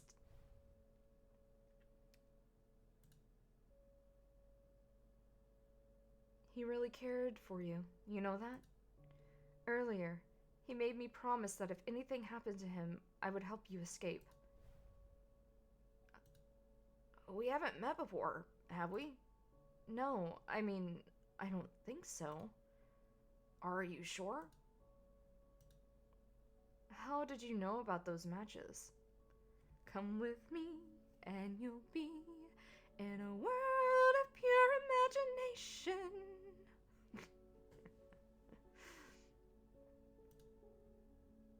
You wouldn't believe me if I told you. What if I said I would? What if, instead, you pass everything I say on to your brother? She looked back to Mikhail. He was still getting almost tortured by Nini, who was now running circles around him. I don't tell him everything. I had a memory of him telling me about them. I don't know where or when, but he pulled them out and showed me. That's how I knew.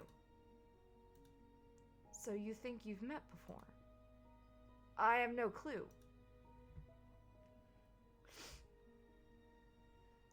Okay, I believe you, and I trust that you're not the one who put us here. Not easily. What if I'm a very good liar? I also trust my brother's judgment of you, you know. A little bit of an airhead. You're a smart woman. Since we're both so trusting of each other now, will you tell me anything you know? It's not much, but it's something. Mikhail and I woke up in that closet. There's a joke to be made there. Rennie shook her head and continued her story. Truthfully, I was the one who woke up first. I rushed over to Mikhail. I didn't even know if he was alive. But I found him sleeping. I was relieved, so I sat with him for a while. I want to say it, Sev, but I won't.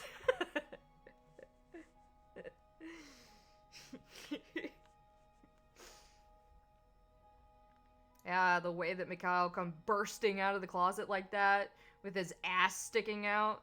Bruh. Mikhail had an ass.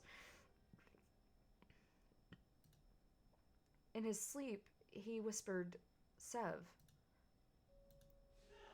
I don't know what it meant until you introduced yourself. He knows me. I don't know. That's all he said. I gotta talk to him. Wait. Let me talk to him first. Right now, he's probably not in a great mood. Ugh, children. Ugh, children. Me too. Child. Go annoy someone else. Anyone else. Wait, Mika. Sebastian, take your thing. It's kind of weird when you say my full name. I feel like I'm in trouble. You are. Behind his back, Seb gave Nini a thumbs up. She repeated the motion, a large smile on her face. Mika, why don't we start searching for the way... Mika, why don't we start searching for the way to continue? What, everyone finished wasting time now? He didn't harass you, did he? Not at all. Good. As the two left to look around the room together, Seb's eyes drifted back to the timer, 1 hour and 20 minutes. Seb, he dreams about me in his sleep? Question mark? Hell yeah, dude. This is a BL visual novel, so, you know.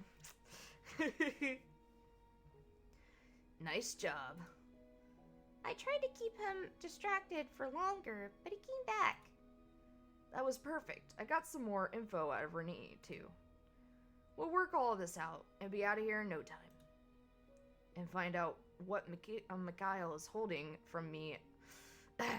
And find out what Mikhail is holding from me hiding from me along the way. Jesus Christ. When I was annoying, talking to Mikhail, I tried to look for the password, but I couldn't find anything. The room is pretty bare, isn't it? Sev walked through the middle of the room, looking up. The ceiling was at least 2 stories high. We're missing something. Click. Nini. Don't move. Under Nini's foot, a metal plate had pressed into the floor as she stepped on it. She stepped on a fucking landmine? What is it? Just stay still for a second. It's not a bomb, is it? Oh god, she said it. Did you say bomb? Where? Calm down, calm down. It might not. Might? There's easier ways to kill us. Why bother putting us through this if they're just going to blow us up in the end? It's some kind of pressure plate. She has to come off it. I'm scared. Better just rip the band-aid off. Nini, take my hand. You trust me, right? At once, she took his hand and he pulled her off the metal pressure plate and away, shielding her body with his own. When nothing happened, he turned back around. All of that for nothing. Did you want it to blow up? Did you want it to be a bomb? Well, no, but it's a little anticlimactic. Savior complex much? Mika. Renee elbowed Mikhail in the ribs gently, nudging him forward. Do I have to? Yes. Ugh. Sorry. I was wrong to... Yes, to... accuse you of bringing us here. No need to force yourself. See, I didn't need to Apollo... Yes, you did. Another loud metal click came from the plate as it split in half, revealing something hidden. A letter. 3 unmarked envelopes. To receive the password, you must play 2 truths, 1 lie. Choose 1 person to be the guesser. Is this supposed to be a joke? Treating us like children, sorry Nini, and making us do this shit? Whoever set all of this up must be watching us, laughing his ass off. Savvy should do it. What, me? Why? I think you know everyone the best here. Suddenly Saw, dude, it's been Saw this entire time, dude. Oh, she means that memory game. Well, if everyone's fine with it, that works for me. Yeah, whatever. Thanks for your confidence. Carefully, Seb flipped over the 3 envelopes. Each one had neat and careful letters on it. Renee, Nini, and Mikhail. Wait, where's mine? Well, you're not playing. Are you? You're not playing, are you, Sevi? I guess not, but how would they know that ahead of time? Think about it later. We're running out of time. Right, how do we do this? Guess I'll just go first. He opened his envelope, holding the letter inside close to him to stop anyone else from seeing what was on it. My favorite color is blue. Wait a second. This is stupid. All of these are... Shh. Mika, if you spoil it, we might get punished or something. I don't have a little sister. And, I'm in love with someone. What's true and what's a lie? So...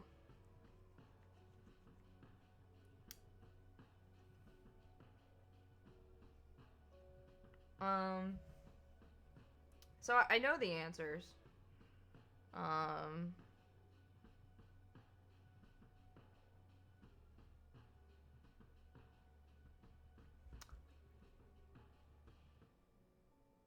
yeah. So clearly we have to pick the lie. So the lie is that his favorite color is blue.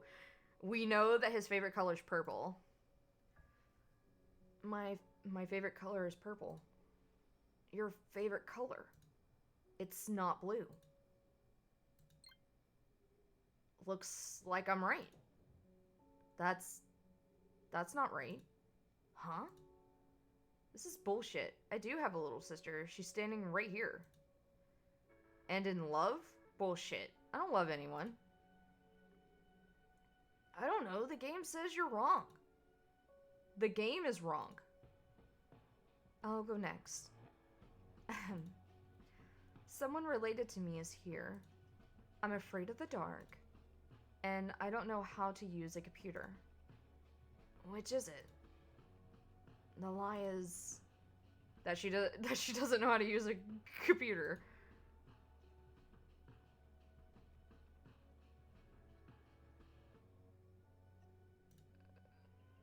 You don't know how to use a computer.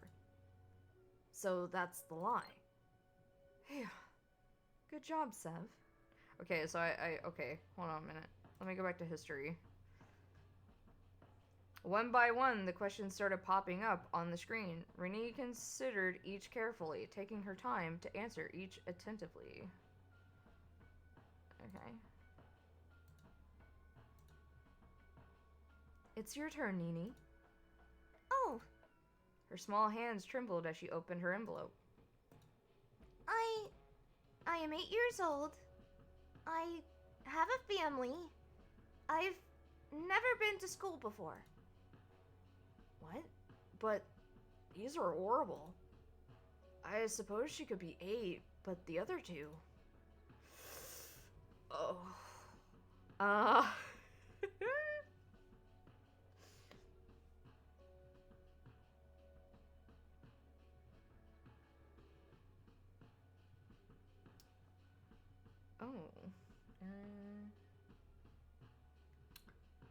Alright, I know that she is, I know she's 8 years old. And,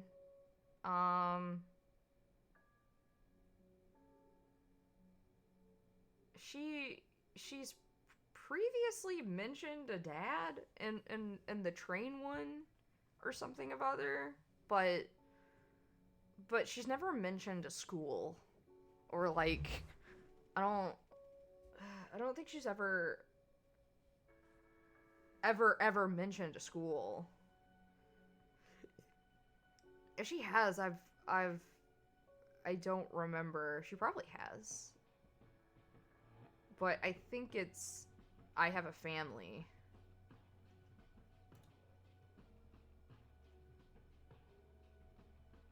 I don't remember her mentioning she didn't have a family. I don't have any family. I don't want to say it. You don't have a family. So that's the lie. She's never been to school? Why? Nini looked away. The ding that Sev was correct seemed to weigh very heavily on his soul. I don't remember her mentioning that she didn't have a family. I thought I remember her mentioning that, like, she had a dad. And then earlier she was like, I don't want to go back to my family. whatever lie is terrible. Yeah.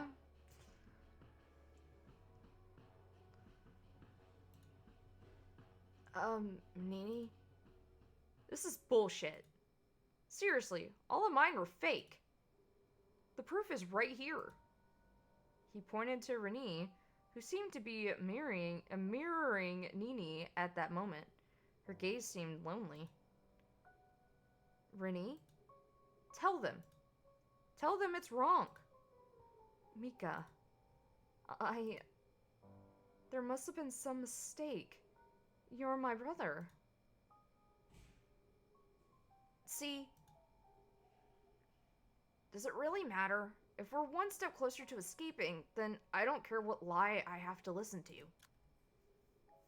A click came from the spot in the floor where the envelopes and letter had appeared. When the group looked towards the noise, a single scrap of paper had appeared. But before Sev could kneel down to pick it up, Nini had already taken it into her hands.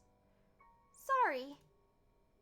She bolted towards the door, inserted the code, and squeezed through the door as it opened before Sev could even move to react. Ah, shit. I'm gonna go find her. Sev, let us. We'll catch up soon.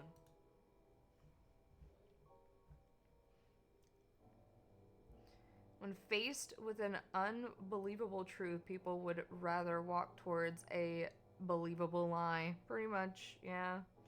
The corridor was long and quiet, but fortunately not nearly as dark as the last one. Sev scanned around in search of where Nini could have gone, but everything was quiet. Far too quiet.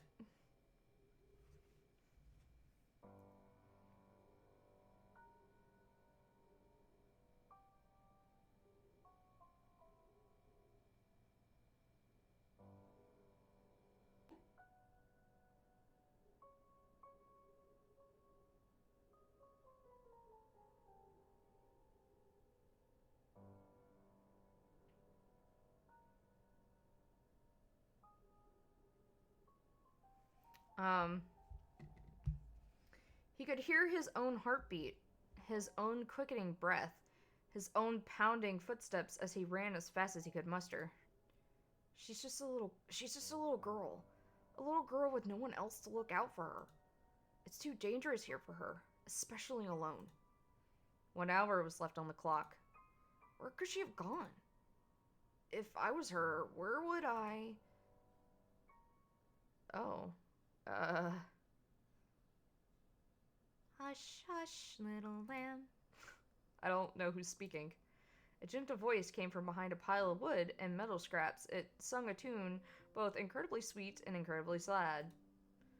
A song of simple pleasures, sunlight on your face, a home-cooked meal waiting for you, walking by yourself surrounded by nature. A song of sadness, of loneliness, of a lifetime of regret. A song for someone so very lonely. Oh, she was the one singing it. So it's hush, hush, little lamb. Sev approached quietly, then ducked down to crawl into the space she was hiding in. Her song came to an end, and all that remained was a soft whimper and wet cheeks. Nini sat huddled into the corner in a ball. Her eyes rose to greet Sev as he sat down beside her, but she made no move to say anything. That was a pretty song. It's my secret song. Only I know it. Well, now we both know it. I won't tell anyone. It could be our secret song. I want to share it with you. Okay, our secret song. Do you want to tell me where you learned it?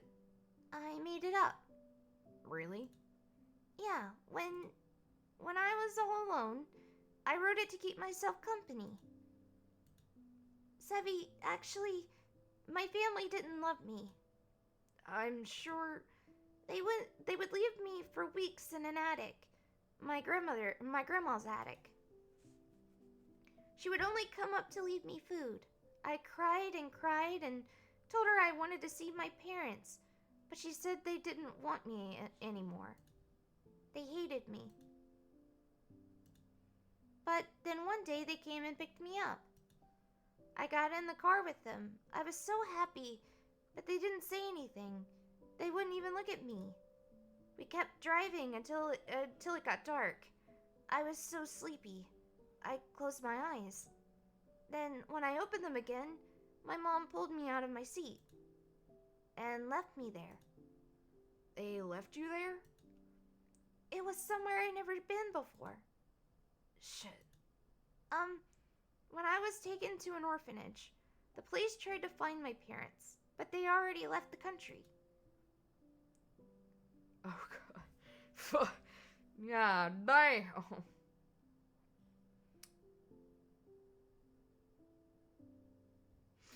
God damn.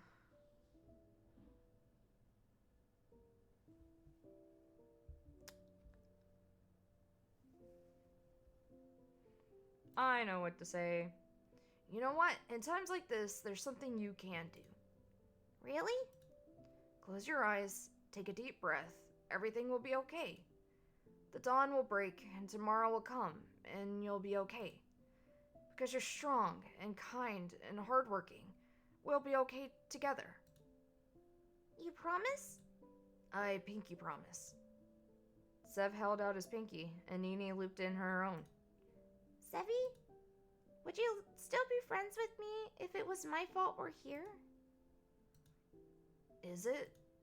I don't know. Nini, nothing that's happened is your fault. You're not to blame for any of this, or any of what came before this. We'll be friends no matter what, alright? She didn't have the words to respond to Sev's earnestness. She simply wrapped her small arms around him and buried her face in his shoulder. At least your grandma, for you, your parents, on the other hand. I mean, she kept her locked in the attic and only came up and gave her food. She's just as bad. There you guys are. We were worried about you. You were. We were. Mikhail looked away from Rennie. Obviously, the two still hadn't quite got over what happened earlier yet. Whatever. We found the next door, so hurry up and help us find the code. Is that okay with you, Nini? She wiped at her eyes with her sleeve, then nodded. Yeah. Sev stood first, then held out his hand to Nini. She took it, quickly raising to stand beside him. 40 minutes left. There's no more time for sudden outbursts, emotional episodes, or stupid jokes, you hear me? Are you talking to yourself? I'm not going to dignify that with a response. But by saying that, you've responded. Doesn't that just prove I'm getting to you? Just shut up already. Look, up ahead. That room, that's the room we found. How does it look? Well, you'll have to see for yourself, I think. That doesn't bode well. They passed through the metal doorway and out onto a platform of sorts. Great, googly moogly. Welcome back, sea goat. Welcome back, sea goat. Welcome back. Welcome back. Yay, head pads, head pads. Googly eyes, googly eyes, googly eyes. Bah, still at day 0, but waiting for my ride now. Have a thing. Thank you for the things. It's over there, see? On the other side. Right, over the gap which can make you fall a couple of stories, then break your legs. Cool. Of course it is. And there's a hook in the middle. Brilliant. We'll have to swing on it and jump across. Is that really the only way? No ladder anywhere. None of the other rooms have anything useful. Not that we could find. This is it. We have to swing across? What should we do? There's not much choice. No, there's not. Alright, I'm up first. Wish me luck. Sev, wait. He took a few steps back, then ran and jumped. His hands caught the metal hook, which was luckily not sharp, and he swung, building momentum. Just a second later, and he landed on the other platform. Remember what I told you before, Nini. Be brave. I'll catch you. Is this really a good idea? Rennie, it's the only option. Mikhail's face twisted in surprise. Even he himself was not expecting an outburst directed at his sister. At his own sister. Sorry. Nini closed Nini closed her eyes, took a deep breath, and Sev could have sworn he saw her mouth Everything will be okay. And then she jumped. Sev's heart fell into his stomach. The moment she flew through the air seemed to go on forever. Time only returned to normal as she caught a hold of the hook. She swung and then swung some more, then finally went catapulting towards the opposite platform. Her feet hit the edge of the platform, but it wasn't enough. She teetered over the edge, before Sev caught a hold of her arm and pulled her away from the drop. She smiled wildly. I knew you would catch me. I wasn't so sure for a second there. Rennie and Mikhail both made the jumps themselves smoothly. Perhaps after seeing such a young child accomplish it, they felt more confident. Alright, I hope none of you left anything on the other side, because we're not going back. If only we had left you over there, it'd at least be a lot quieter. Alright, we're about to go into an ad, so I'm going to stop right here. We'll stop right here, guys. Sev caught the wild Nini.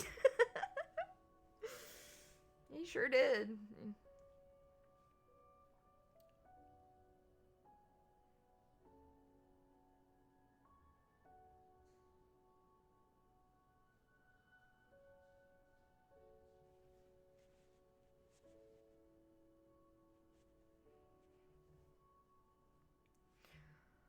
Oh my god.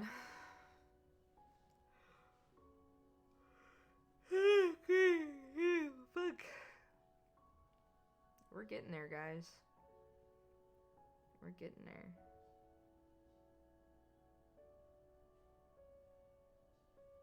Though I kind of want to go get some coffee.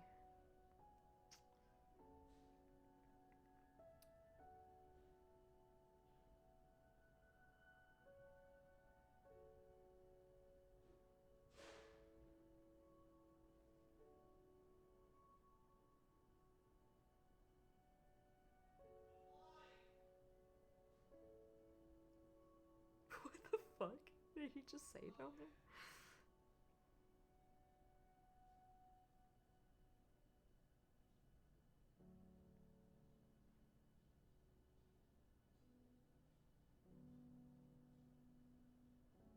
Hey, yo.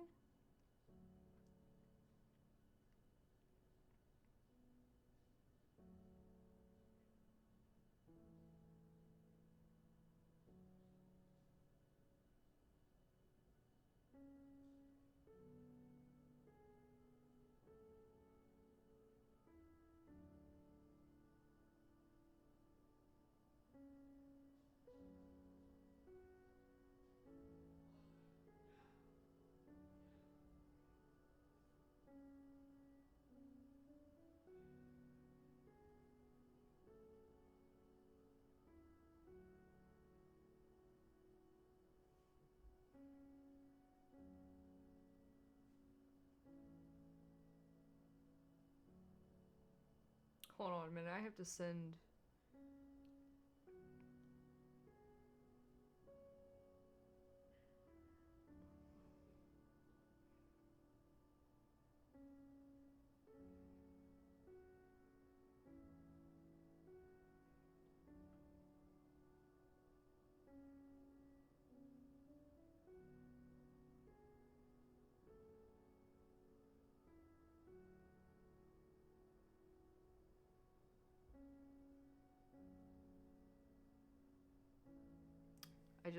I just saw something wild. Anyway. Oh, I have a very loud voice. I'm sure you'd still hear me. What's this? It looks like some kind of list. What kind of list is this supposed to be? They're just random words. Maybe there's some kind of code in them. phone, a QR code, a password. Doesn't someone have a phone? Mikhail, give me your phone. What are you talking about? How the hell do you know everything I'm carrying? No clue. But we can argue and possibly have a fist fight about it after we escape. Tick-tock, time's going down. Whatever. The passcode is... It's fine. I got it. Let's try searching for those words. You're more of an idiot than you look. Do you think I have a signal? Don't you think I would have called for help if I did? For some reason, that doesn't matter. I know it will work anyway. It's worth a try. Huh?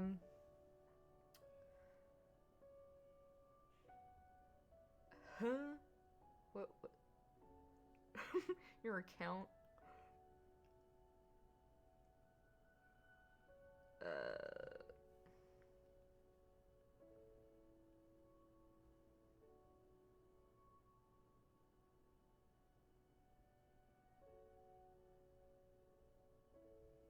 Okay,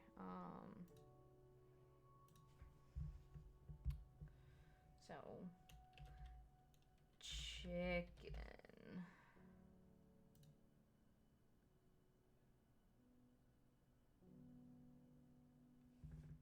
So, let me guess, it's all of the, orange letters.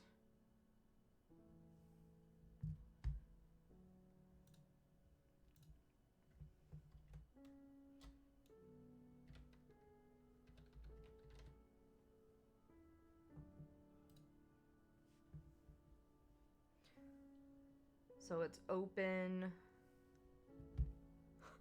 What if it's open sesame?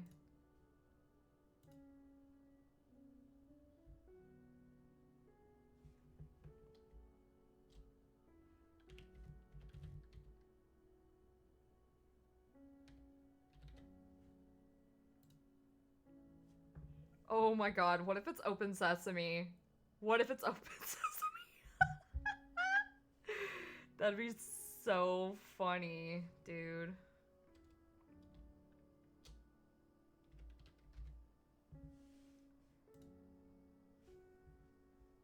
Oh my god, dude. It's open sesame, isn't it?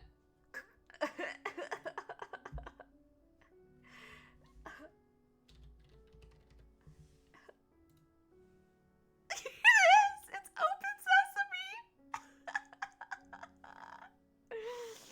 Oh my god. That is so funny, dude. What's the code?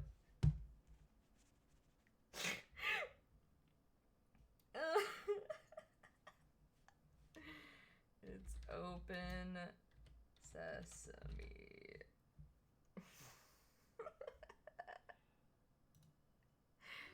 There! The answer is...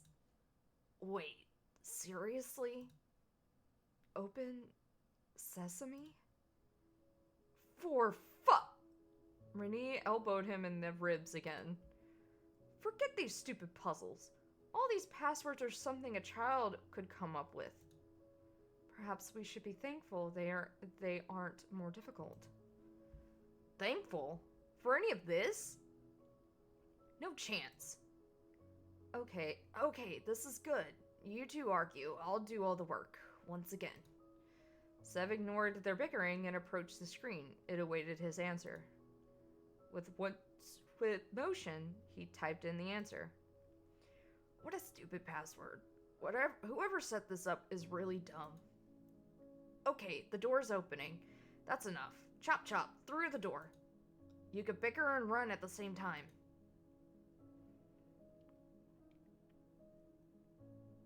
"20 minutes left." We must be near the exit. So, or there's no exit. There is. I'm sure of it. There has to be. What if you're wrong? Then we die. Why are you arguing with me so much, Mika? My name's Mikhail. you're mad about earlier. I'm not mad. You sound kind of mad. You stay out of this. This is a family matter. Is it?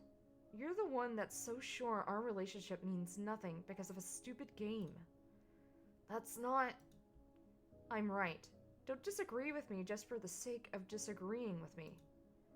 Do you know how hurtful it is for you to treat me like just bleh?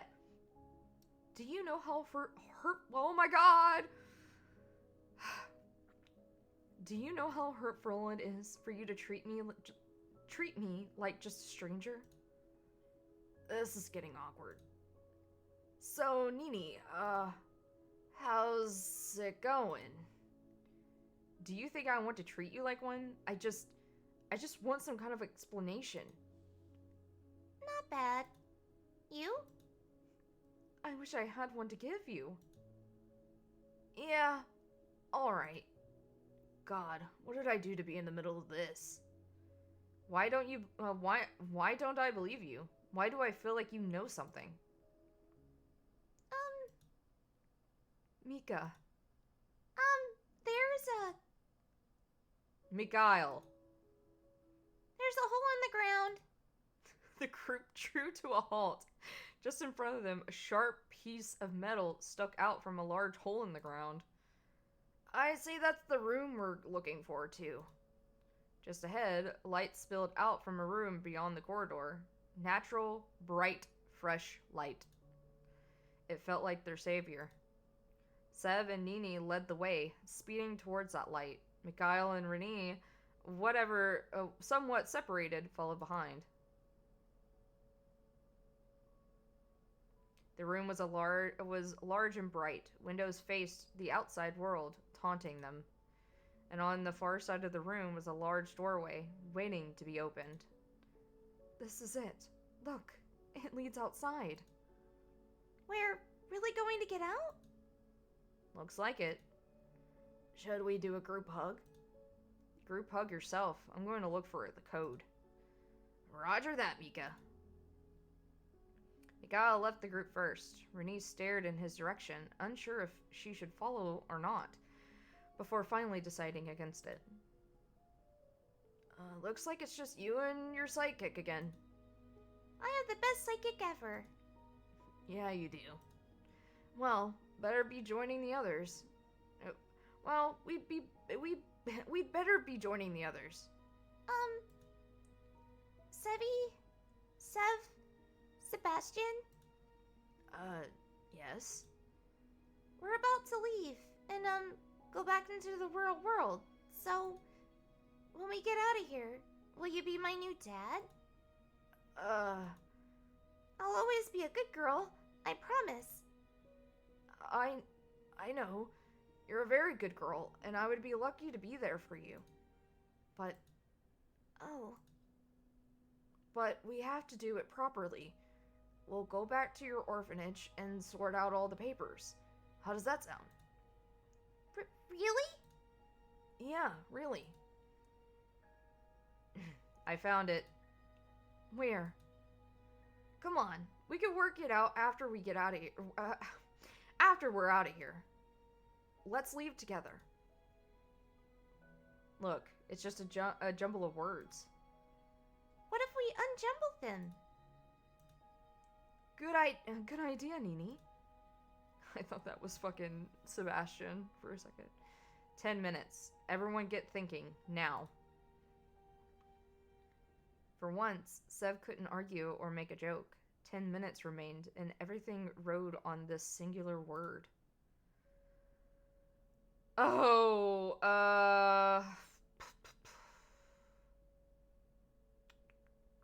oh god, I'm not very good with jumbled words.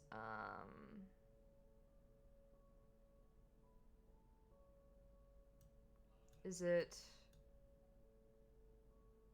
No. No.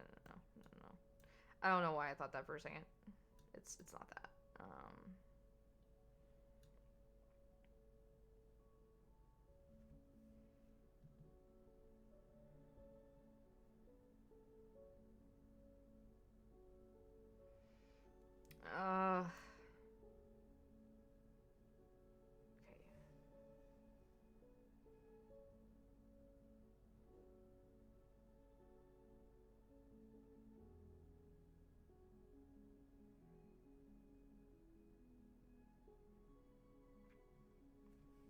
Alright, I think I might have it.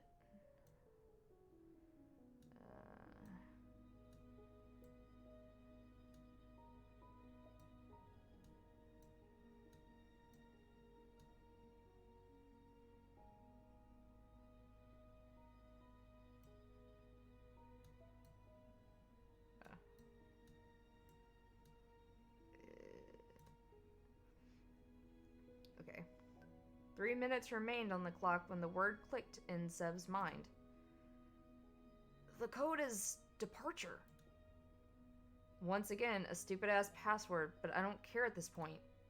I'm getting out of here. Mikhail ran to the door and started typing in the password. A smile naturally rose to Sev's face. We've done it.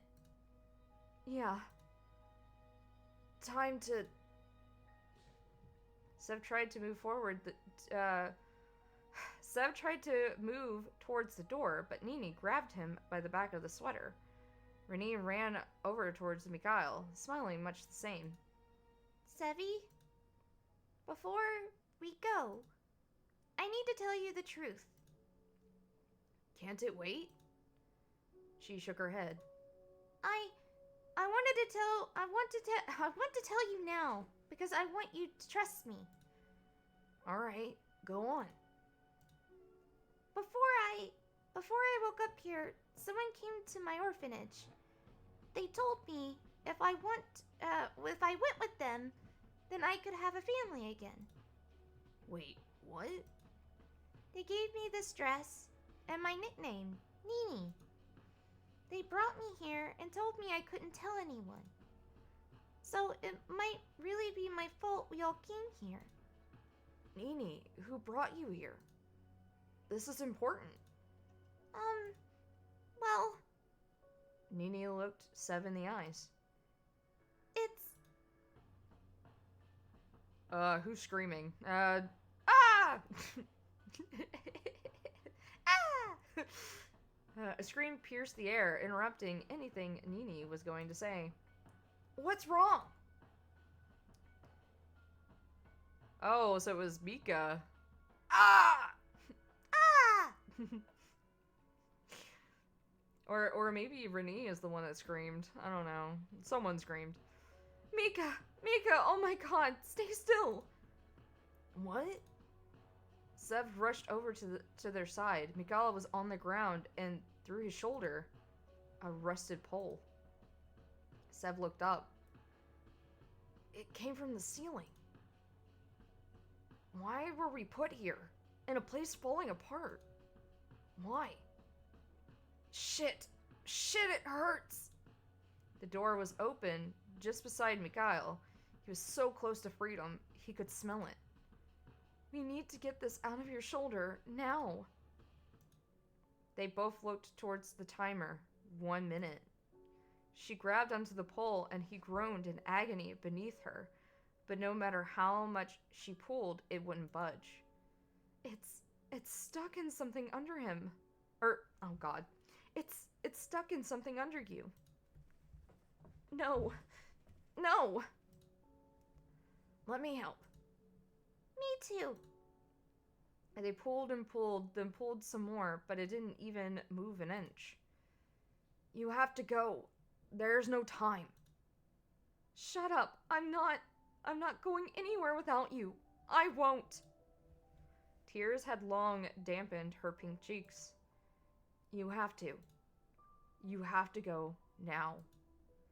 But before you go, tell me one thing. Promise me you'll tell me the truth. She nodded. Are you really not my sister?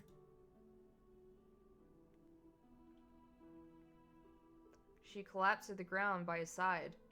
Her tears fell to the cement floor, so littered in rubble and trash. Sev couldn't help but look away as the timer hit 30 seconds. I'm so sorry, Mika. I'm so sorry. I didn't mean to hurt you. I didn't want this. I could tell why he loved you so much. Nini, Renee, we have to go. Renee shook her head solemnly. You two need to survive. Go. Just leave me here. Renee. I'm not going anywhere. I'm sorry. Nini, we're going. Wait, Sevi! Warning, 10 seconds remaining. Sev grabbed her hand and ran with all the speed he could muster, and jumped out of the open doorway into the fresh air.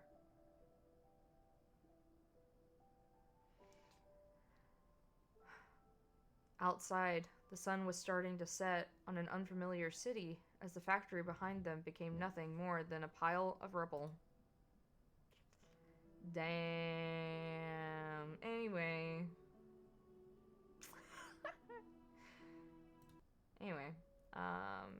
Now we need to get the alternate to this.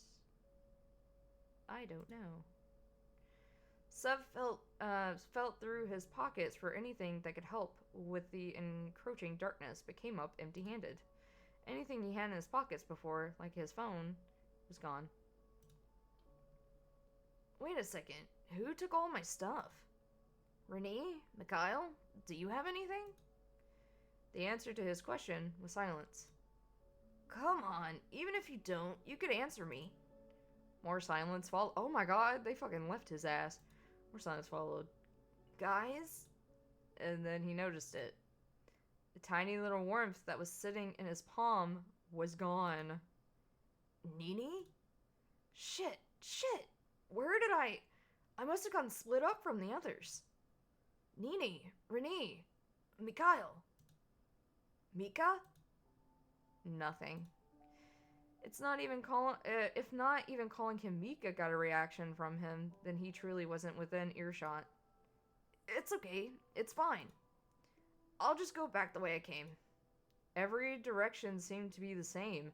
Darkness, and even more darkness. Suddenly, Sev felt very alone.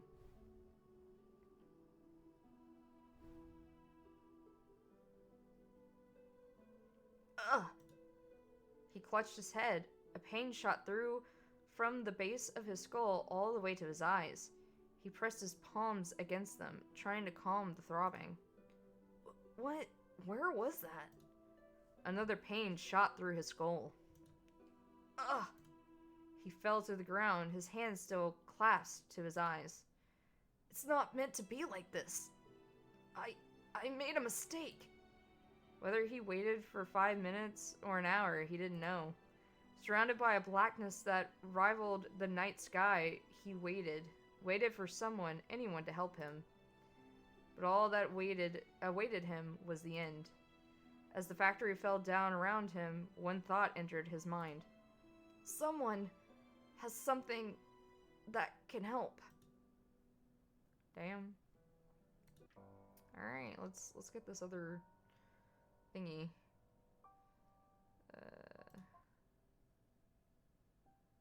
I don't know what to say. What can you say to someone that's been through all of that in such a short amount of time? She's so young. Too young. Nini? Watch out! It was only a quiet creak, one that would have been unsuspecting if the corridor had not been entirely silent. Seb quickly grabbed Nini by the arm and pushed her out from behind the pile of rubble and metal, but he didn't move fast enough himself. With another creak, this time louder, a metal pole used to support the ceiling fell first, hitting Sev in the leg. Ugh! Sevi! Go get the others. Okay. His leg throbbed in pain. It felt as if someone had gone at it with a bat. He tried to stand, to move, but he couldn't. Just as in the distance, he could see Nini running back alongside Renee and Mikhail. It happened. The ceiling, minus the support beam, began to collapse, faster than either Sevi could move or the other three could run. At first, there wasn't any pain. It was more of a blazing hot feeling. But as that faded, the color began to drain from his face, and the heated feeling became agony. Sevi! He was pinned to the ground. He couldn't feel anything below his waist. He tried to move, to escape, but the weight was too much. Shit! What remained of the ceiling was now pinning Sev to the ground.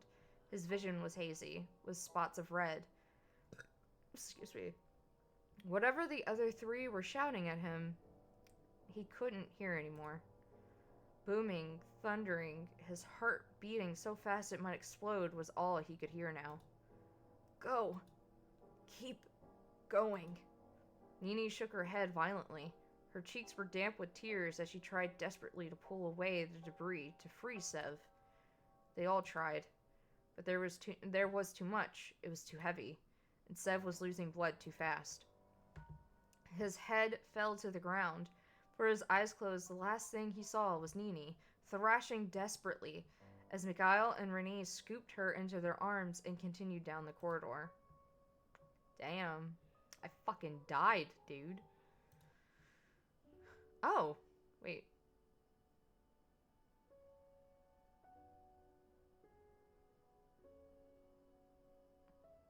Got a lock on it. They shielded their eyes as they walked into the room, although it couldn't be described as bright exactly, as some light was finally present, enough so that Sev found himself feeling overly self-conscious, which was particularly unlike him. Oh, we've already read this. Okay. No, it's just you.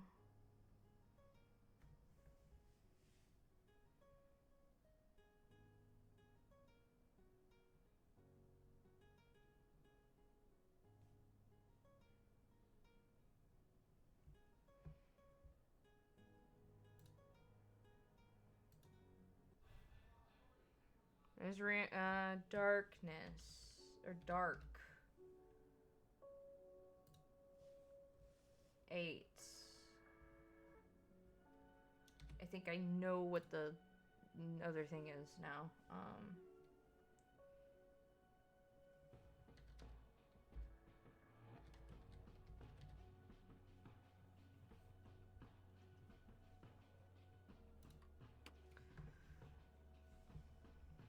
I remember that being mentioned. I remember something saying repeating.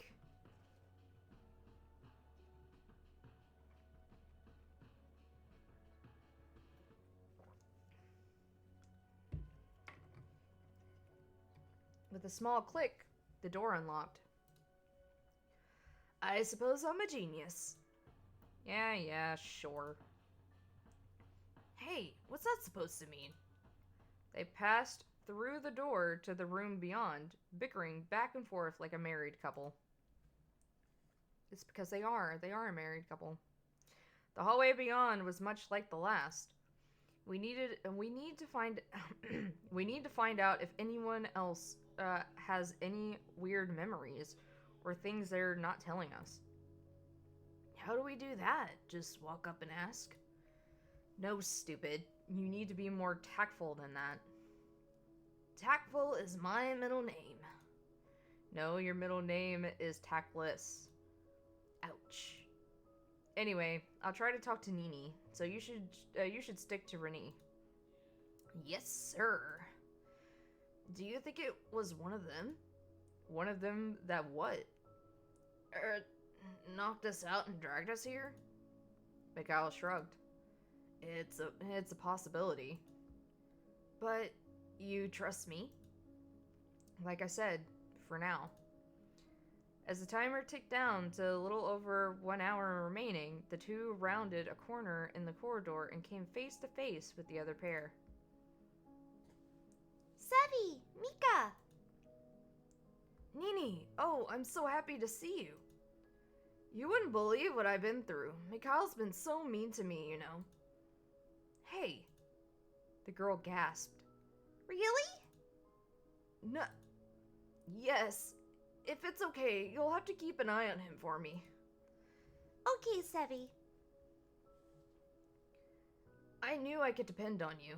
So brave. Ugh. Good job in there. You too. At least they gave us some easy questions, huh? Oh, I didn't mean that. Renee nodded down to their interlocked hands. She ships it. She ships it for sure.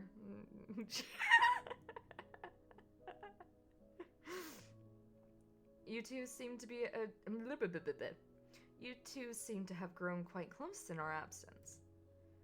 She giggled lightly as Mikhail ripped his hand away from Seb's. It's not like that.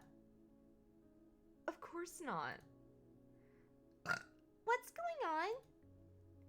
You see, we didn't need any more of your bullshit.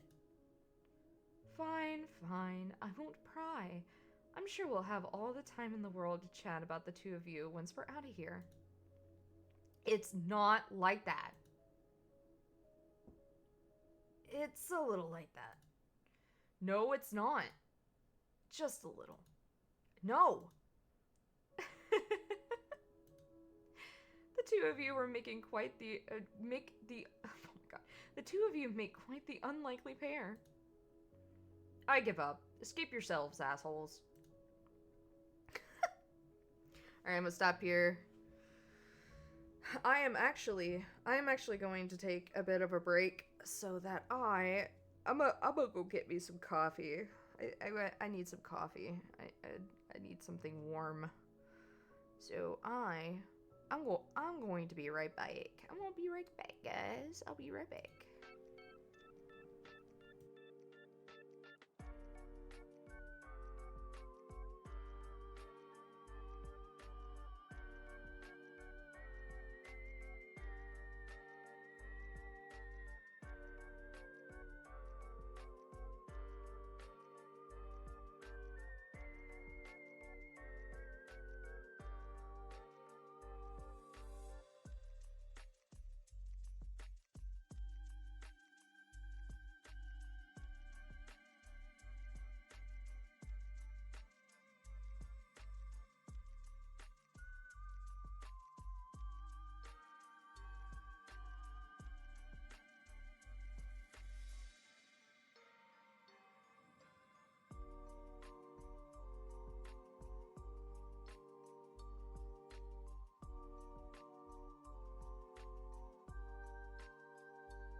Alright, I am back. I also had to feed the cat.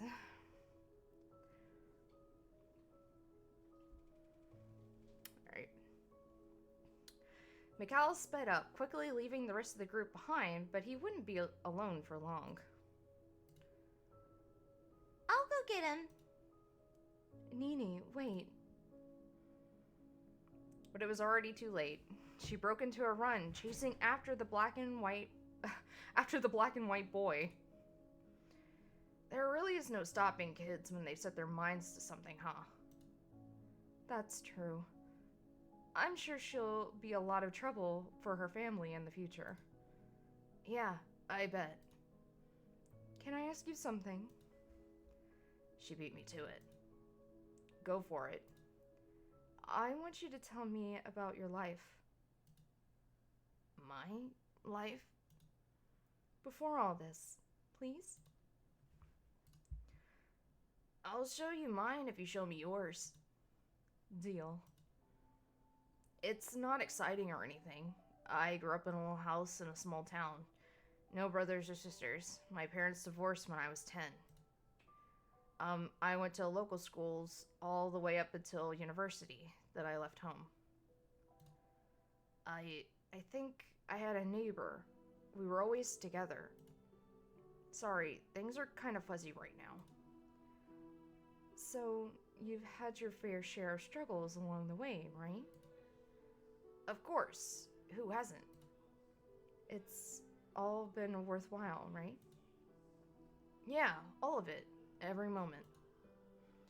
Your turn now. Well, I was adopted when I was 8. My father and I lived in a big house, in a field, pretty much in the middle of nowhere. Just the two of us. He would drive me to school every morning and come pick me up, even though it took hours out of his day, and I could have caught the bus. He would bake for me, even though he couldn't cook.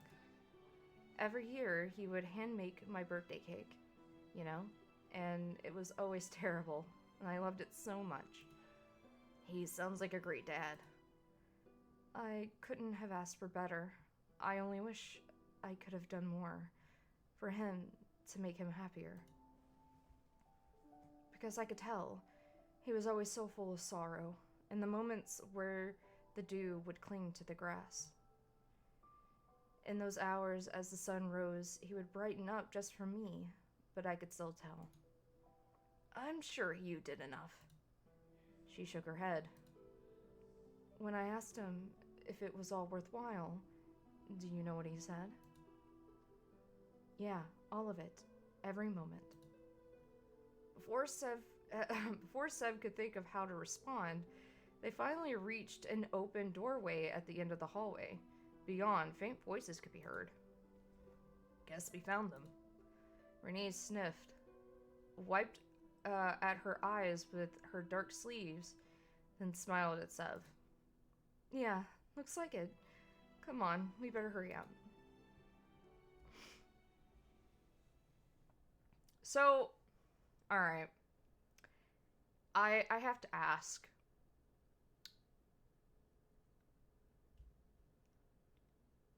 It seems like Renee is Nini. But from the future? That's like that's what I'm getting from all this. Like, because her and Nini look exactly the same. Like, same hair color, same eye color, like, dress pretty much the same, you know, like, and her telling me that, like, oh, this is the stuff that my dad told me is the stuff that we told Nini at the factory. And, like, the fact that, like, Renee was adopted at 8 and Nini at the factory wanted Sebastian to adopt her, and she was 8. or she is 8. So it feels like Renee is Nini, but from the future,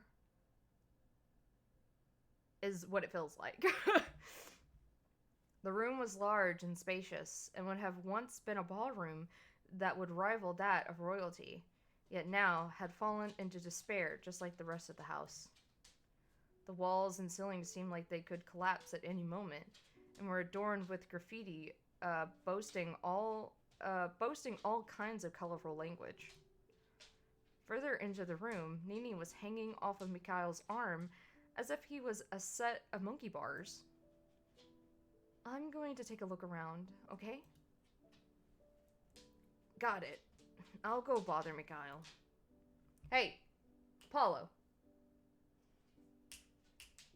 Go lay down. If you're gonna be in here with me, you have to lay down. Go on. Go. You're making too much noise. Alone, Sev bounded up to the man and pulled on his long sleeve. Can I take the other arm? No, you cannot.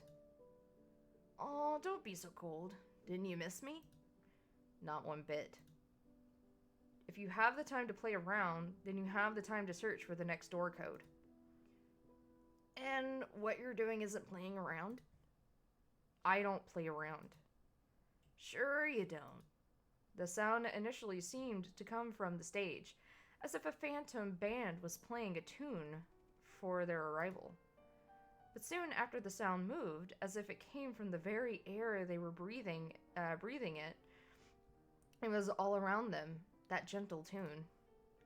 See? I told you. Ghosts. I'm sure there's a perfectly reasonable explanation. Ghosts? That's not reasonable. Anyway, we're busy, so maybe you should go look somewhere else. Guess he's not done interrogating her. Yes, sir. You got it, sir. He rolled his eyes and turned back to Nini, purposefully putting his back to Sev. Renee was knelt to the ground, inspecting something that Sev couldn't see closely. A dance, my lady? Renee jumped to her feet, her eyes filled with surprise.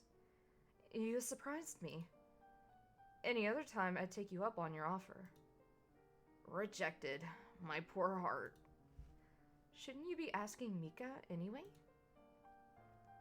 Why him? It's not like we know each other that well. Maybe that will change in the future. Who knows? Renee, about your dad. Yes. He died, right? Yeah, not long ago. What will you do after this? After? I don't think I'll be going back home, to be honest. My home may not even still be there, but that's okay. As long as the rest of you are okay. Why would it be gone? I think what's happened here may change everything. Really, it's okay. I'll be fine. Why not come with me then? Why not come with me then? I don't think it's that easy, but I do appreciate the sentiment. Renee? Sevi? Mika found something. Mikhail crossed his arms as if he'd given up on insisting his name was Mikhail. It's some kind of math game thing. I don't know. I've never been good at math. Me neither, Mika. Me neither. He held up what looked like a tablet, covered in dust. Sev took it from him and blew off the screen. Huh? Looks like we need to add up to 25 and 50. This should be a piece of cake. Are you good at math, Sevi? Nope. Give me a break. Maybe I should. No, now I feel like I need to prove myself. Come on, Sebastian. You got this. Oh, no. Oh, no. Okay. I'm not good with this whatsoever. Oh, no.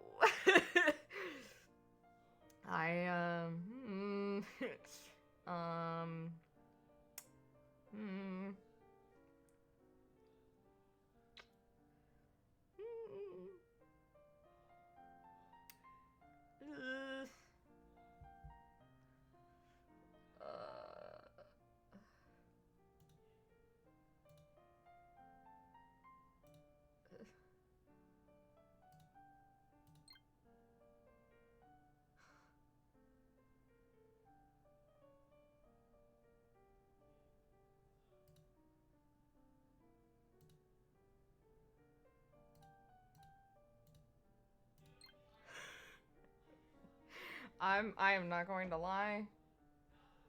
I cheated. I'm not good at math. So I'm going to be honest, I cheated on that.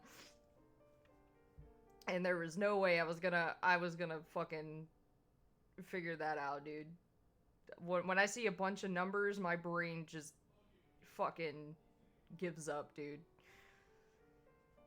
Easy. Uh-huh. You didn't struggle at all? I never struggle.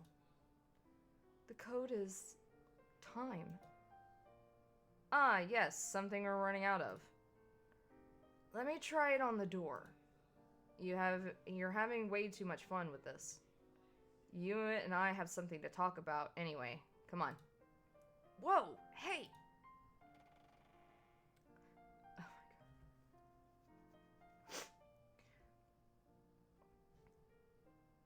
Miguel grabs Seb by the collar, causing surprised looks from both Nini and Renee. Renee.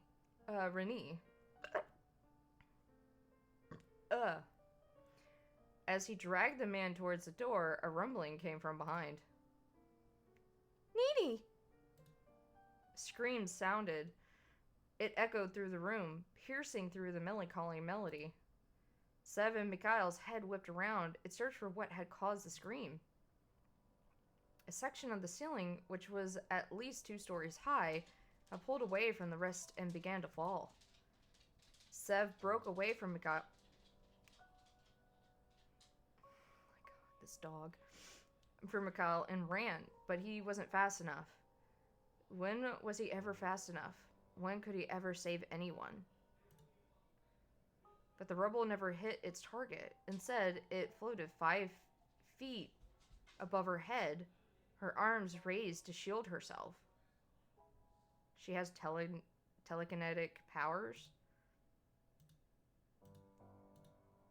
Then it floated back upwards until it reattached itself to the ceiling. Nini! No,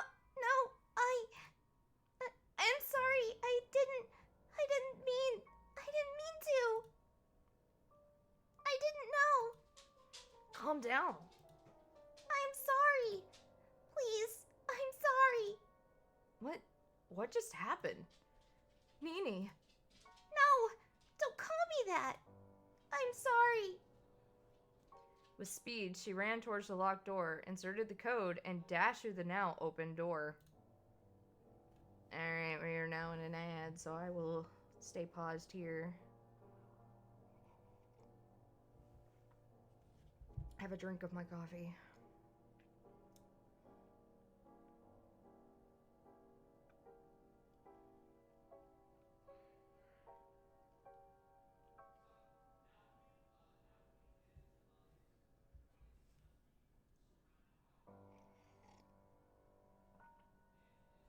I think we're getting close. I feel like we're getting close. Ugh. Hey, Apollo, I asked you to go lay down. Go down. Go on. I told you if you wanted to be in here with me, you had to go lay down. So if you can't be good,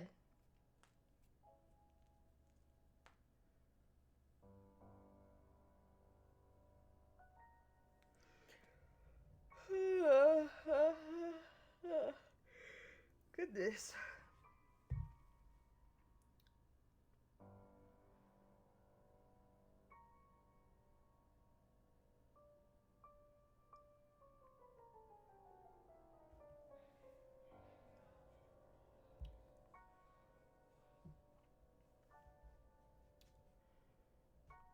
Okay, I think we might be good. What the hell was that? I don't know, but does it matter right now? We need to find her. Nini. Do you hear him laughing down there? The hallway beyond the ballroom was much larger than the last. Various doors sat open, leaving their contents free for anyone to examine. She could have gone anywhere. Let's split up. If we don't find her in 15 minutes, we'll we'll meet up back here, okay? On it. Rennie left first, dashing into one of the rooms.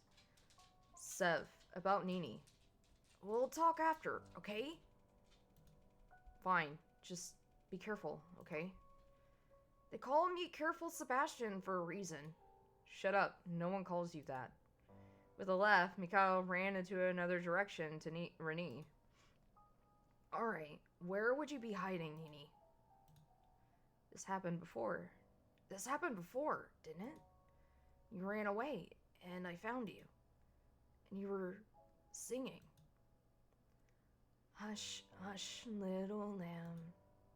Sev hummed a song. A song of simple pleasures. Sunlight on your face. A home-cooked meal waiting for you. Walking by yourself surrounded by nature. A song of sadness, of loneliness, of a lifetime of regret. A song of the past and the future. And in response, a small voice sung back towards him. It was tiny, fragile, the voice of someone broken from years of being hated and shunned. But today, she would be none of those things. Sev made his way down the corridor and turned a corner. And there she was, huddled into the darkness, trying to make herself as small as possible. Stay back, or I might hurt you. You won't ever hurt anyone, Nini. I've hurt lots of people. My mommy, my daddy, my grandma. That's not true. They are the ones who hurt you. Sev slowly approached, keeping his hands up where she could see them, before he knelt down next to her. Quietly, he wrapped his arms around the young girl. In turn, she repeated the motion, her head buried in his shoulder. I'm not scared of you. Are you sure? You promise? I pinky promise. Do you want to tell me what happened back there? Sometimes things like that just happen, but I can't control it. You could turn back time. So I am really fucking straight up convinced that Rennie is Nini. I'm so convinced now. She shrugged and pulled away. Don't know. It's why Mommy and Daddy didn't like me. They didn't deserve a good daughter like you. That I'm sure of. You grew up in an orphanage. How did you know? It's hard to explain, but I have a feeling that you and I were destined to meet, Nini. Sev's eyes went to the time remaining. 40 minutes. How about this? Once this is over, why don't we live together? No more orphanage. If you want, that is. I can't promise I'm the best dependable person. Her eyes lit up as if the words that escaped his lips were magic. Really? Really, really. Yes! Sev stood from his place and held out his hand to the young girl, who instantly took it and sprung to her feet. Rennie was right after all. About what? There you are. Oh my god. Oh, thank God. You found her. What happened to meet up in 15 minutes, asshole? You made us worried. I said if we didn't find her, we'd meet up in 15 minutes. I found her. Don't get particular with me. No. Sorry, Rennie. Rennie smiled at her. It's okay. Are you alright? Nini nodded furiously. Sev is going to be my new daddy. What? How lovely. Rennie, can you take Nini with you and keep going? I need to talk to Sev. Rennie looked towards Sev, who nodded. She seemed reluctant, but eventually she sighed and nodded herself. Okay, Nini, why don't we have a chat? Okay. Don't take too long, okay? The two left, rounding the corner and heading towards the next room. You're keeping something from me. What? I'm not. You are. Before, you said you didn't want to lose me again. Why? There's nothing. Hey, yo! Hey, yo! Hey, yo! God damn, hey, yo! Finally. Finally we get to some action, dude. Finally. It happened so suddenly, Sev didn't even have the chance to register what was even happening. One moment they were a foot apart, and the next Mikhail's lips were against his. Mikhail's eyes were shut tightly, his eyelashes quivering against his skin. He held on tight to Sev's collar, refusing to let him go. And so Sev sunk into the embrace. He closed his eyes, giving himself over to the feeling that was washing over his chest. Mikhail's lips were soft against his, warm like a summer's morning, comfortable like they'd simply belong there. Mikhail's hands trembled as he clutched tighter, as if afraid that if he let go of Sev, he would disappear. The fluttering of Sev's stomach hadn't subsided as Mikhail finally pulled away, gasping for breath. Yeah, I'm gonna need a drink for this one. They finally kissed, Sea Goat. They finally kissed. We finally got to the action. Finally.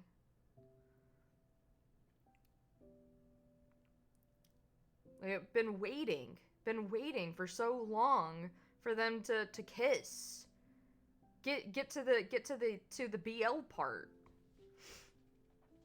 Gasp, I came back just in time. Yes, you did. You came back at the perfect moment.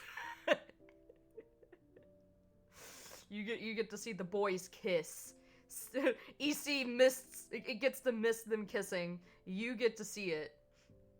And now you get to brag to him. You get to say, I got to see the boys kiss. And you didn't. Prepares the spray bottle. What? I was just like saying finally. The boys finally kissed. Finally got the action. All it's been is fucking death and sadness this whole entire goddamn time. Finally got to the kiss part.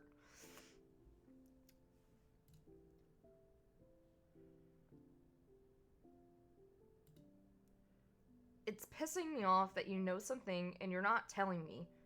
What happened to trust, huh? It's always good to have a spray bottle on hand, just in case. Wait a second. Stop. You kissed me. Miguel's eyes darted away as his face became an even deeper shade of red. So? Got a problem with it? No problem. Then don't complain, or I won't do it again. But why in the first place? You were just yelling at me. Because I felt like I had to, in case I lost you again. Look, I don't know if I'm crazy, or if my memories are all fake, or I saw you die, over and over again. In a train where you and I were best friends. We were on a bed, and you hugged me. And then you died. I died? You sacrificed yourself to save the rest of us. And that's not the only time. We were in a church, and you hated me for some reason, and then you died. Well, we all died. But we're alive. Was there more times? In a factory. We didn't know each other then. You and Renee, you both died. How? How could that be possible? What did you want to tell me about Nini? She let slip that she knows Renee. They met before we were locked in here. And then after we saw what she did back in that ballroom, I was suspicious. There must be some answer here to what's happening. Your guess is as good as mine. Oh god. Oh god, you cannot just float words at me. Oh god. You can't do that. You can't just float words at me. Or letters. You just can't have letters float at me. Oh god,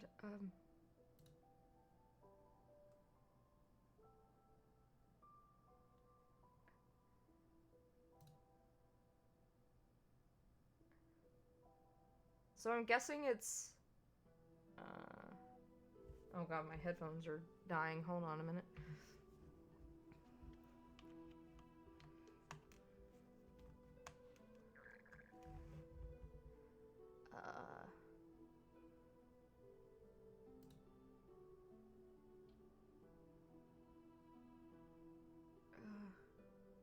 Oh god.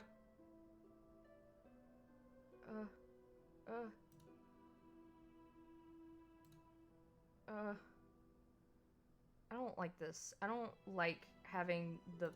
There. I don't like having the fucking letters popping in and out of my face like that. It is so disorienting. What is it? You saw what Nini did. We all did. We're stuck in some kind of time loop. Time's just been repeating. We've met each other over and over and over again and watched each other died over and over and over again. You realize how insane you sound right now, right? More insane than usual, that is. But then everything makes sense. Hold on. Not quite everything. Why? Why would we be stuck in something like that? That I have no clue about. We need to go find the other two. Now. Wait. Wait for what? You see, I'm afraid I might trip over in this dark house if we're going to run, so I think for safety reasons we may need to hold hands. You are so ridiculously full of shit. He held out his hand in opposition to his harsh words. And Sev took it as they broke into a run. They followed the corridor, twisting and turning, checking every doorway for the pair. And finally, they felt it. A breeze, escaping out from a door at the end of the corridor. To the pair that were used to the stale air already, it felt like heaven. I'd say that's what we were looking for. There you two are. Sevi! Mika! You won't believe this. We did it. The door is open. We could go. We can finally leave. Nini, I need to ask you something important, okay? Please, can we leave first? We can talk about it after.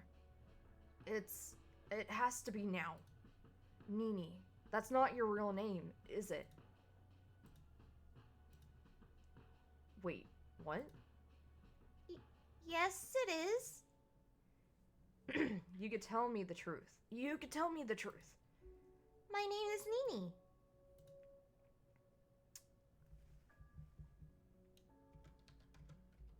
I'm gonna say this is Renee. I am.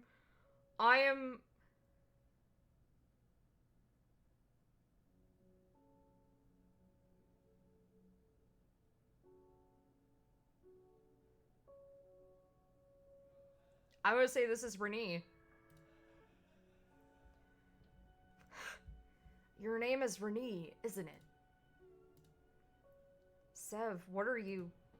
Nini clutched the front of her dress, her lips tightly sealed. Sev turned to Renee. You're the one doing this to us, aren't you?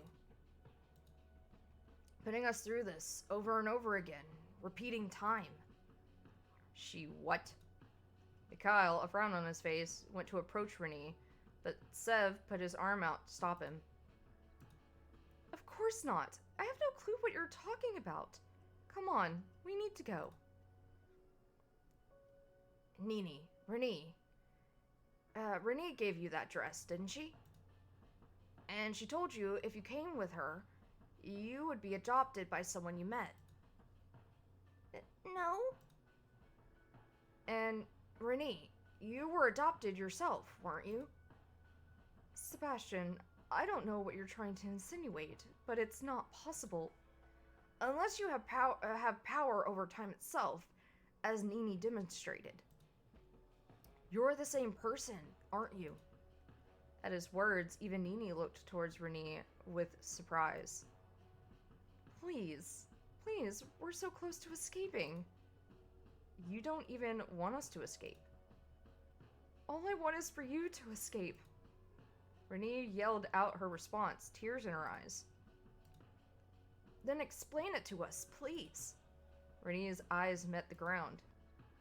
You've always been far too clever for my tricks. Don't blame Nini. She didn't know. I didn't tell her. I won't. Nini finally let go of the front of her dress and ran towards Sev, latching onto him. Where to begin? The start would help. I fucking knew it, guys. I fucking knew. I was only a child when I was abandoned by my family. I ended up in an orphanage, but no one ever wanted me. A young woman with dark red eyes broke into my orphanage in the middle of the night. For some reason, I wasn't scared. The gentle look in her eyes told me she wouldn't hurt me. She told me that if I went with her and played a simple game, that I could have a family again. And so I went, and I played that game, and I met my adoptive father. But the person my father loved dearly died that day. On the train.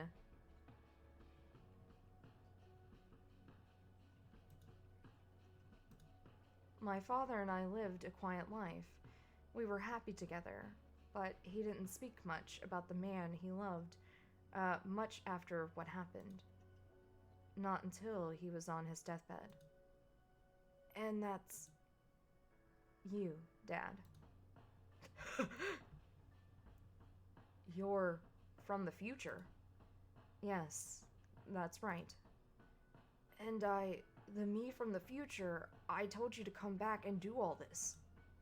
Renee shook her head, her long, light hair swaying around as she did, around her as she did so. You told me not to. You told me that the life we had together was enough. But I had no choice. For me to get adopted by you in the first place, I had to come back here and relive everything. Then why? Why is it repeating? Why have my memories been so jumbled? I wanted to find the timeline where both you and Mikhail would survive. But doing so started to mess with my memories. All 4 of our memories. Even now, I'm not exactly sure what is true and what is false. Wait a second. Wait. I'm the one he's in love with? That died? Renee nodded solemnly. In response, Mikhail crossed his arms and looked away. At the same moment, the timer hit 5 minutes remaining. I have seen tragedy after tragedy. So many times where you nearly survived, but then didn't. This time, I think you've really done it. Look, this all sounds crazy. Can we maybe leave and talk about it some more? Yeah, come on. We have a lot of talking to do. Seb, Mikhail, and Nini all turned to leave, but Renee held her place. Renee, let's go. She simply shook her head and raised her hand. Oh, she's starting to disappear. She's becoming translucent, guys. Her hand, which had become transparent enough to see all the way through. What? What's happening? I finally found it. The timeline where you all survive. But what's happening to you? My timeline's disappearing. And me with it. No, wait! She walked forward, kneeling down in front of Nini and wrapping her arms around the little girl. You're so strong. Oh my god. You're a strong girl, Renee. Sorry for making you lie. I know you don't like lying. Make sure to look after your new dads, okay? Tears overflow from Nini's eyes as she nodded furiously. I promise. I'll look after them for you. Next, she walked up to Mikhail, who was standing stoically, trying his best to look indifferent. Can you lay down? We're almost done. That all changed as she wrapped her arms around him in turn. Mikhail, Mika, thank you for everything. Over all the times we've met, I feel like we've gotten to know each other better than I ever could have imagined. Now, I understand why my dad loves you as much as he does. She took a step back from Mikhail, who had tears overflowing from his eyes. Thanks, Renee. Lastly, she approached Sev, but before she could hug him, he had already embraced her first. Thank you, Dad, for the things you haven't done yet, but will, for everything you gave me. I hope this repays even a little bit of the kindness you've shown me. No, thank you, Renee. He hugged her extra tight, but she was already beginning to be hard to grasp. I'm scared, Dad. I'm scared of dying, and I don't want to go. Close your eyes. Take a deep breath. Everything will be okay. The dawn will break, and tomorrow will come, and you'll be okay. Because you're strong, and kind, and hardworking. We'll be okay together. You promise? I pinky promise. His shoulder had long become damp with her tears. He pulled back and placed her hand against his cheek gently, tenderly. Thanks, Dad. And with that, she disappeared into the breeze, becoming one with the world around her. Warning, 10 seconds remaining. His tears fell silently to the ground as he watched the space she had been only moments ago. Sev, come on, we need to go. For her. Yeah, Nini, Renee, Mikhail, let's leave. Together. 5 seconds. 4 seconds. The building began to shake and tremble, crumbling around them as they, hand in hand, shot out the door and into the fresh air. The moon was high in the sky, and a cool breeze reminded the three that they were alive as they collapsed to the dew-covered grass of the outside world. Aww. That's so cute. There, side by side, they stared up at the star-filled sky, and each gave a silent prayer to the one that had allowed them this blessing. To another self, to a would-be sister, to a daughter. To a friend, true and dear. And there, the three finally found their future. And that was Start Again, guys! What a mindfuck, dude! What a mindfuck of a game.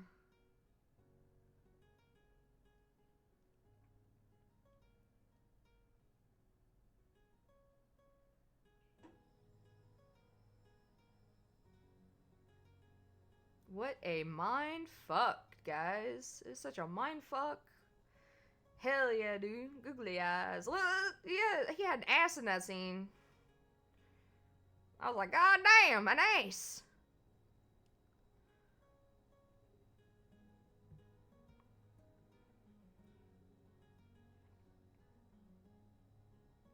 And you. Start Again was made in 1 month. For a NaNoWriMo game jam. Huh. This game was made in a month?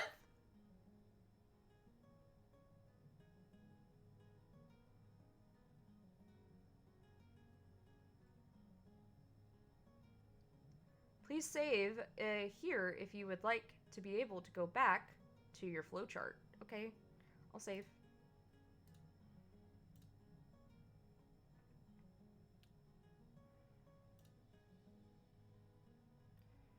Game jams be like that. Jesus. But it was made in a fucking month, dude?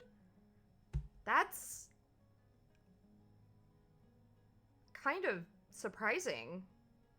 I could not imagine making, even if it's a visual novel, like, in a month.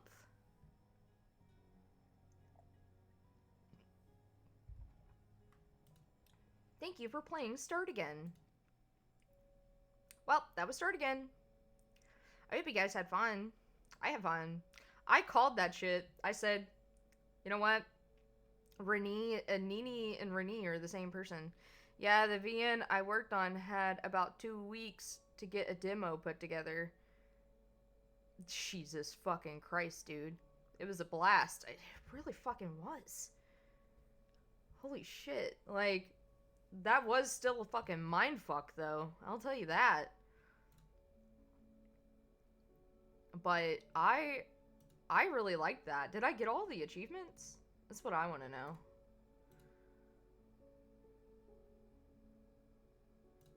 I did! I got all the achievements, guys. Hell yeah. Are you proud of me? I got all the achievements. Woo!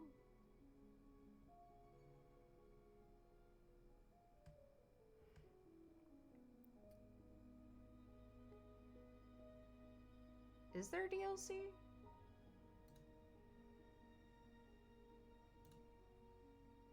Lizard, lizard, lizard, lizard, lizard, lizard, lizard, lizard, lizard, lizard, lizard, lizard, lizard, lizard.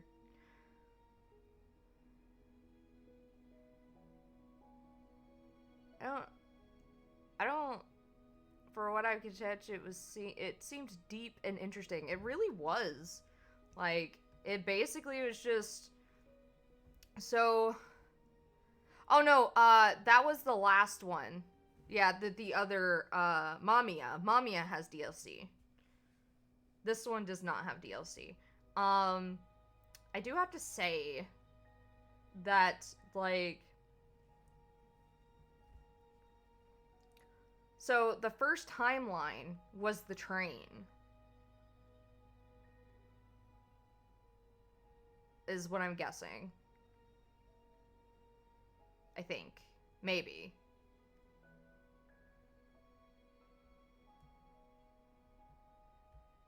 That's just my guess. Or maybe not. I don't know. I'm guessing there was a timeline where they knew each other. Maybe even were already lovers. And Mikhail died. And Nini was already... It's either that or... No, it had to have been the train. It had to. Because she even said that a red-eyed woman came to her as a kid. So I'm guessing that the train was the original... the train was the original timeline. And that's how she knew what to answer for Nini. That's how I, okay, so I'll say it again. Now that did you come back or did you just get goat napped?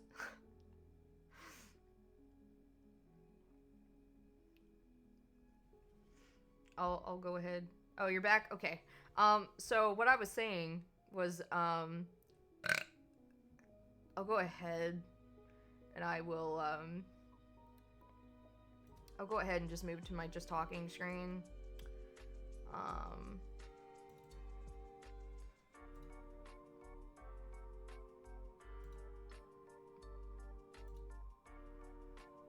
there we go.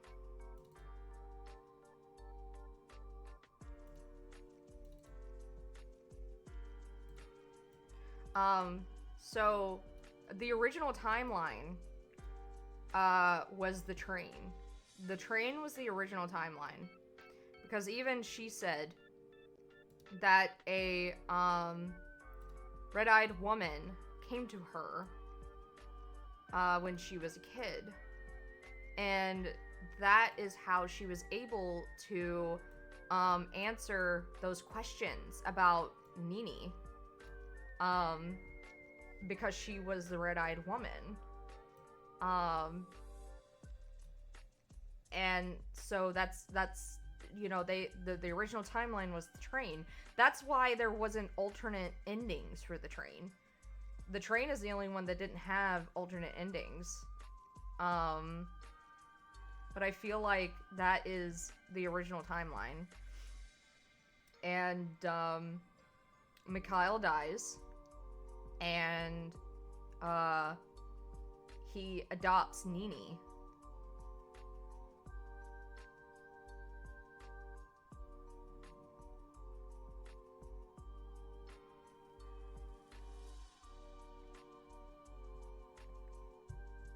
That's my guess. I feel like the train was the original timeline because they knew each other. Like they knew each other. It already seemed like they were going out, or like could lead to them going out, and you know, all that. So that's why I think it is the original timeline. Though it, you know, because I think it's the original timeline, the reason why the main character still had like memory issues is because, I mean, if they started off at the original timeline, they couldn't, you know, they couldn't spoil the surprise of the story. So, that's why, like, he was still having some, like, memory issues. But that's what I'm saying.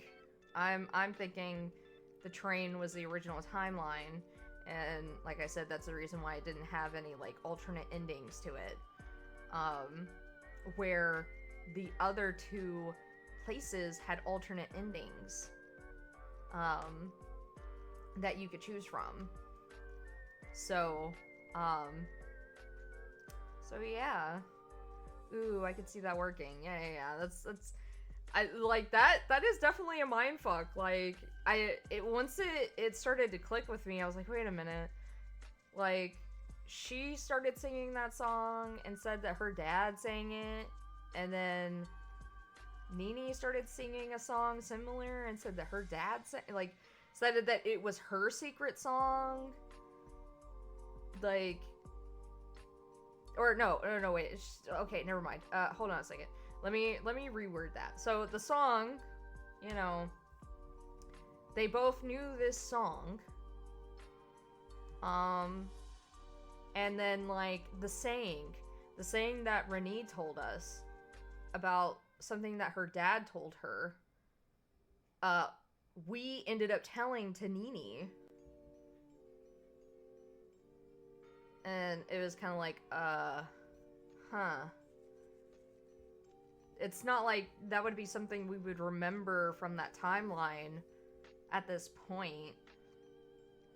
So, why are we remembering this? Why, like, or, you know, so it's something that he originally said to Nini. And, then, you know, she was like, yeah, it was something that my dad told me when I was younger. I love time shenanigans. Me too. I do too. I love them a lot. I love that type of stuff. I also liked the fact that once she found a timeline where Mikhail didn't die, she disappeared. Like, you know, like, I think that is definitely well written than just her staying there. Because I know so much content, there's some media out there where, you know, kind of like DBZ, where fucking fucking future, you know, Trunks is with young Trunks, and you know, and the fact that, like, even though they curved the androids taking over, he's still there. Like, he's he didn't, you know what I mean? So it's like it is kind of just like, I liked the fact that she disappeared and it was treated like a death. Like, the idea of her died because, like, her original timeline is dead and gone, and she has been hopping timelines like crazy. And because her timeline is dead and gone, now that she's found a timeline where Mikhail is alive, there's no reason for her to continue to keep jumping timelines.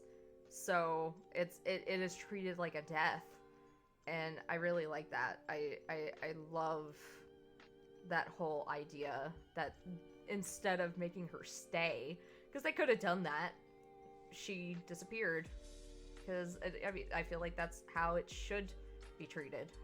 It's like a weird sense of deja vu, which I've had. I've had several, like, instances of deja vu. It's like fucking crazy, dude. Like, it's so fucking weird how I've had so many senses of deja vu. And I'm like, I have definitely done this or seen this happen already, and why am I seeing it again? But yeah, that was Start Again, guys. I had a lot of fun with it. I liked that visual novel. It was really, really good. It, like, it definitely gets your brain a-going. I did have to kind of cheat on a few things because maybe it could have worked out if I had played it, like, all the way through in one stream, but I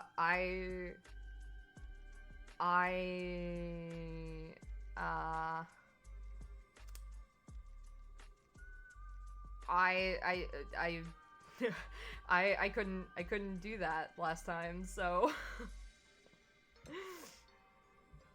so yeah, I didn't think I was gonna have so many issues, so I did kind of have to cheat here and there. But the book puzzle, absolutely 100% did that on my own.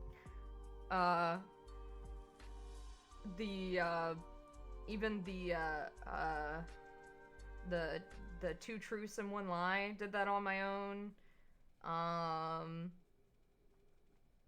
The coffin, I did have to look up the number because I forgot the passcode to Mika's phone. That's why I said if I had maybe done the stream in one, you know, done the game in one stream, I probably would have remembered. But I had totally forgot his passcode. So I played these games before from Squid Game's place. I haven't seen it. Oh, I mean, I've never seen Squid Games either. It makes your brain start again. Yeah, especially when all those fucking letters started jumping out at my face, and I was like, what's going on?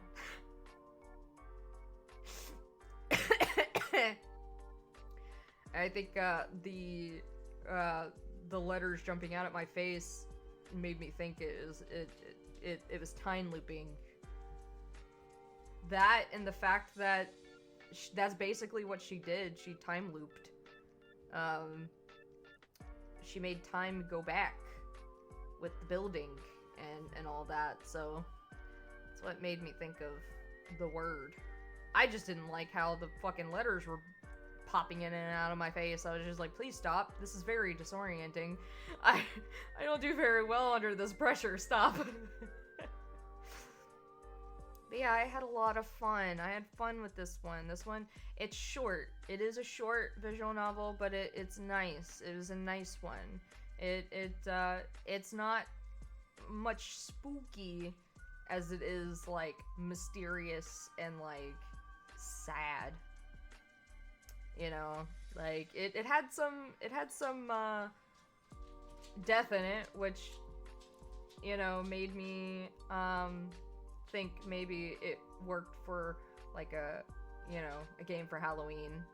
So, but if you don't deal with the pressure, then that means you're in character. I feel like Sebastian dealt with the pressure better than I than I would have. Mystery vibes work as well. Yeah. Mystery vibes work well too. But like I said, it's just the fact that, you know, people were dying, so I felt like it still fit as a game or a visual novel to do for Halloween. I also liked how interactive the visual novel was. You having to, you know, type stuff in, and like even using the phone just to use like knockoff Google to search up those words, and like the books, and even the math puzzle that I had to cheat on because there was no way I was gonna be able to figure that out on my own.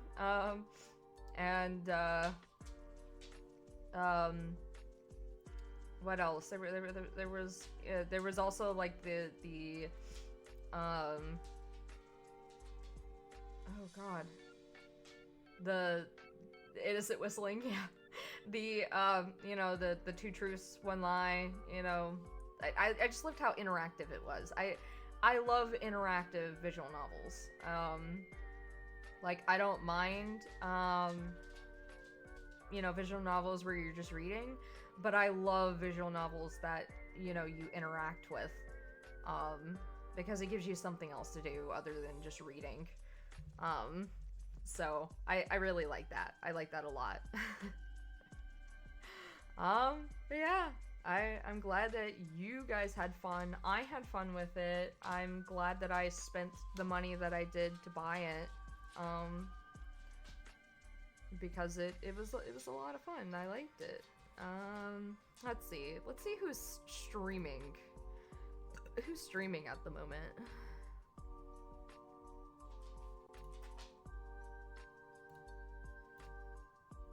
Oh, Casmut is if you guys remember Casmut, she's streaming.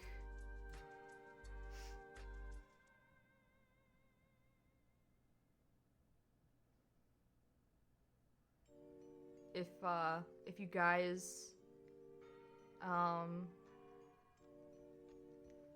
yeah, they were the fursuit maker. Yeah. They were the one that went to TwitchCon, and then they did they spent the week in Cali, and they went to Disney. Is Disneyland or Disney World? I'm trying to. Anyway, they did spend a week longer there, because I saw their tweets, and they actually have like up like timed like tweets that upload, and I didn't know that. So like I saw that they were making a new fursuit, and like it was a new head. And I was like, oh, this looks good. I'm glad you guys made it home safe and all of that. And they were like, oh, actually, we're still, you know, in Cali. We're staying for another week. We won't be back until Saturday. So, you know, we just have like pre-made tweets that get sent out for us. So I was like, oh, well, please be safe. Please be safe, guys, because it's not safe out there. Especially at TwitchCon. I saw what happened to Miss Emmy. So yeah, let's read her. That was crazy and uncalled for. Absolutely, dude. That was... I saw another thing that was at TwitchCon. There was this fucking Kick streamer, and that is all that I would need to say for some people. The dude was from Kick. But he went up to a VTuber and was being very vulgar with her, and like basically being like, show me your tits, and shit like that. And I was like, dude, that is in your mom's basement behavior. Fucking gross, dude. And it's like, of course he's from fucking Kick. Like, yeah, dude, like, what the fuck? Like, dude, I said, what I said was, is, if I was there and he asked for that, I would have just flashed him my rigged penis and then walked away. That's what I said I would have done. Be like, alright, you wanna see my tits? Wait, what? Yeah, I have a rigged peen. Someone made a rigged, penis. And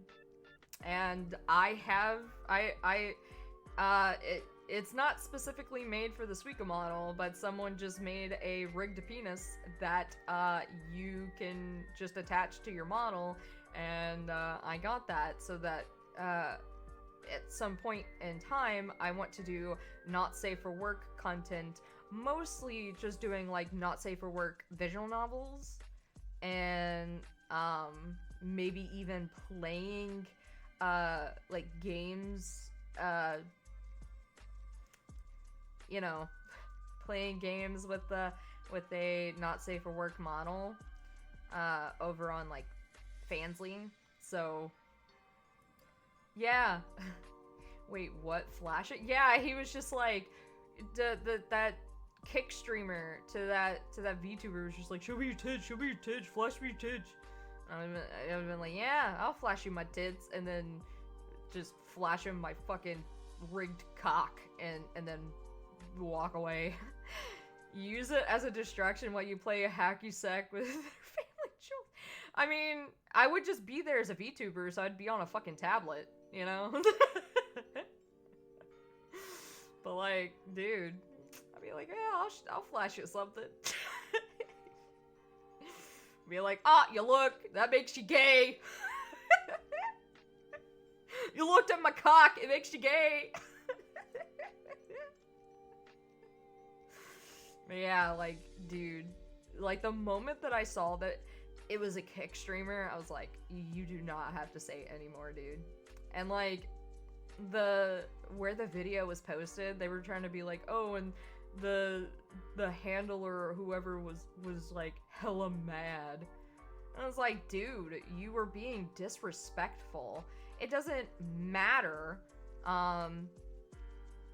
how the person's model looks. That does not give you the right to sexualize someone and sexually harass them like that. Like, that's the same as going up to someone in real life, even if, you know, they are dressed provocatively. You just don't go up to them and harass them like that. It's the same thing. They are still a fucking person. There's still a person behind that model. So, like, and you would be like, oh, sorry, I misheard you. I thought you said tips, not tits. Well, I mean, that's fair. It's like that circle thing people were doing, but it is a peen. Yeah, no, like, dude, seriously, like, you can't just fucking treat people like that. That's just so fucking gross. But like I said, the moment that I saw it was a Kick streamer, I was like, say less. I already kind of know where this is going. And then I watched the video and I was like, yeah, that's in mom's basement behavior right there. Fucking virgin ass. God damn. Oh, jeez. So yeah, I'm glad that they are home from, at least Twitch has some standards. I mean, I said some, not great. You know, they only have standards they only have standards, if you... Well, actually, you know what? No, they don't. Okay, they only have standards if you don't make them money. But if you make them money, you could do whatever you want. I knew the reaction was coming. But yeah, no, they have standards if you don't make them money. But if you make the money, they do not care. They just don't care. But yeah, let's we are going to raid Casmut.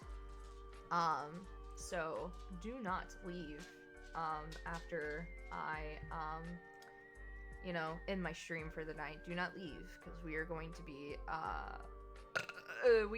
be raiding her.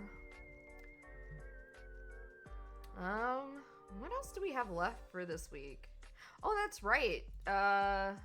One mustache for the road. So the Overlord Abridged premiere should be tomorrow. From what I understand, it should be tomorrow. So, it will be premiering here on Twitch, from 1 p.m. all through 9 p.m. EST. So, you have all from 1 p.m. to 9 p.m. EST to catch it. It will be being streamed all day, pretty well, all through, so for, what, 8 hours?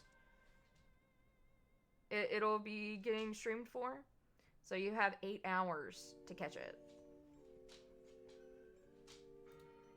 And then, because I finished it today, I want to be here, but I'll be filming from 12 to 12.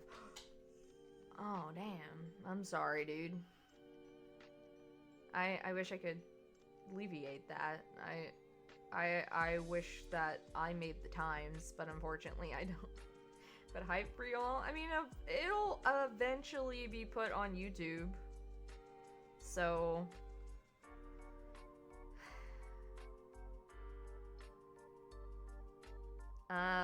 but yeah, since I finished, Start Again today, I will not be streaming on Saturday. I only said I would stream on Saturday if I did not finish Start Again today. So yeah. And then there's Anime Church on Sunday at 3 p.m. I know I'll see it. Just sad I had to miss the solo leveling and Overlord premieres. Yeah, it's sad. Shit happens. Like, but you'll eventually see it. So that is the good part. You will eventually see it.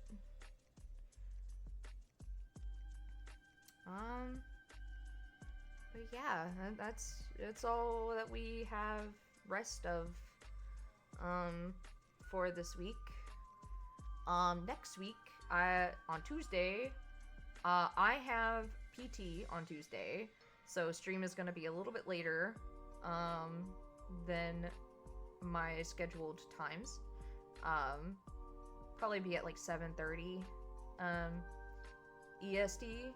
But I will let you guys know if I end up canceling it. It just depends on how I feel after PT.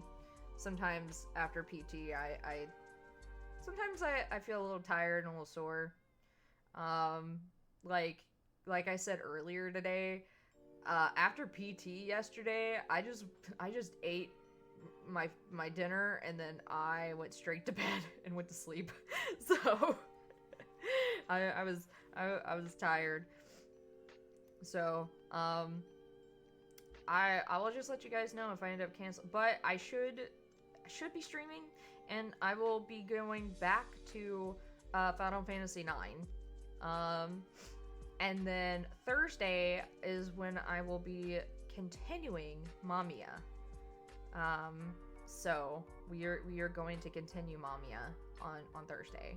I pretty much just decided that Tuesdays is like for more hands-on games.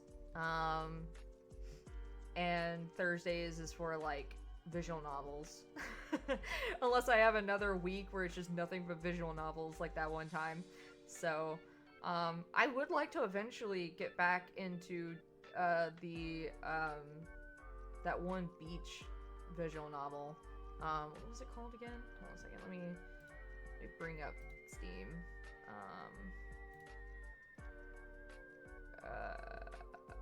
Threads of You Beyond the Bay. I would like to do the demo for that again.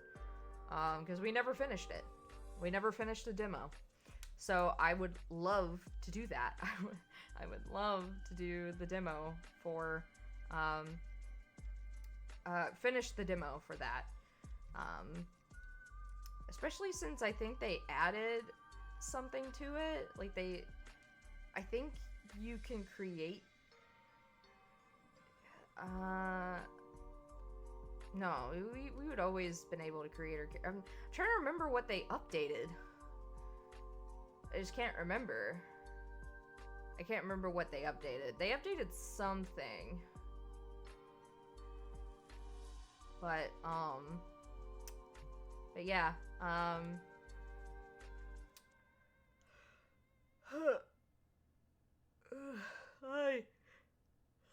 tired. So yeah, I would eventually like to start that back up, but I want to finish Mamiya first. So that is what we are going to do next week. So I can't wait. I can't wait to get back into Final Fantasy IX. I don't remember where I left off, but we'll figure it out. Alright. I am gonna go ahead and do my little outro. Oh my god. A fucking ad? Really? That doesn't give me enough time to do my outro. Are you fucking my ass right now? It's a surprise from the past us to future us. Sure the fuck is. Oh my god. Well, past Asha to future Asha. I mean, I could just watch my last VOD to see where I left off. What was I doing? I don't remember. Like, I truly don't fucking remember. It's been an entire month. I don't remember what it was that I last did. Where's the fun in that? Me not getting lost? You know, I don't want to get lost. Oh my god. I'm gonna go ahead. I'm gonna bring this down here. I don't know why that disappeared.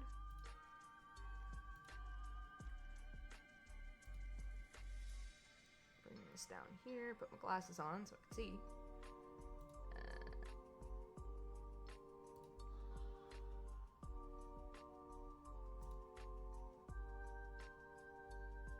7-hour stream, huh?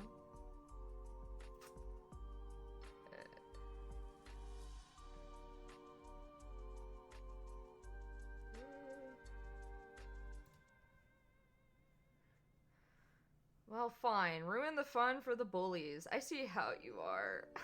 And of course, kidding. You better be kidding.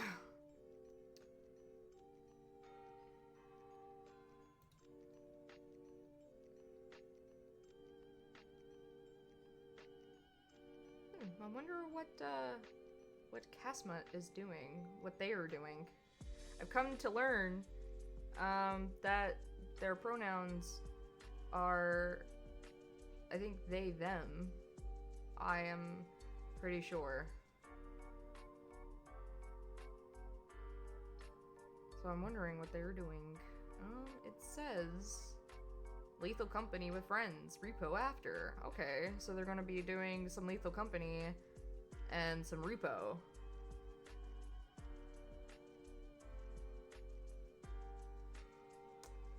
I don't know. Don't make me get the wiggly woo out. Okay, now we have already hit the wiggly woo quota for the stream. All right, it has already been hit. But yeah, we're going to we are going to raid her, but let me do my outro first, and then or them, shit. We are going to be raiding them. I'd like, fuck. I'm just now learning. We are going to be raiding them. We learned. Yeah, we just learned. So, let me do my little outro, and then we will raid them. Alright, so, I would like to thank Seagoat, Brad, Shepherd Draws, and Pichu Lover for popping in and saying hi, and chatting with me, and having some fun with this visual novel. It was a great time. I would also like to thank EC for popping in and providing his wonderful voice for me, and also falling asleep on stream. Which he did. Seagoat, he fell asleep. So I went to the bathroom. I took a break. I went to the bathroom. I wasn't gone for long. I come back, and that motherfucker was asleep. He was gone to the world. He was dead.